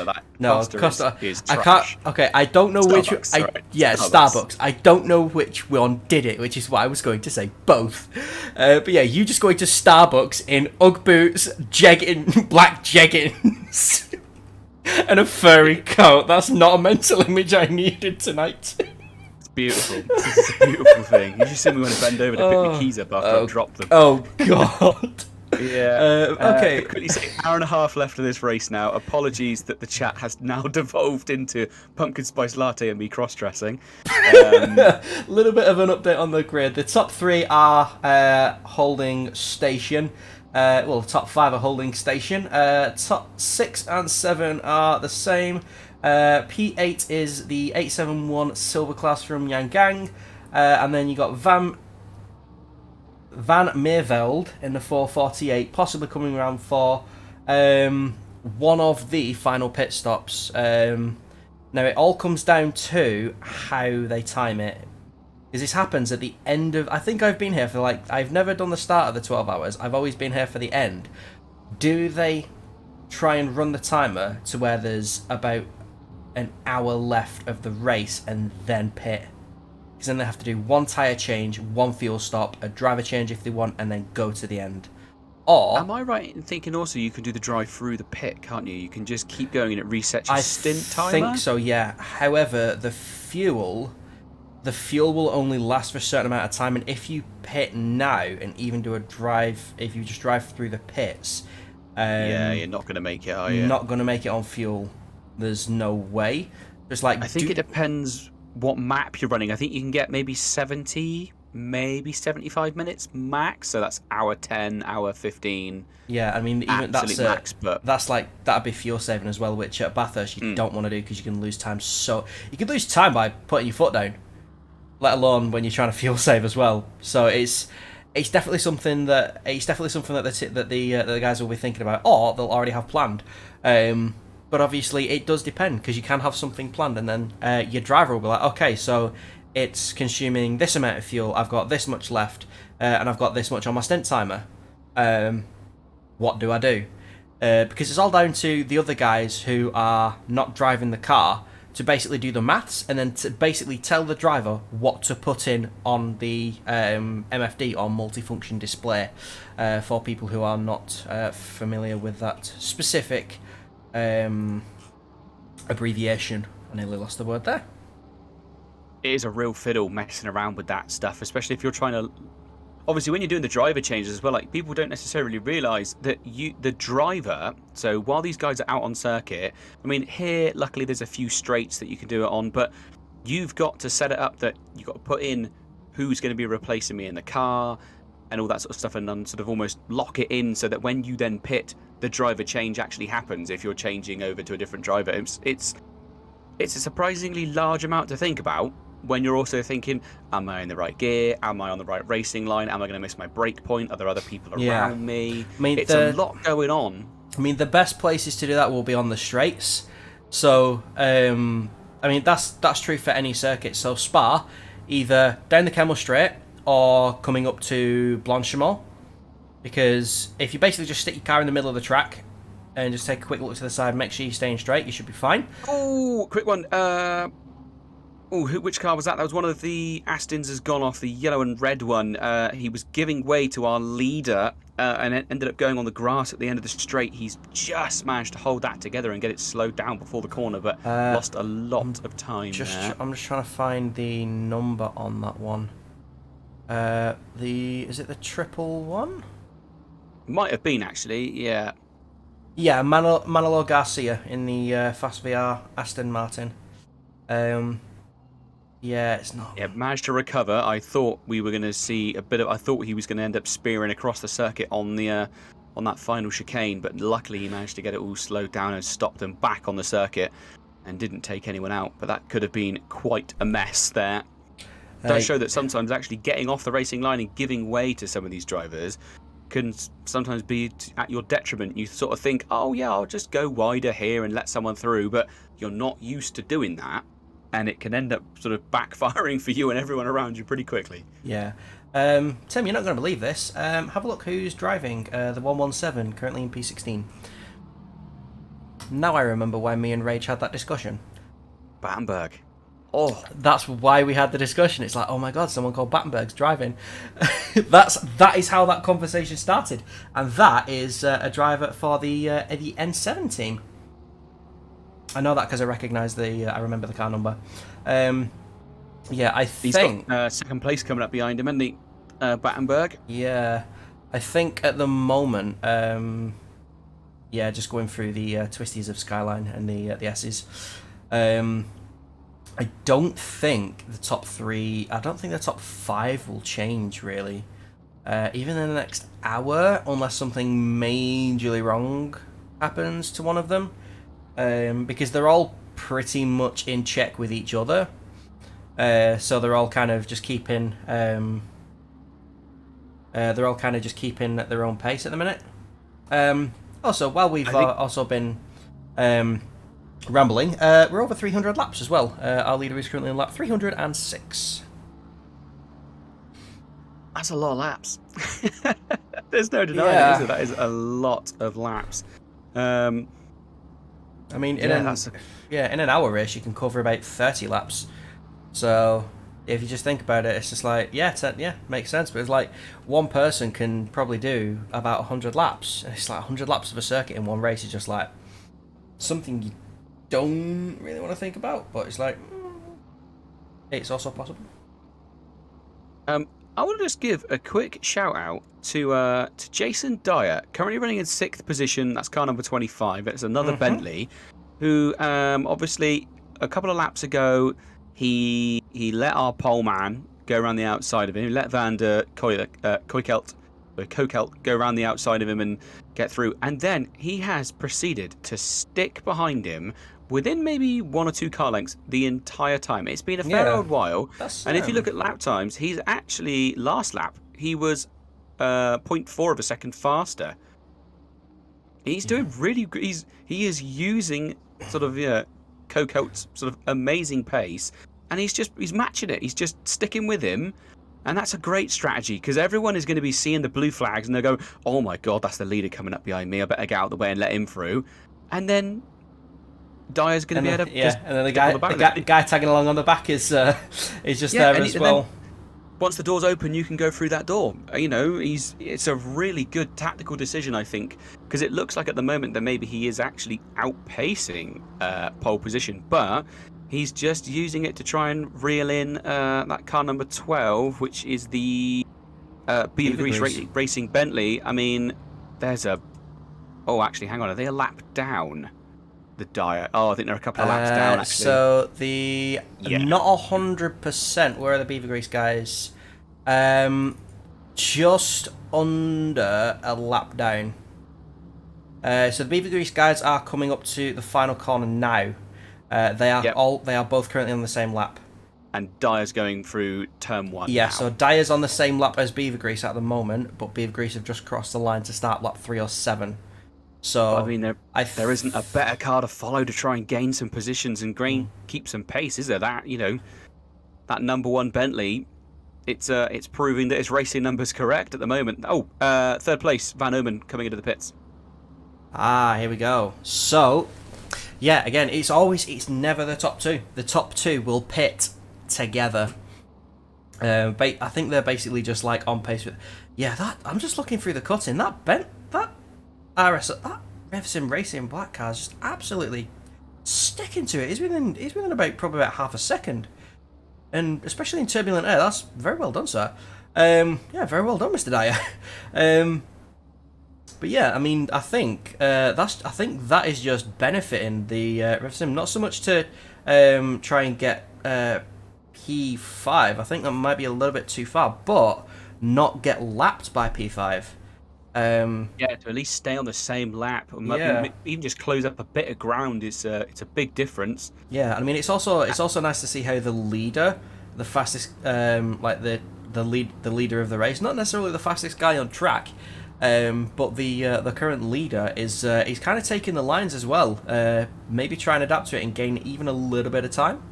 Because that's always like one thing I hate about trying to practice for a race is going in time trial and then just trying to get faster and faster times rather than trying to just get consistent at the track.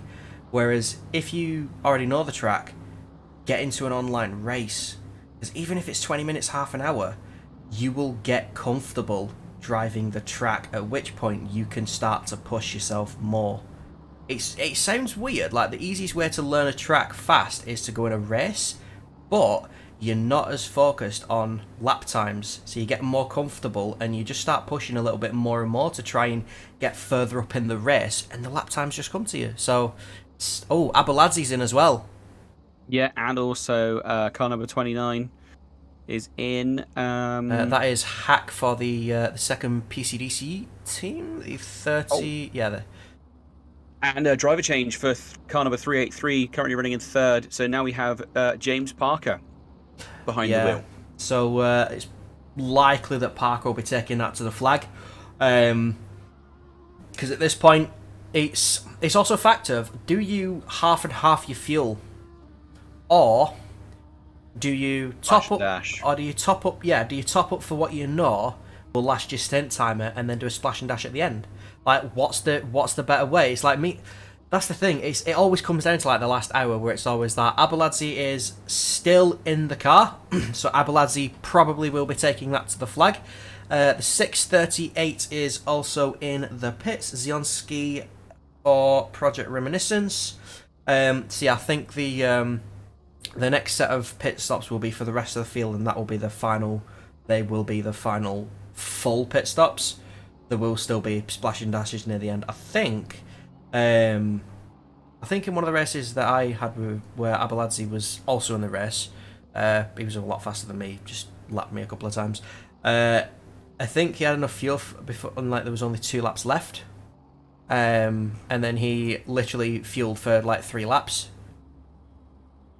So he went in with like 2 laps to go, fueled up for 3 laps and went. And it's just like, that is the ultimate definition of a splash and dash.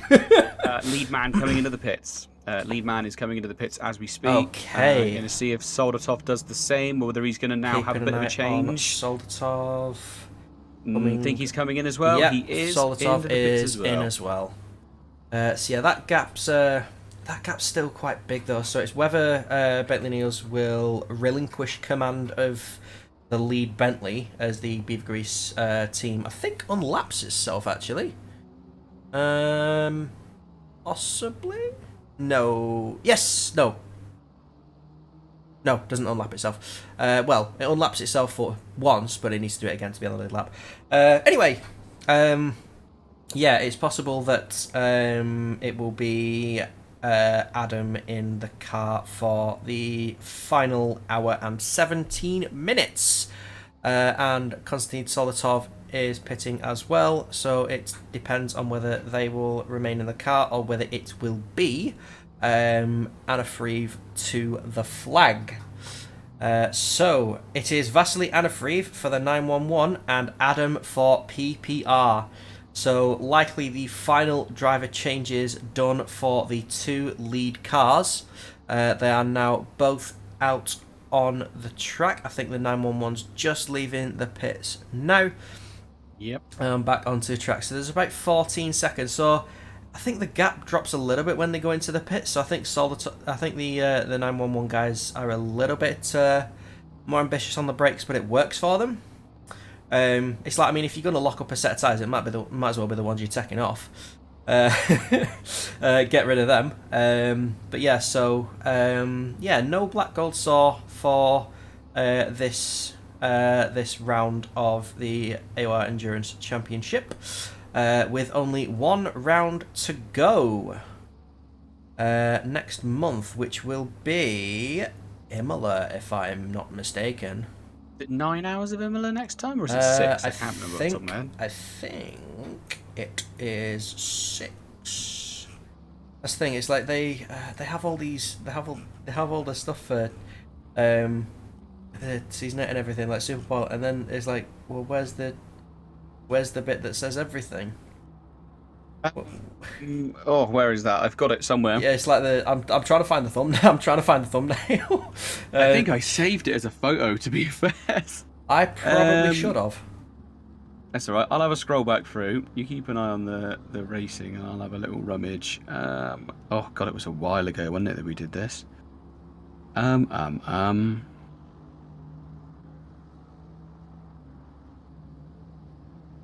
No, I know exactly where I can find it. I can find it on the actual website, apexonlineracing.com.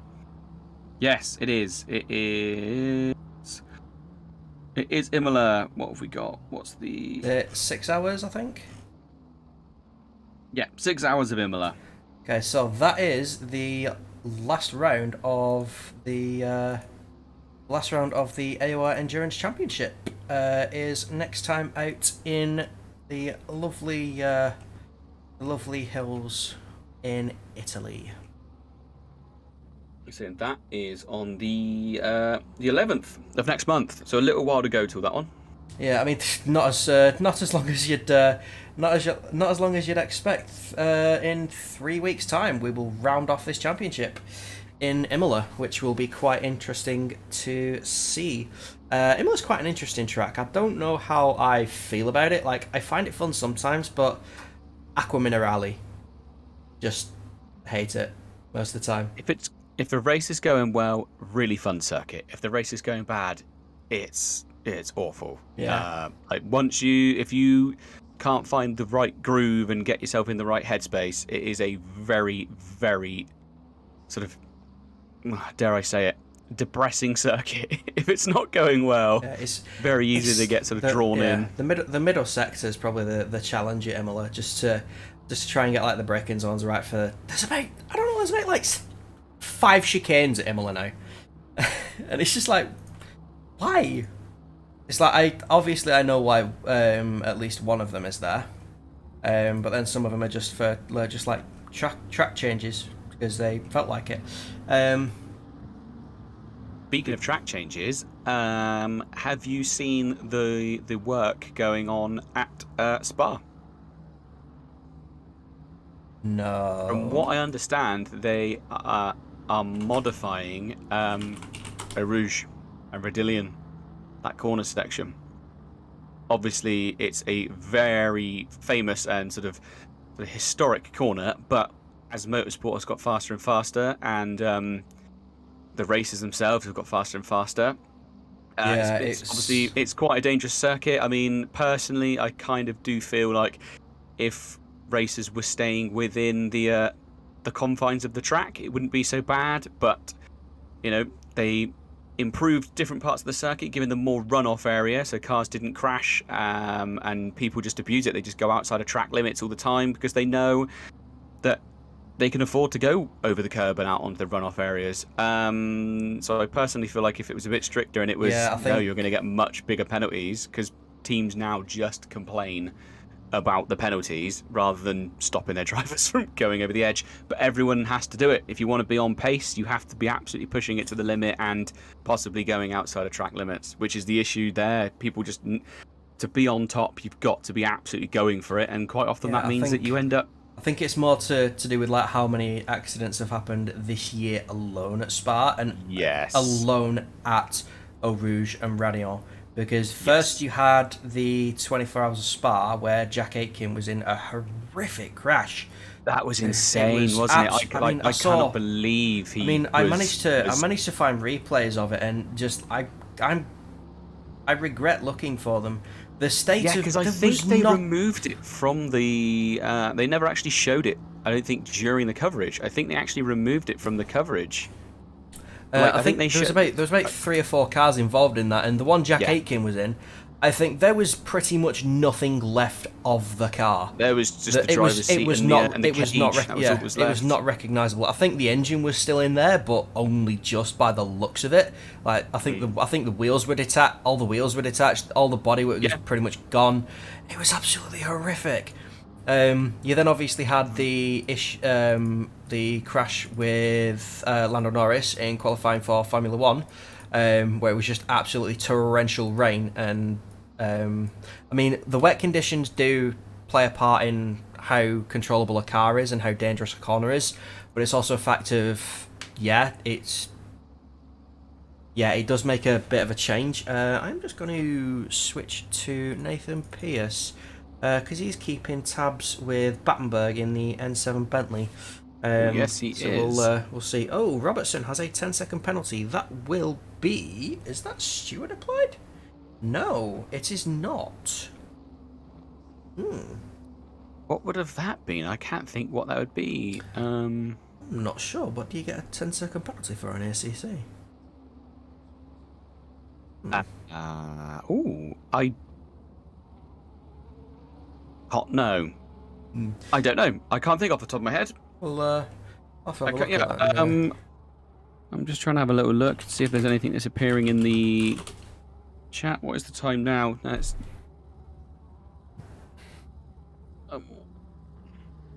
Oh yeah, that was the 10-second penalty, was it? And what car number was that? Sorry, that's car number 88.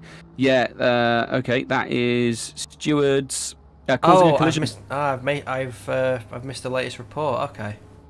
Oh, and a license point as well. Yeah.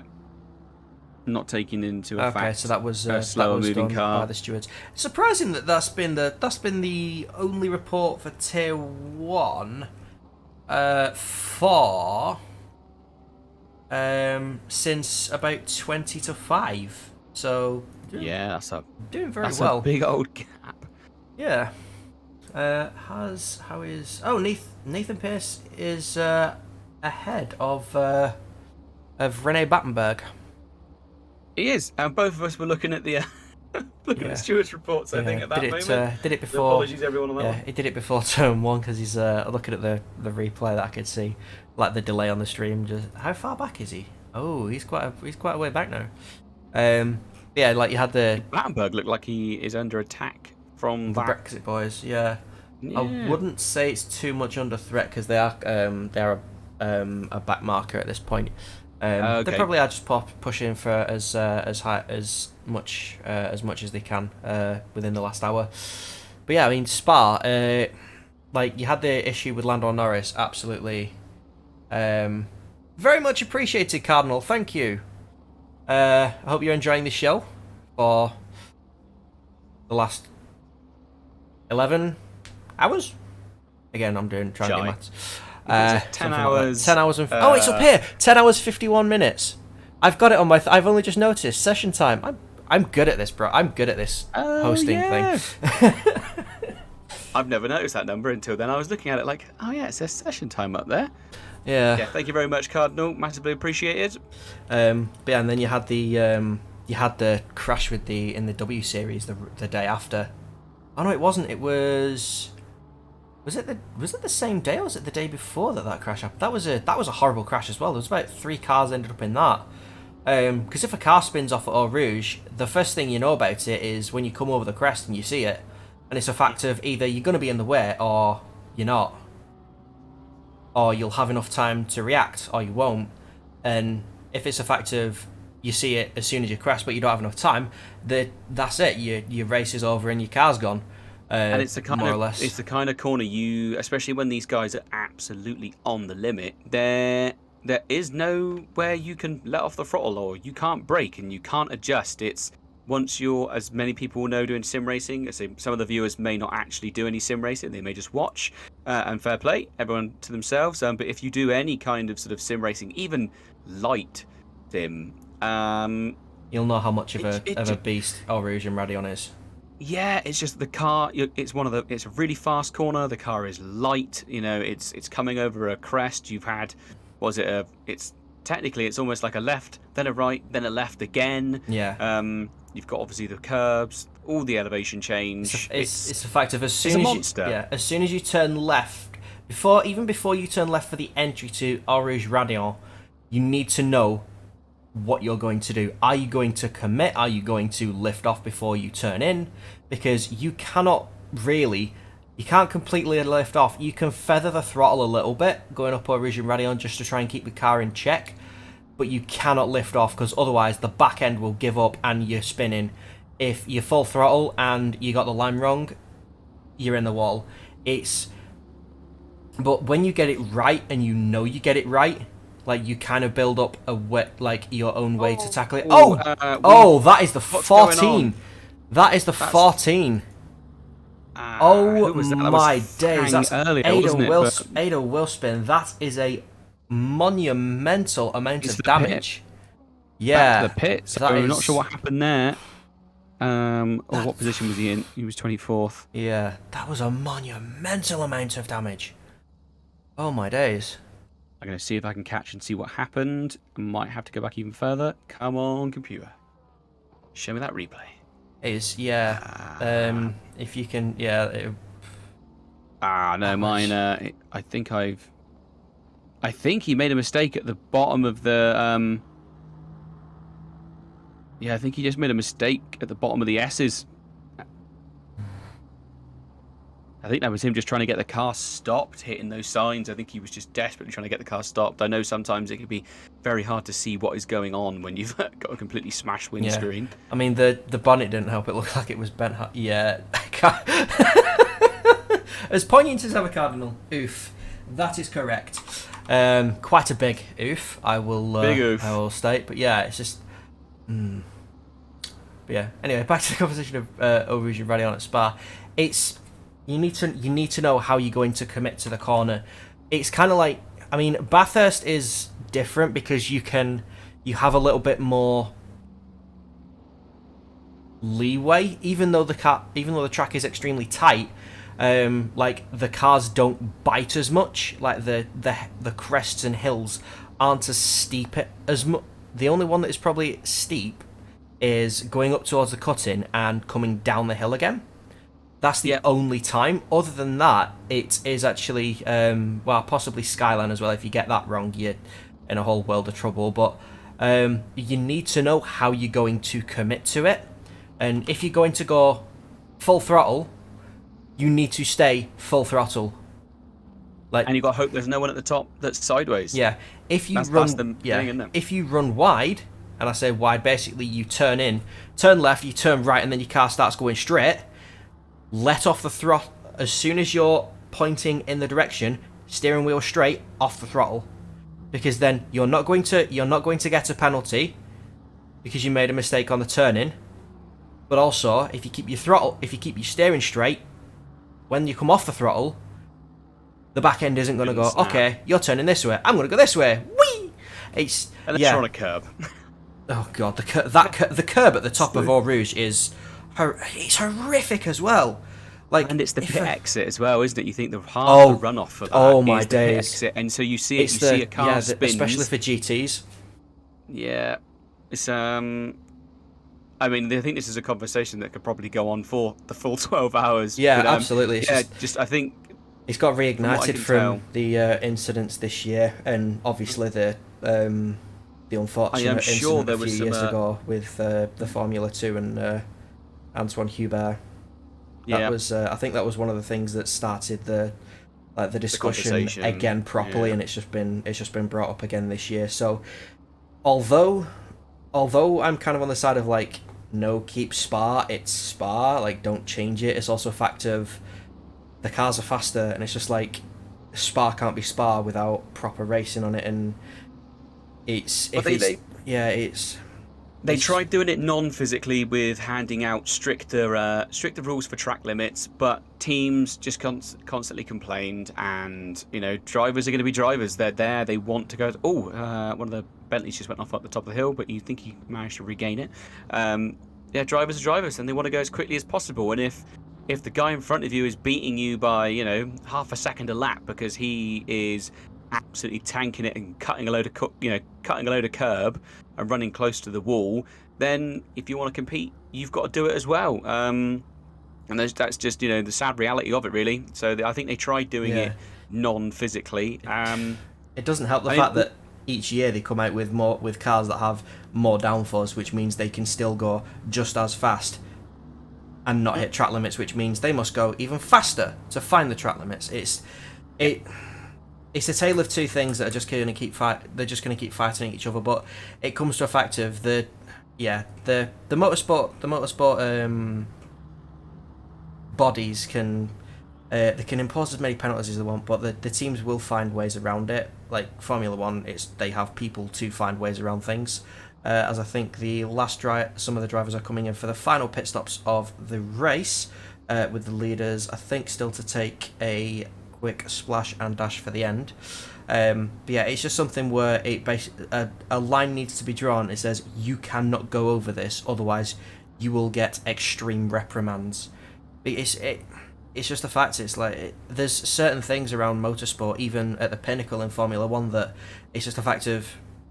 Okay, for instance, Lewis Hamilton got fined €5,000 for removing his seatbelt or loosening his seatbelt during his cool-down lap at the Brazilian Grand Prix. Now, for someone like me, €5,000 is a lot of money.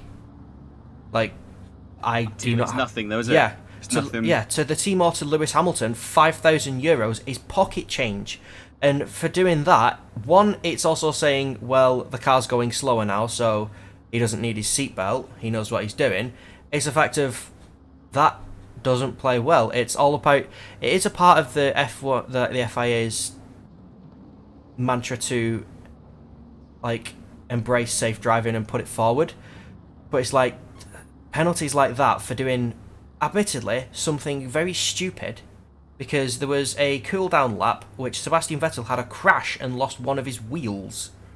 Like, would you really want a seatbelt loosened on something like that? I wouldn't.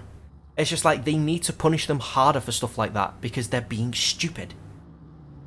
It's like, but like I say, it's just you think that to a certain extent, especially with F1, the cars are so insanely fast.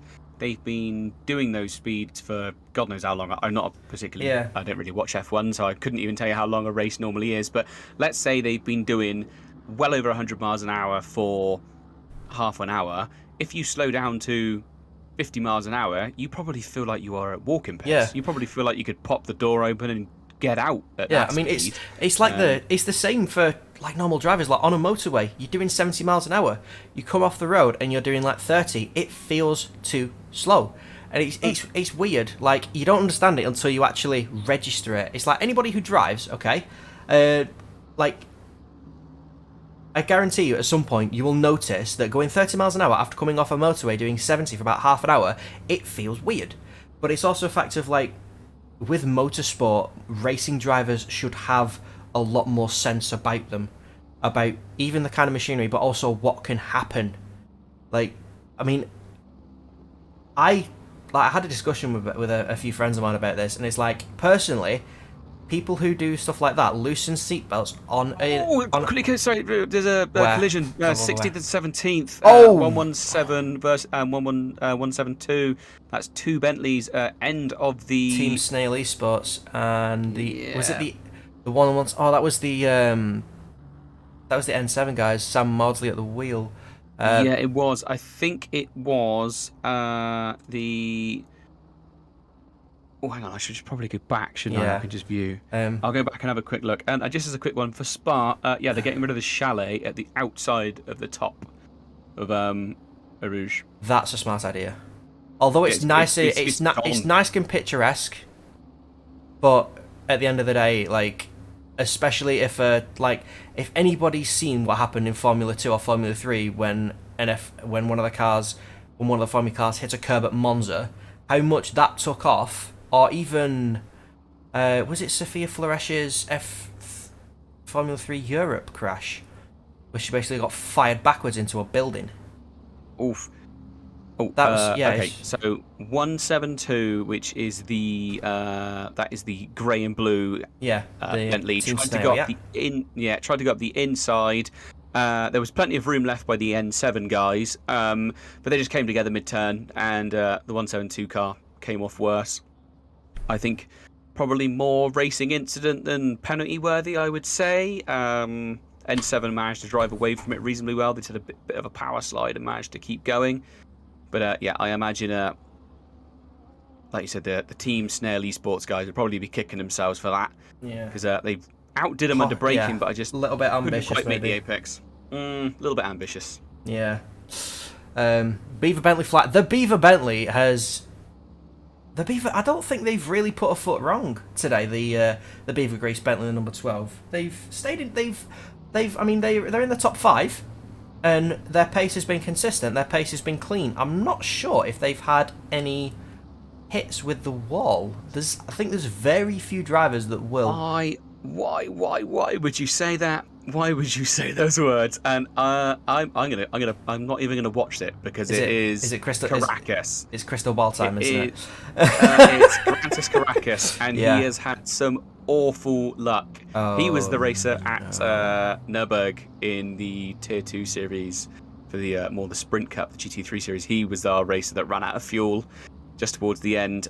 Phenomenally fast racer, really, really fast, but has had some awful luck, and I think his team as well. They had a disconnect on round 1 at Barcelona, Oh. so they couldn't. I think he crossed the line in second, or it was somebody couldn't make it to the race, so one of their drivers never They got a reached the minimum 180-second time. penalty. Yeah, I think it might have been the Beaver Grease boys actually. Which, I mean, I think me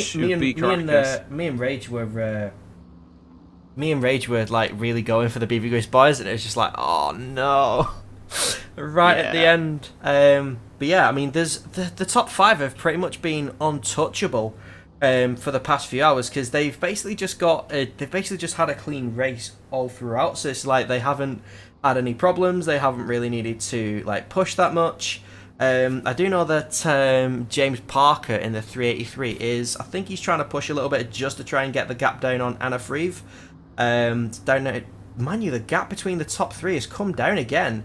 Anna Freeve is less than 10 seconds behind the number one Bentley of Adam, and James Parker is 8.1 seconds. So the gap is coming down, ladies and gentlemen. Could this be a race? Well, it is a race to the finish, but will it be as close as we all want it to be? Who's this? Gedus or Gedus Sim Racing. Beaver Bentley flying. It really is. It really is flying. I'm looking at the lap time actually. Caracas's last lap was a 2:02. 2:02.211. So that was significantly faster than everyone else in front of him. And who did we have a minute ago? Also really putting in some good times at the moment is car number 13, Hyler behind the wheel. Last lap was a 2:02.5. I think he had a 2:01 the lap before that as well. So that's a seriously quick car out there at the moment. Yeah, I think the PC, if there was like anything like a driver of the day, it would probably be either the PCDC boys or the Beaver Grease. I would personally be more towards PCDC just because of the amount of issues that they've come up against. Like they had a bit of. Speaking of PCDC, I think we have one of their teammates currently waiting. I'm just going to find them. Just as a quick one, gap from second to first is now 8 seconds. Okay. So Shimala Whiskey is looks like he's serious off the pace at 2:04 last lap. So he is losing time significantly. Sorry. Yeah. Hello, Mats. Welcome. Hello. Welcome to the commentary box. Your race got off to a bit of a shaky start, didn't it? Yes. To say the least.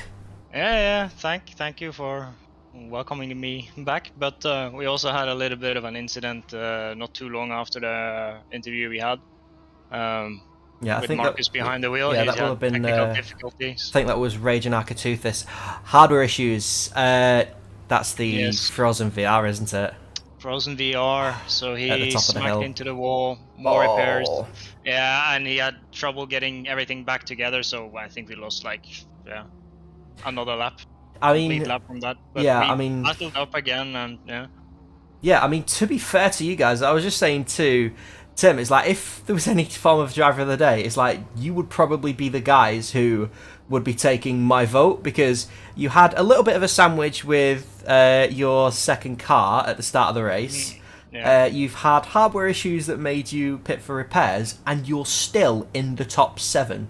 And I'd probably say quite comfortably in the top 7 as well. And you have the fastest lap of the race so far. Yes, and also remember we talked about realistically P6, and that was even before the collision we had, with Marcus. It looks like we can actually reach it still. There's 50 minutes left. Yes, we are behind by some time, but strategically it could go actually. I mean, yeah, Hyla's been. There have been a couple of comments in the chat as well. Just I think on the last stint Hyla was in the car, like it just said Hyla's on rails. I mean, the car control Hyla's had has just been absolutely phenomenal. So it's crazy. But also, like we see with other people now, I think there are more people starting to have issues with brake fade on the rear pads. us the same, so his pace will not be as was, but still with P6 actually pitting in before us, they will physically have to stop in the box. So is that it? Is that it now? Are you going to the? Are you boys on till the flag?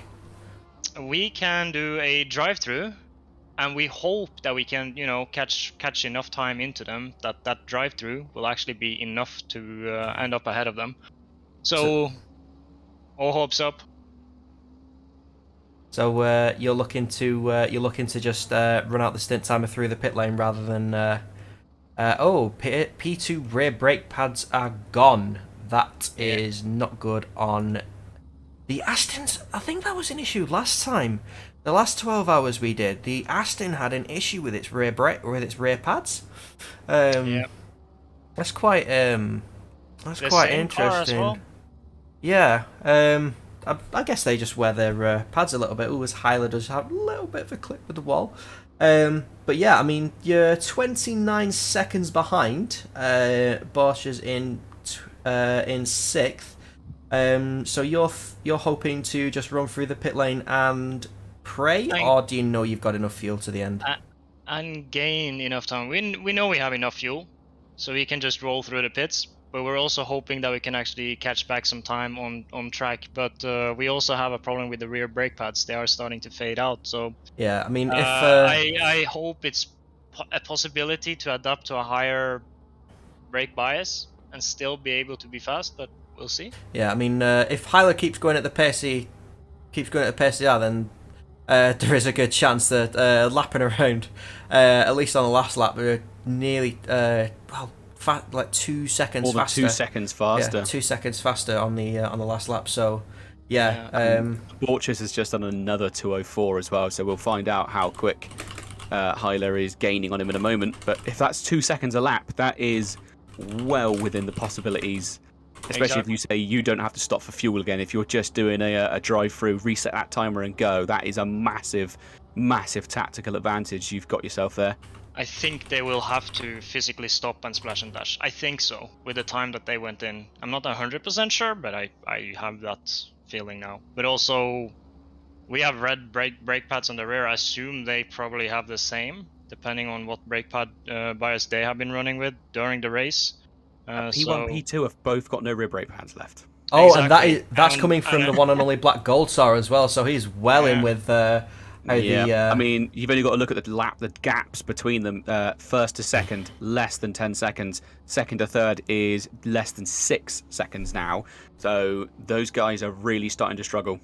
So you might end up catching a lot more than you think you're going to get. There might be the possibility. You think if the leaders, they've been pushing very hard this entire time, there is a possibility. Oh, massive incident. Where was that? I did see a yellow flag. Do apologise. I'm going to mute myself and look for that. The 142.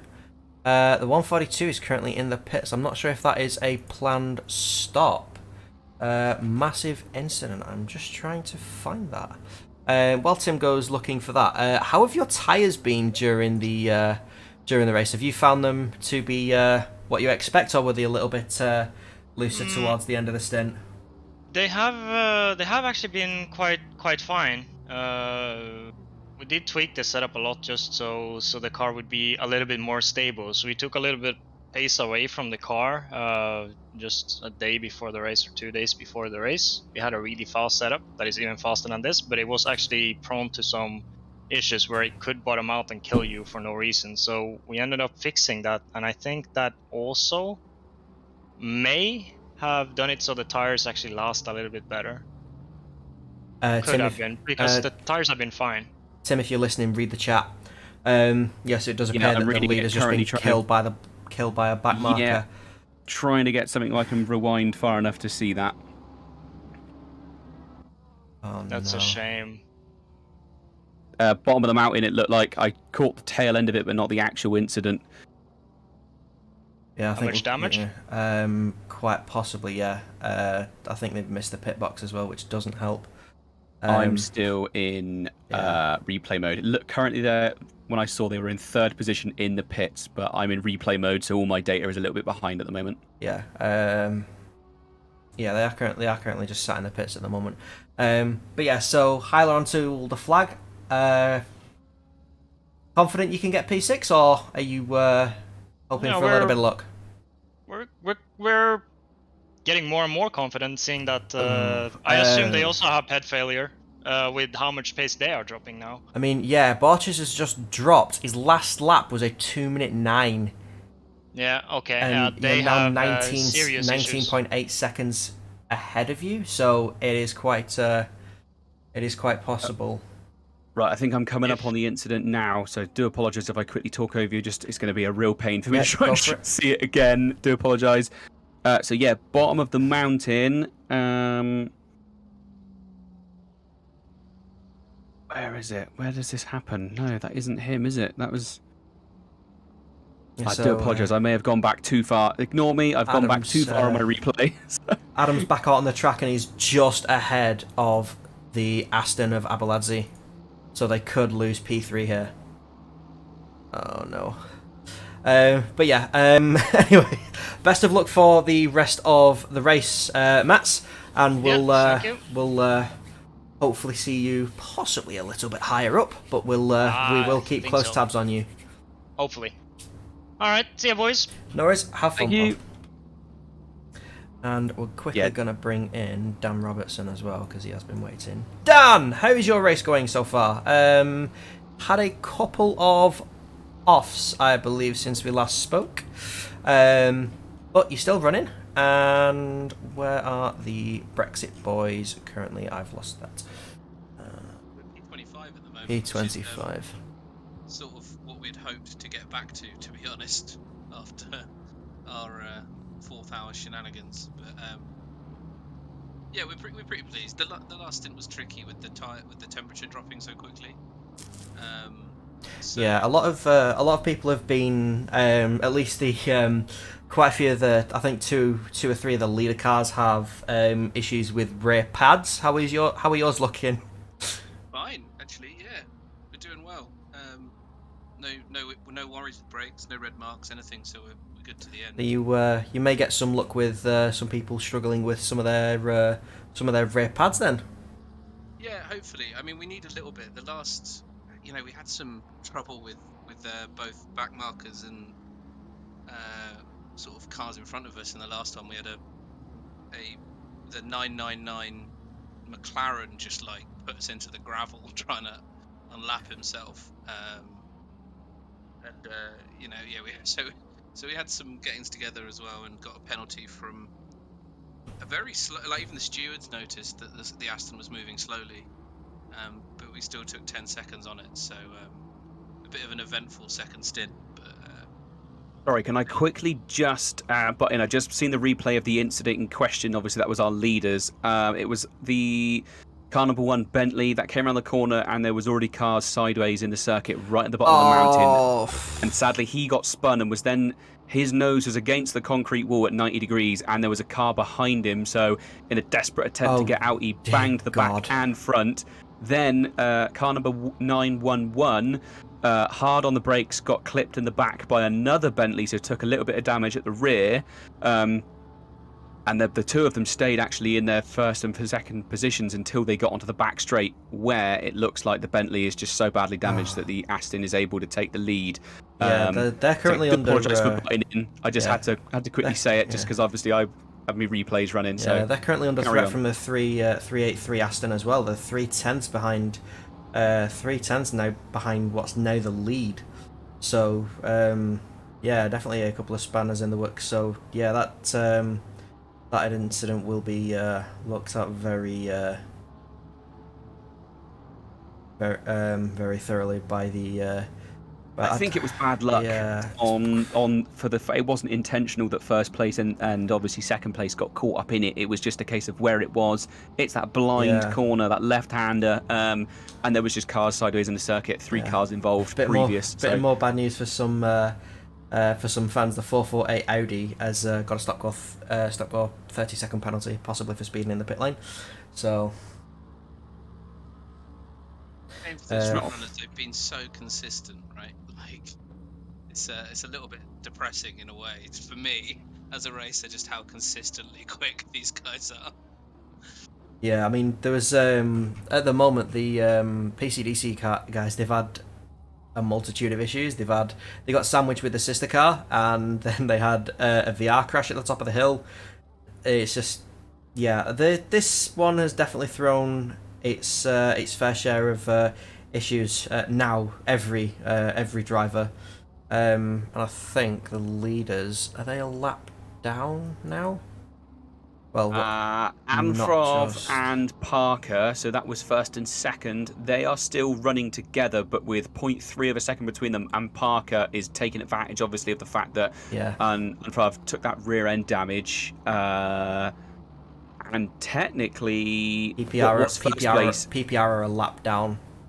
So yeah, they will not be under pressure from fourth. Yeah, they will not be getting the top step of the podium on this occasion. But yeah, so are you hoping for anything further down? Hoping to get a little bit further up the field before the flag? The 48 Porsche in front in 24th is just a little bit too quick for us, I think. I mean, they've had their own problems as a blue flag, letting some of the front markers through, but I think they'd need an awful lot for it to come back to us.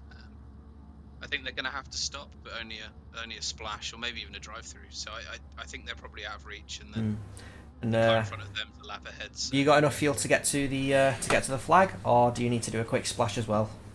No, we pitted on. You pitted just on the hour, didn't you? I think I saw the car going. Yeah. Yeah, the disconnects let us sort of fully align so that we don't have to worry for the end here. So Jay can just go as fast as he likes.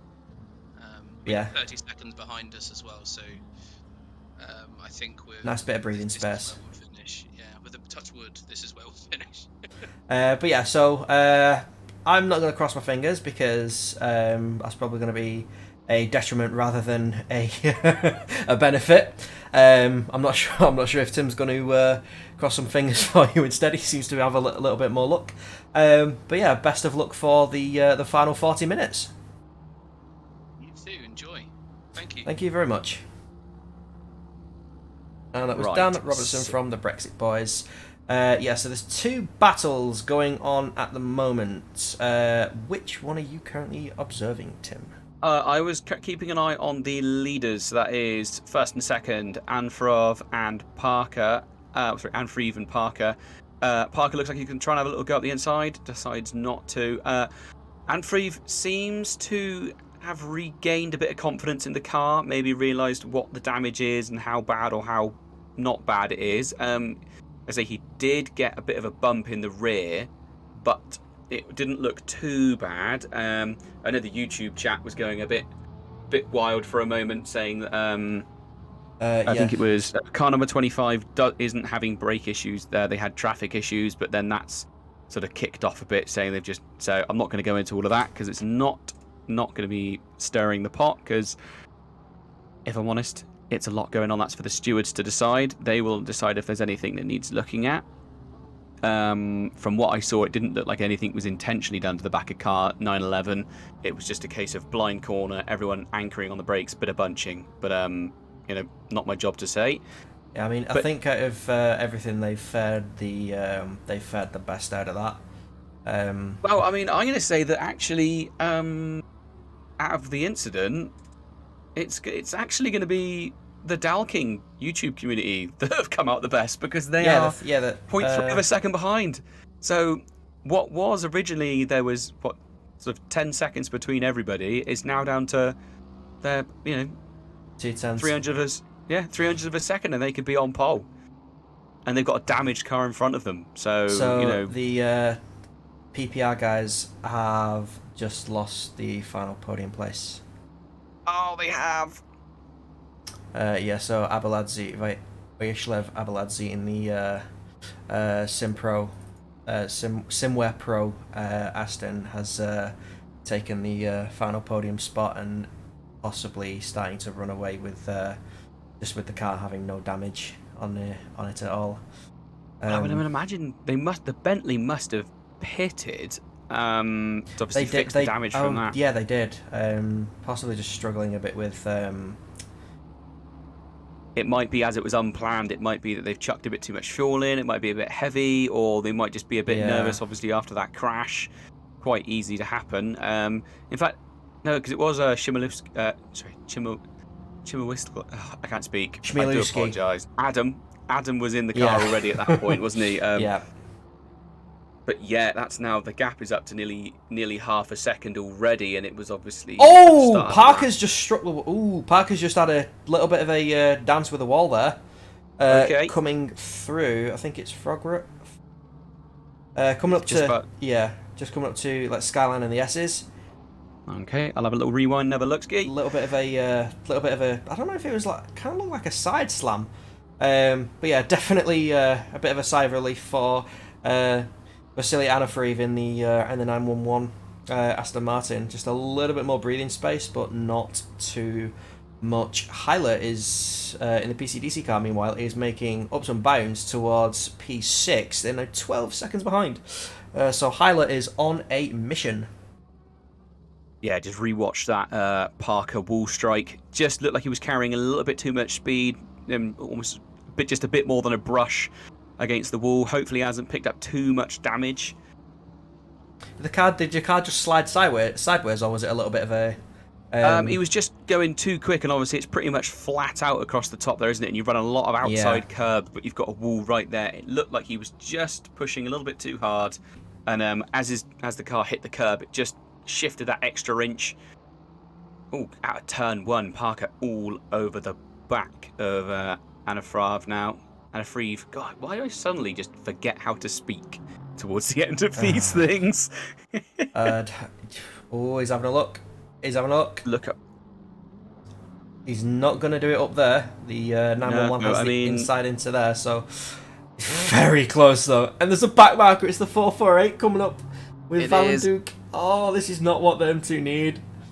That I got to say that it does look like the 911 car is starting to go defensive though. He's no longer trying to run away. He is just trying to hold on. But half an hour is a long time to defend against a car that has caught up with you so quickly. The question is, if you have to make a fuel stop, do you repair the damage or do you leave it? No, at this point, there's just no point in repairing the damage, is there? Because really, you think if either of these two have to fuel stop, they're just going to be hoping that then they can come out quicker than third or fourth place. Really, that's the thing. They just need to get back out, because technically they should.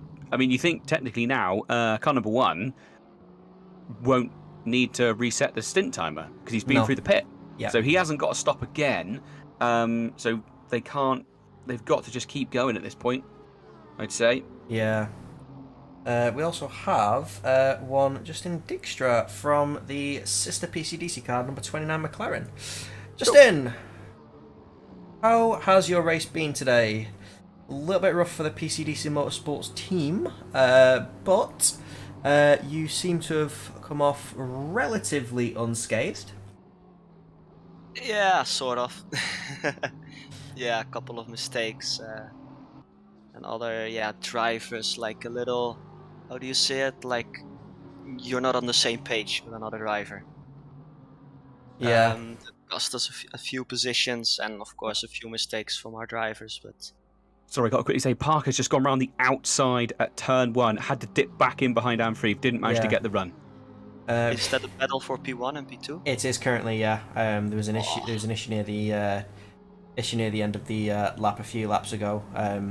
The number one Bentley ended up hitting a spawn car, and that's pretty much taken them out of contention for the win, unfortunately. Yeah, it is unfortunate. We can't see the replays because just technical issues, and I think Hyler will actually take over P6 as Borsches comes into the pits.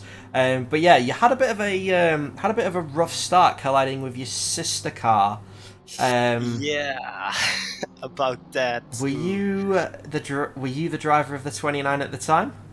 No, a teammate was. But a teammate of ours likes to keep ahead and then go to the ideal line after the little kink and then let the car settle faster.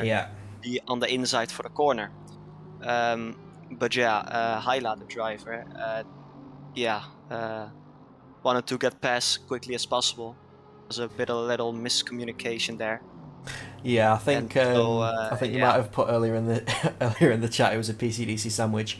I mean, you've both done incredibly well, especially for your sister car. They've recovered currently in P6.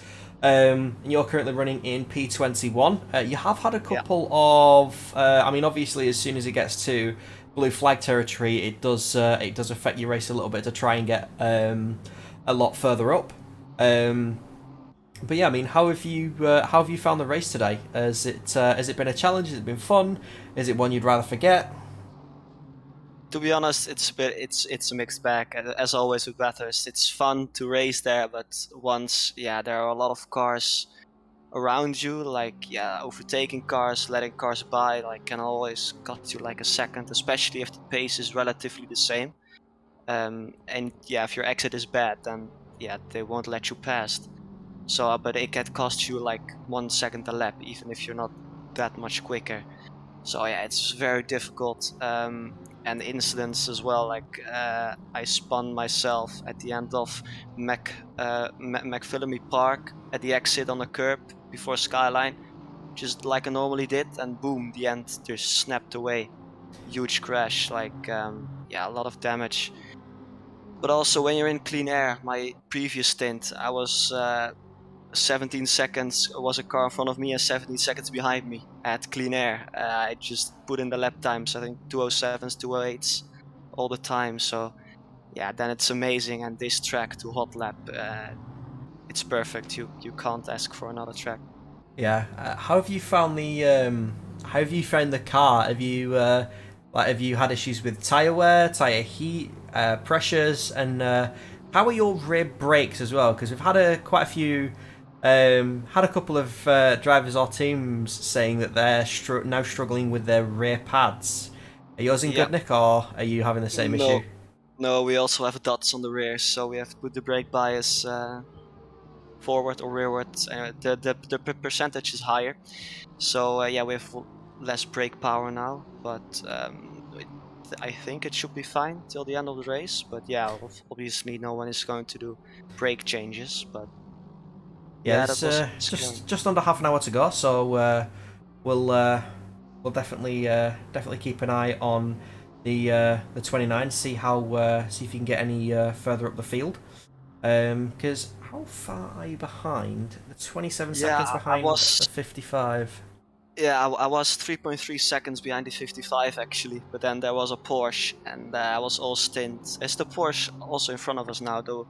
174. And I wanted to get past him, and I was getting closer and closer each lap by half a second or so. Then I was 0.3 behind him, 0.2. At turn 2 I go to the inside, I brake late, and he just closes the door on me, and we both crash. So I'm like, I can't make it any clearer that I want to pass now, and I'm getting held up. But I guess he didn't. He didn't think so. So I was 3.3 behind the Aston in front of us, but now we are like more than half a lap behind it, and Milan has had a lot of traffic this stint, and of course with the rear brakes, kind of failing. It's not been easy. Yeah. So I think P21 is highest possible for now, but maybe they need to do. There's still 26 minutes to go. You're no doubt not the only team with rear brake issues, so it is possible the guys in front will have similar issues as well. So let's just hope you can capitalise on anything that comes your way. Yeah, exactly. Maybe a P20 would be nice, but even with a P21, we will be happy because we started P24, I believe, so it's still a higher position than we started racing. And you've always got the badge of honour for taking the checkered flag at Bathurst as well. Exactly, and we're not in a championship or so it's all for fun. That's the biggest part. There's no like if you fuck up there are consequences, because it's all for fun. We're not in a championship. Really, we don't have any points. Sorry, got to quickly say there's a possible change for the lead here. Parker around the outside again at turn 1. He got a better run. It looks like he's actually going to make the move stick this time. Yes, he's in front. He's done. Sorry to butt in there. Just had to quickly let you know as that was happening live. It's all right. Wow. But yeah, so there's still a massive fight for the lead, and I'm pretty sure that Anafreeve will be fighting that back coming into. He is already trying to go around the outside yeah. again at turn 2. This is going to continue all the way to the flag. They are very, very close. But yeah, we wish you the best of luck for the remainder of the race. Hopefully something can come your way and get you a little bit higher up in the standings.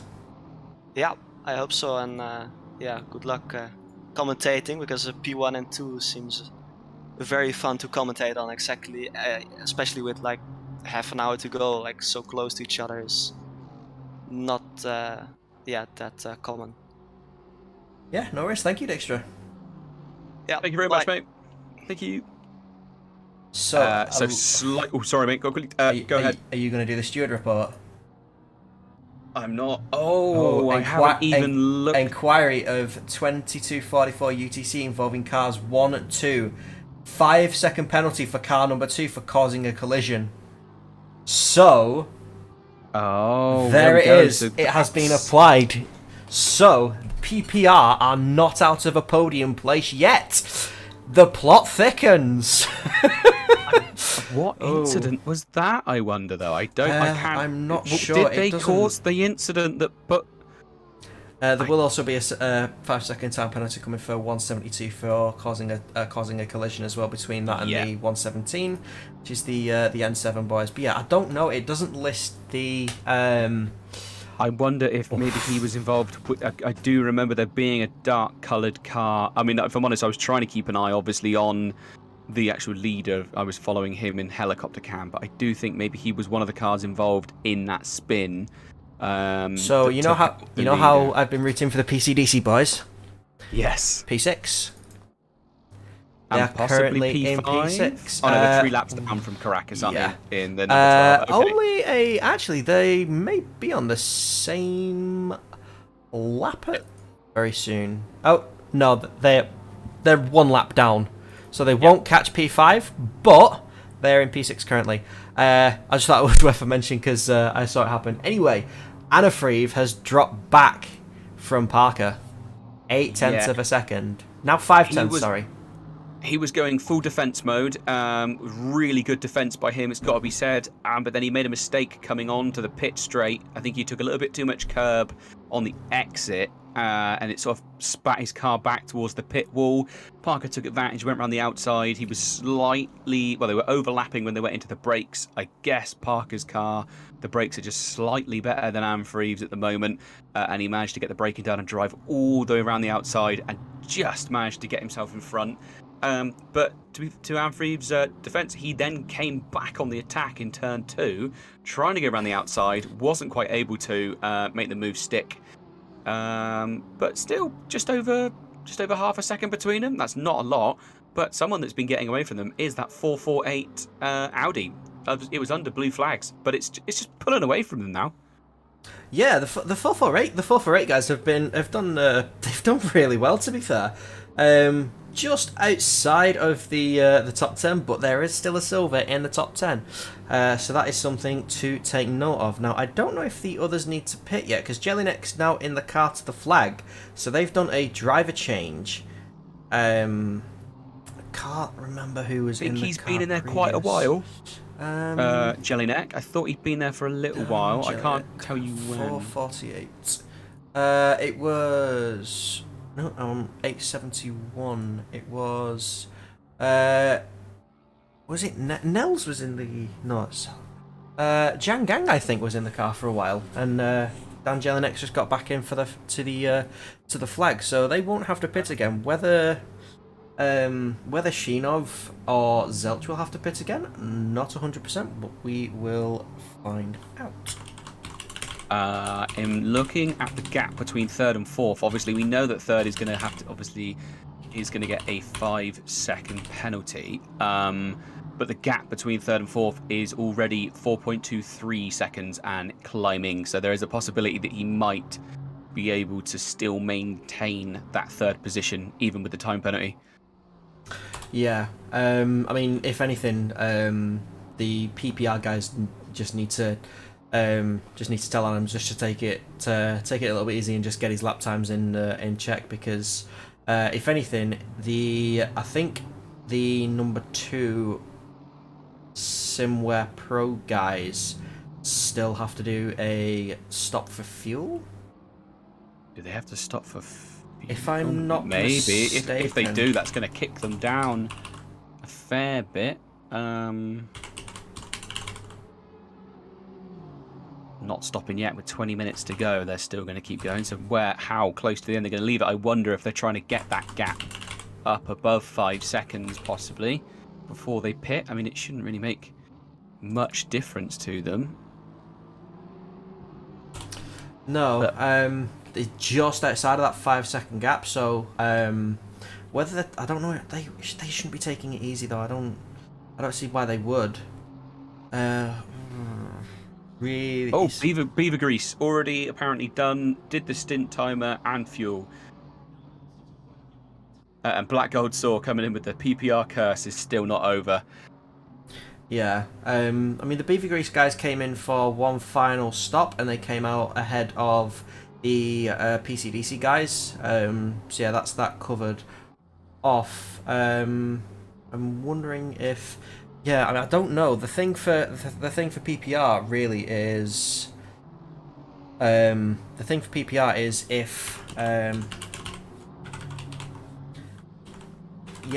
if the car has to stop again.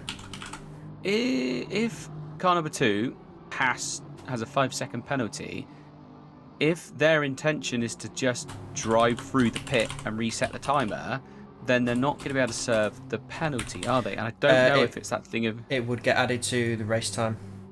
Yeah, I couldn't remember if it ends up being more or not if you don't do it in your pit stop. Because obviously you can just serve it as a pit stop, can't you? You can just go in on your pit and you stay there an extra 15 seconds or stay an extra 5. So I can't remember the rules. Is it just that 5 that gets added if you don't do the pit? Honestly, I can't remember off the top of my head. It's not something I've had to deal with personally, so it's one of these things my brain's having a bit of a thick moment. But yeah, currently it's quite interesting. The last 20 minutes of a 12-hour race, and for about 11 hours, the lead has pretty much been unchanged, and I think we might be able to see a move. He had a look there, didn't he? He had a look. I think he tried to outbrake him, and his rear brakes, obviously changing the bias to the front more to try and save the rear brakes. Oh, Parker's going in. Is this going to be just to drive through and drive off again? That's got to be a splash. That's got to be fuel.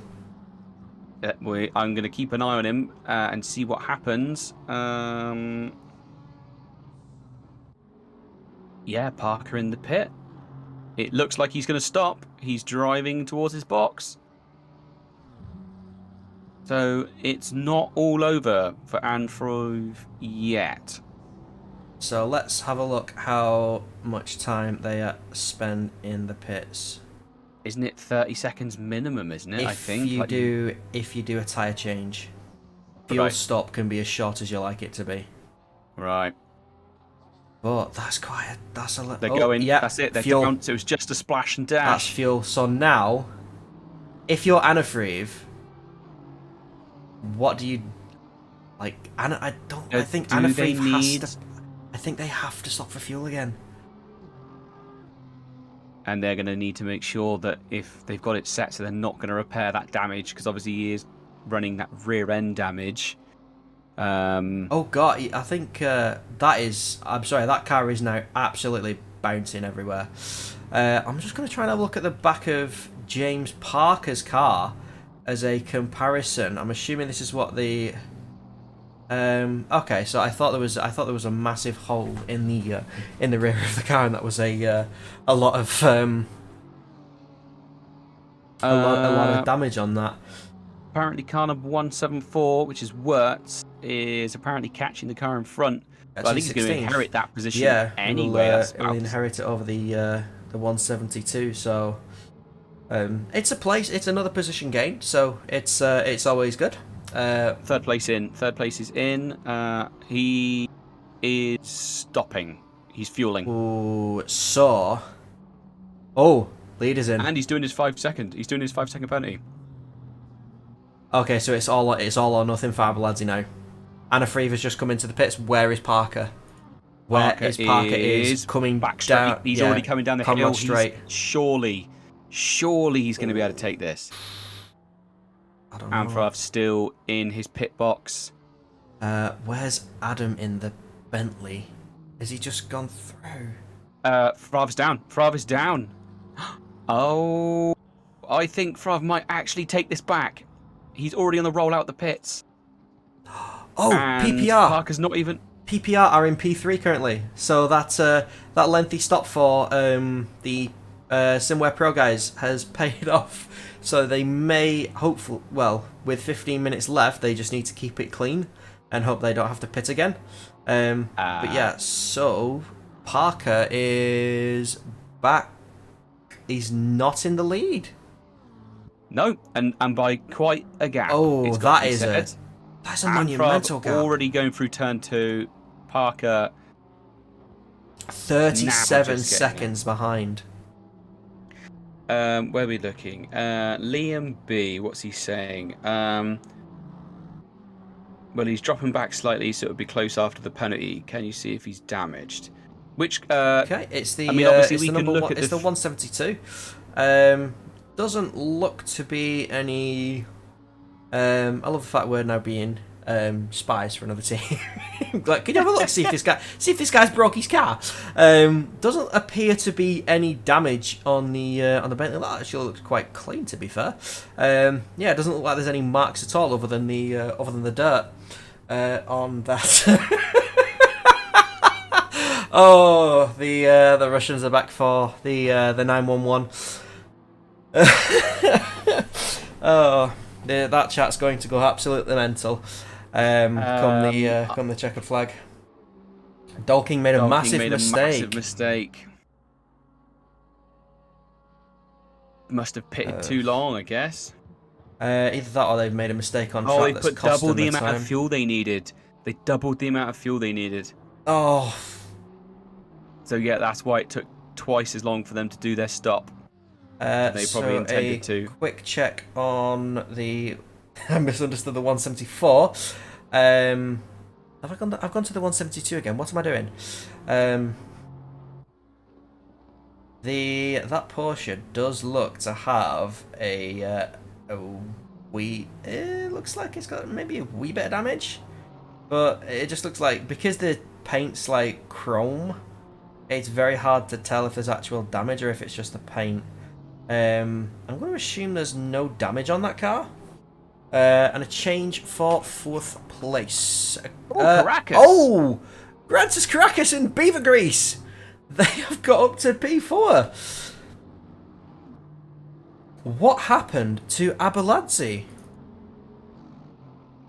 I know he had that pit, but I mean, I don't know actually. I mean, I'm doing it. I'm going back. I'm gonna have a look. See if I can spot when the overtake was done. Thank you, chat. Yeah, that's quite interesting. So, I think PPR have a little bit of breathing space now. Oh, that that overtake for Beaver Grease getting past and wait, who else got past it? It looks like because there's more. There's more incident reports coming through. Oh, there is some big penalties coming in here. Going to quickly read them out. Car 101 versus 142 and 737. 40-second penalty for 142 for causing multiple collisions by not holding their brakes and 3 license points. And then also 101, 142, 737. 15-second penalty for car 101 for causing a collision. 2 license points. So not sure how that is going to look on the actual. It'll likely get added in 5-second increments.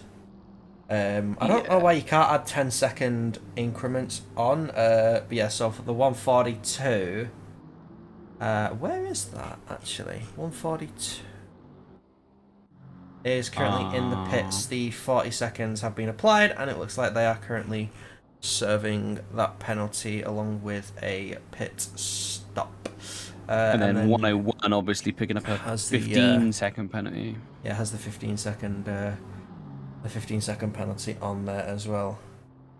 I'm afraid I couldn't get an image of when Caracas got past Abalazzi. That was not available for me to see, I'm afraid.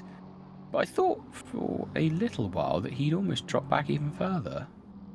Abalazzi's dropped back 2 seconds to Caracas. Caracas is 26 seconds behind Adam in the PPR number 1.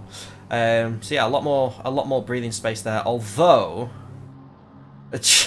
James Parker has now got the gap down to 8.2 seconds. He's driving that Aston like a bat out of hell. I think he's actually losing time. I think that was smaller a minute ago. I think it's getting worse I thought he for was him. 30. Wasn't he 37 seconds behind? I think that was just the weird pit stop thing. Okay. That was just, you know, like when because you're in the pit. Yeah. Okay. It makes your lap. Yeah, it's kind of weird. I may have because of the slow run to the timing line. Yeah, because I'm sure he was around the 7-second mark. But obviously, if he's running twice the amount of fuel he needs, that's a massive difference weight-wise, isn't it? Yeah, it's still coming down though. Oh, it's slightly coming down. Yeah, it has to be said. Yep, fair play. I mean, the thing is, thought if it wasn't. you, I mean, at this point, even if you double your amount of fuel, it's like in the grand scheme of things, it's not. He's really pushing. He's going slightly wide onto the grass. He's really pushing that Aston. Oh my days. I mean, it's going to be. He really is absolutely using He's absolutely going for it. I mean, and he's coming up behind 2 back markers. I imagine he will be frantically flashing. Yeah, there you go. So, Anfrieve about halfway up that back straight, just going over the crest. Well, Parker's got 2 cars that are basically going to be towing him along at this point. Yeah. So, I don't know. I don't know. It's not likely to change, but quicker a lap.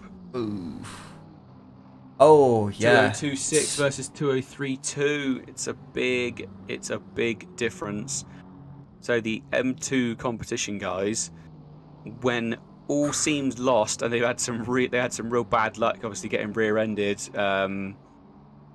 It's looking like possibly the meat snacks car might be bringing home pole. And I can only imagine that the Dowking guys are devastated. I mean, they were in 3rd place. They were probably thinking they're going to bring it home in 3rd. I mean, I probably would after the length of race and how long they'd been in 3rd place. They were probably thinking, all right, cool, we're on the podium. To then get the lead and then it sort of just through a slight technical error. 174's taken lost away the again. place. 174's lost the place to the 737. Sorry, they're still within the 5 seconds. So they will finish ahead of the 172 from the looks of it. But yeah,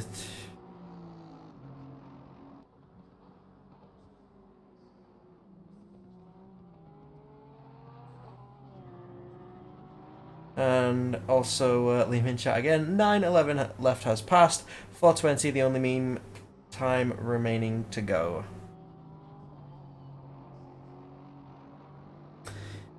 You, sir, are correct. We are in to the last 6 minutes of the final 12-hour race of the AOR Endurance Championship. I'm pretty sure all the. What's your time to say? Just generally, exactly at this moment. As in time remaining or time? Time remaining. 6 minutes and 12. Oh, that's all right. I said when you said we're into the last 6 minutes, I was like, oh my god. Yeah, I normally.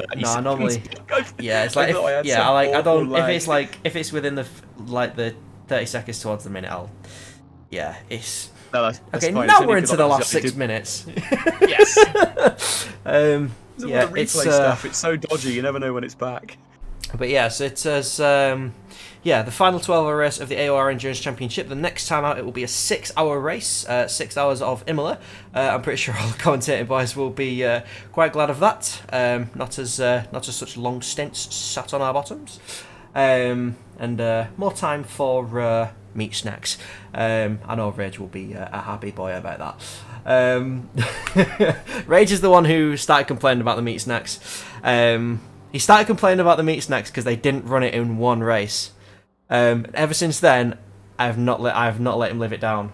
He will always have to deal with the mention of the meat snacks. But good news, Rage. It looks like they're about to win the race. No, we'll see. I mean, Why does. would you say those words out loud? You never know. Like, you What is never wrong know. with you? Just to spice. It's the last 5 minutes. It's last 6 minutes. No, last 5 minutes. I'm looking at the wrong screen. Last 5 minutes, just to spice it up a little bit. You know, it's like that. It's like that meme of that guy, like the salt guy. It's like spice, spice on 5 minutes. Last 5 minutes. You like the banter from the commentators. I'm very happy. I'm very happy. I'm pretty sure the rest of us are very happy that you do enjoy the banter, commentating, random mentions, random topics. I'm not sure if I've missed any. Got to keep racing fun, haven't you? Especially towards the end of this 12 hours. Yeah, I'm just trying to think if there's anything else that we do normally talk about. We've had random topics. So I've motoring, food. Bit of dad chat. Dad chat. I'm sure. I don't know. And then I don't even know. It's a blur at this point again. That Aston slightly clipped the wall, Tim.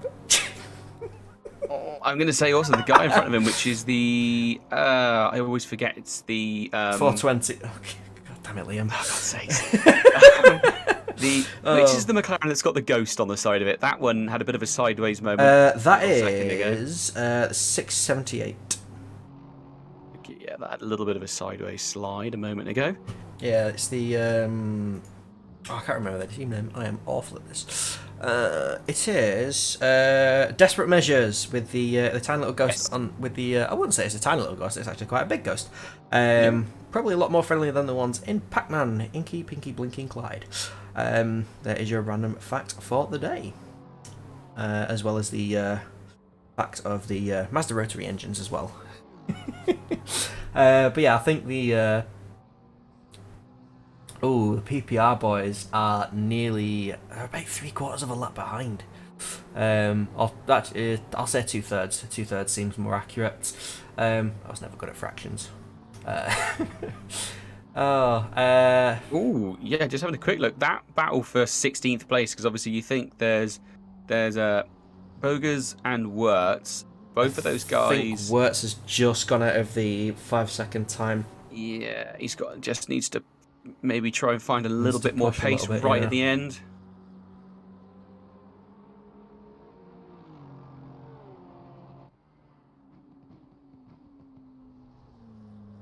A little bit of a funny fact as well.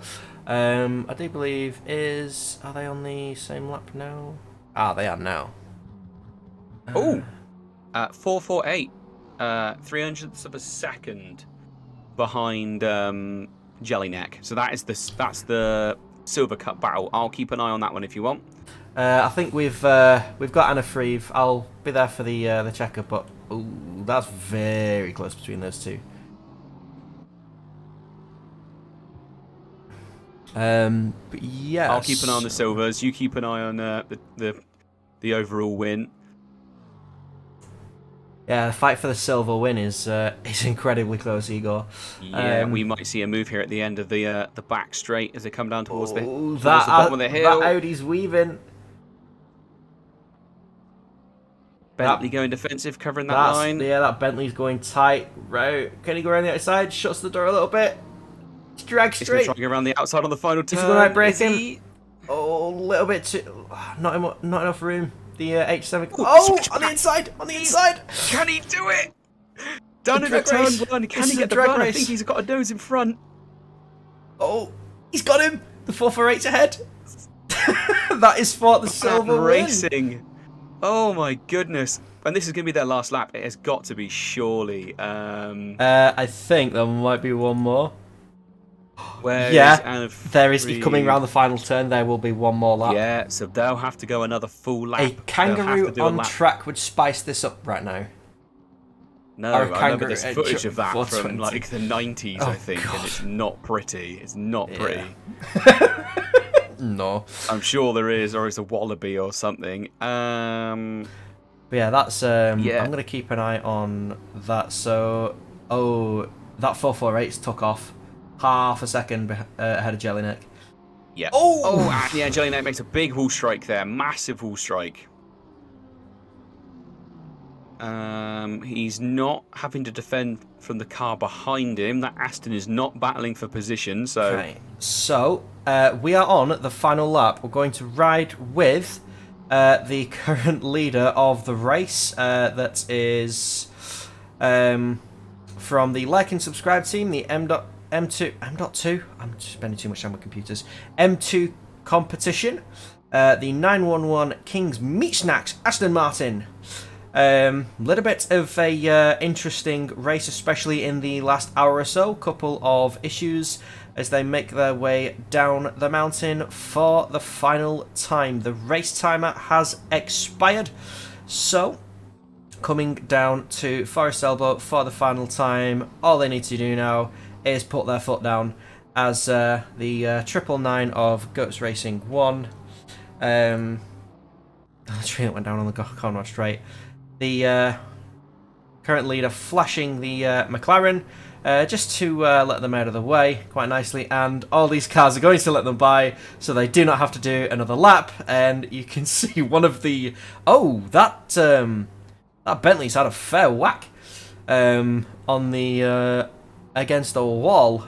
So for the final time in this 12-hour race, Vasily Anafriv comes round the final corner to take the win of the 12 hours of Bathurst. Really well done. A very, very well-deserved win, I think. Especially, like you said, they've basically been in the top 3 for the entire race. Obviously, to think it was all being lost. Oh, it was look at that Aston in the background. Guys. Look at that Aston in the background. That's had quite a knock. Samuel Navarro. Quite a knock on the last lap, but yeah, James Parker takes second, and Adam in the PPR. Although looked like they were going to win this with relative ease, an unfortunate incident coming down the section of the track that they are at now resulted in them losing a lot of time. Abeladze has crossed the line, so it is likely to be PPR on the podium and Beaver Grease in P4, number 12 Bentley. So it has been an absolute astonishing race from all of the drivers. There are still a couple to cross the line, but it does look like the first and second places in silver are set as Jellinek does back off, I think. I think he's backing off at that point. Yeah, I'm not sure if he's backed off or not, but 5-second gap opened up. So Adam from PPR comes across to complete the podium, and then Grantis Caracas for Beaver Grease coming through the chase behind yet another Bentley, weaving a little bit on the straight. Probably not the best idea. But fourth place is secured for them. An amazing drive from the Beaver Grease guys. Massive congratulations to everyone who's taken part in the race, and everybody who has indeed watched. Congratulations for watching 12 hours. So I believe it's the winners of Pro and Silver that we get in for commentary, correct? Whoever wants to come in, I guess. Well, I think a big well done to the 448 Audi getting there in the end. I'm just going to see if I can I send that? No. What are you trying to do? I'm trying to send a message from Race Control and it's not letting me. I will try that other ways. Okay.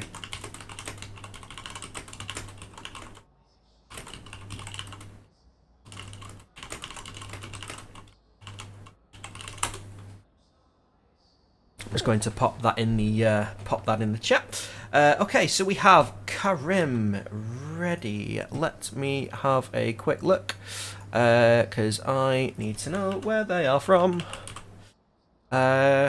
I can't find it. They possibly have another name. Let's drag them down anyway. Hello, Karim.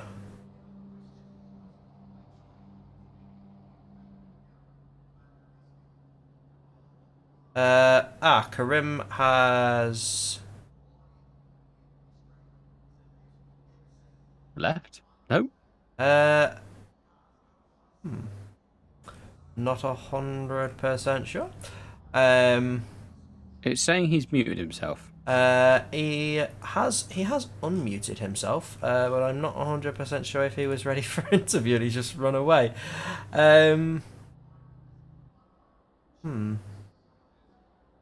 But yeah, I'm gonna try to get the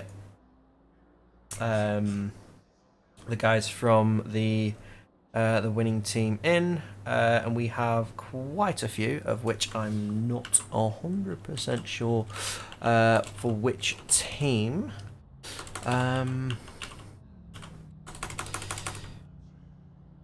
Best bet is bring him in and just ask him, I would say. Yeah, I will bring in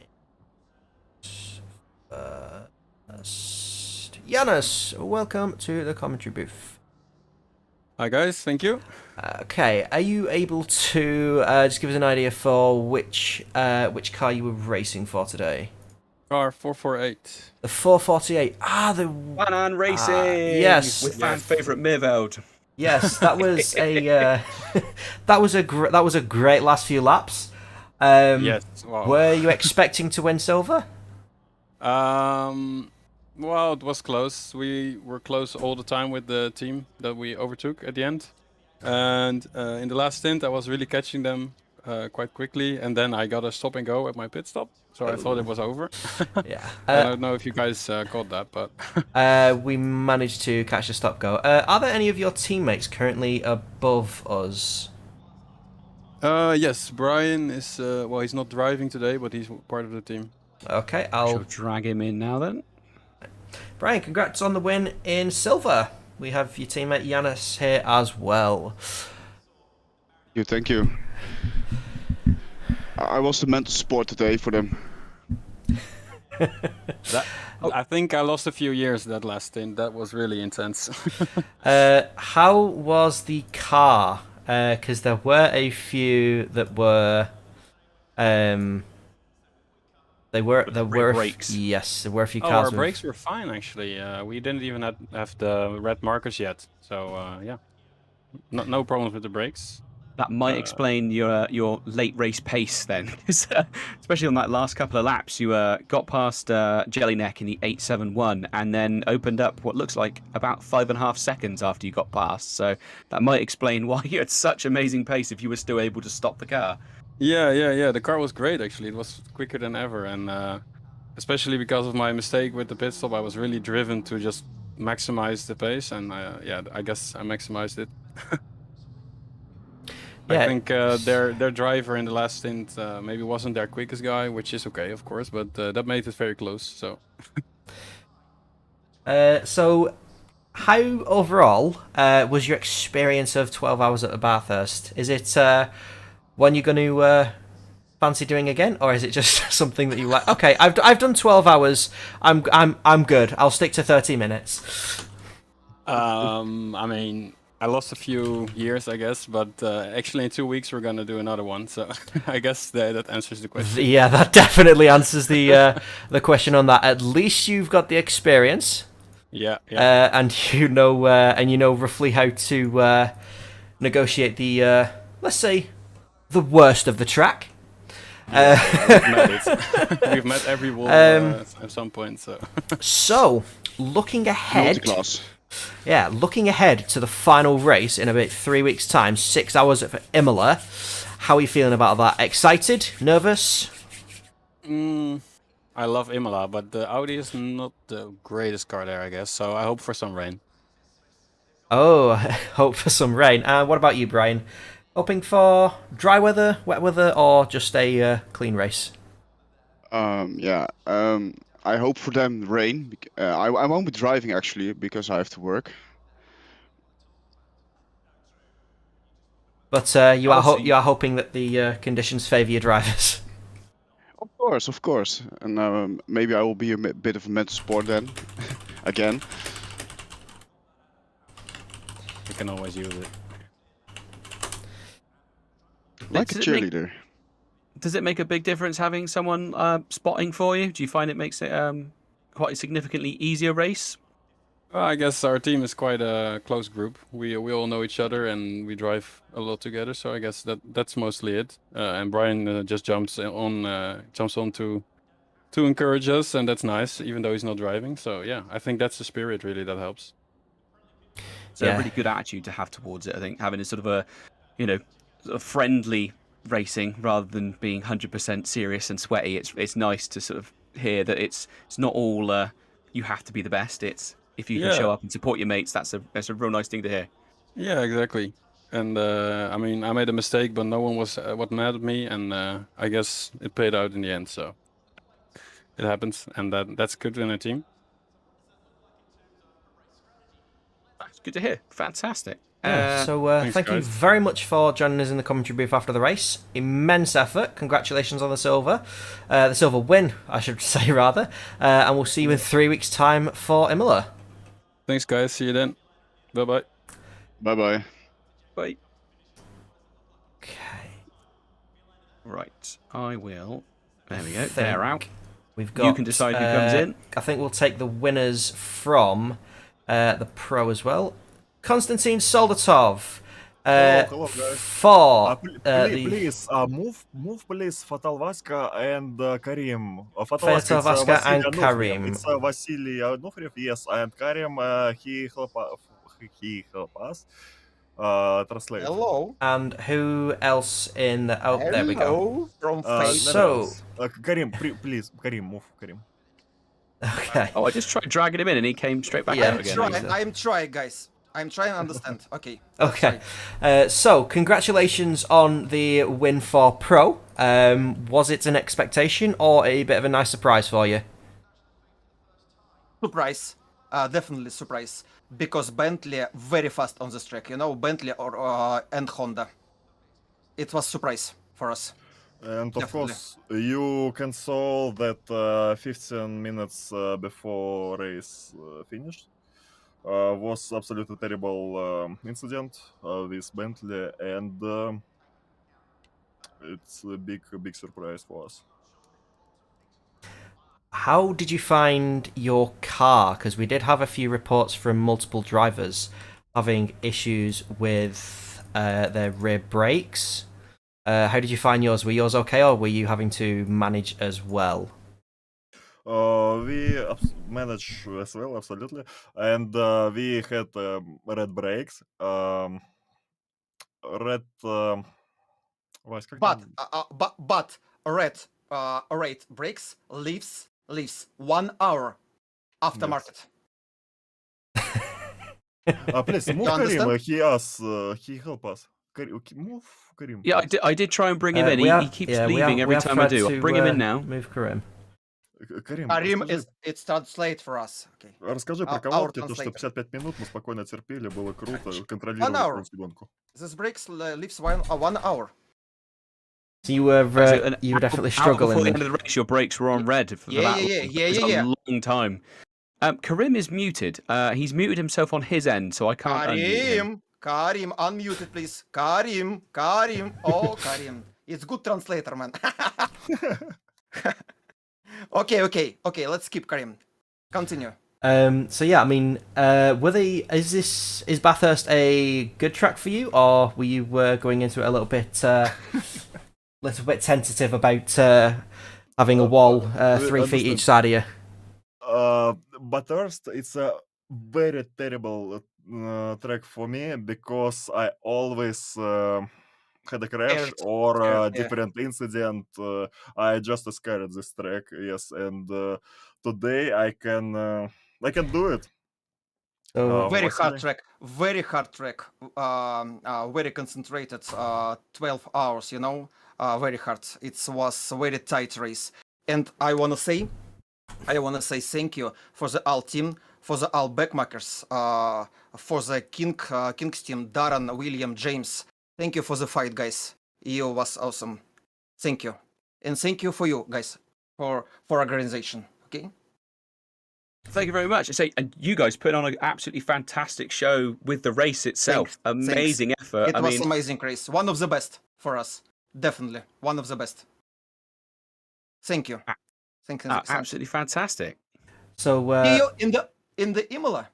yes, we have Imola in 3 weeks' time. Are you looking forward to it, or with the final race coming down in the Endurance Championship, is there a couple of nerves surrounding that? Yeah. I think we're leading right now on the championship, right? I have to check the numbers. I haven't checked that bit yet. Yeah. I think we're I have leading. to check that. Because leaders cars number 1 have crashed. Yeah, they did have an issue at the But whatever. at the end. See after But this yeah, race. so yeah, congratulations on the you, pro win. Enjoy the night, and we'll see you in 3 weeks' time for the final round in Imola. Thanks, Yes, guys. of Best course. regards. Cheers. Thanks. Thank you, guys. Thank you. Thank you. Bye. Goodbye. Okay, who have we Guess got now? Dow King and James Parker in next. They've just left. Oh. Of course they have. Okay. It is only fitting. I think we've spoken to everybody in regards to that who obviously would like a conversation with us. Who was that? I think they Have we may spoke have with them been yet? for. They are muted, so I'm not 100% sure. Well, they unmuted and then remuted themselves a moment ago, so I'm not entirely sure who that is. I mean, shall I drag them in and see what happens? Seeing as we just lost Dow King. Yeah, why not? Let's see. I did just send a message. Hello, Powell.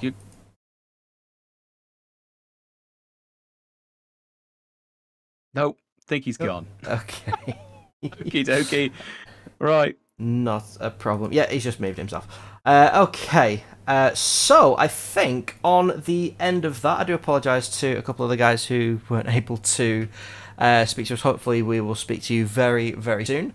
Thank you to Arcetuthis and Rage for covering the first 6 hours of the race. I'd like to thank Tim for joining me quite late on. He wasn't scheduled to, but decided to hop in to keep me company. So thank you very much. Couldn't let you battle by yourself. Just before we end, I'd like to thank all of the sponsors as well. So Driver61 for all your sim racing tuition. There is an offer code down in the description. SIMSOK kind of describes it kind of self-explanatory with that one. Great socks for sim racing. And obviously we also have Elgato Gaming, who do a lot of wonderful products. Mic arms, microphones, lights. They pretty much do anything you need for streaming, but also can be very useful for sim racing as well. Button boxes. Why not give them a look? But yeah, I'd like to thank you guys very much for watching. Thank you to all the organisers. Am I missing anyone, Tim? I don't think so. Obviously, given Apex Online Racing a shout out as well. Obviously, come and find us if you're not already part of the community. ApexOnlineRacing.com. The link has been posted, I think, at least a dozen times in the comment section, and it should be in the description underneath as well. Really friendly Discord community. Great racing. So, and lots of different games, not just ACC. They do other games as well. Yeah. So. Very Brange, why don't I give AOR a look, and maybe sometime we'll be commentating partially on your racing. But other than that, I think it's bye from me. Tim, is it bye from you? It's bye from me. Thank you ever so much, Chinson. Amazing effort, mate. No, it's all.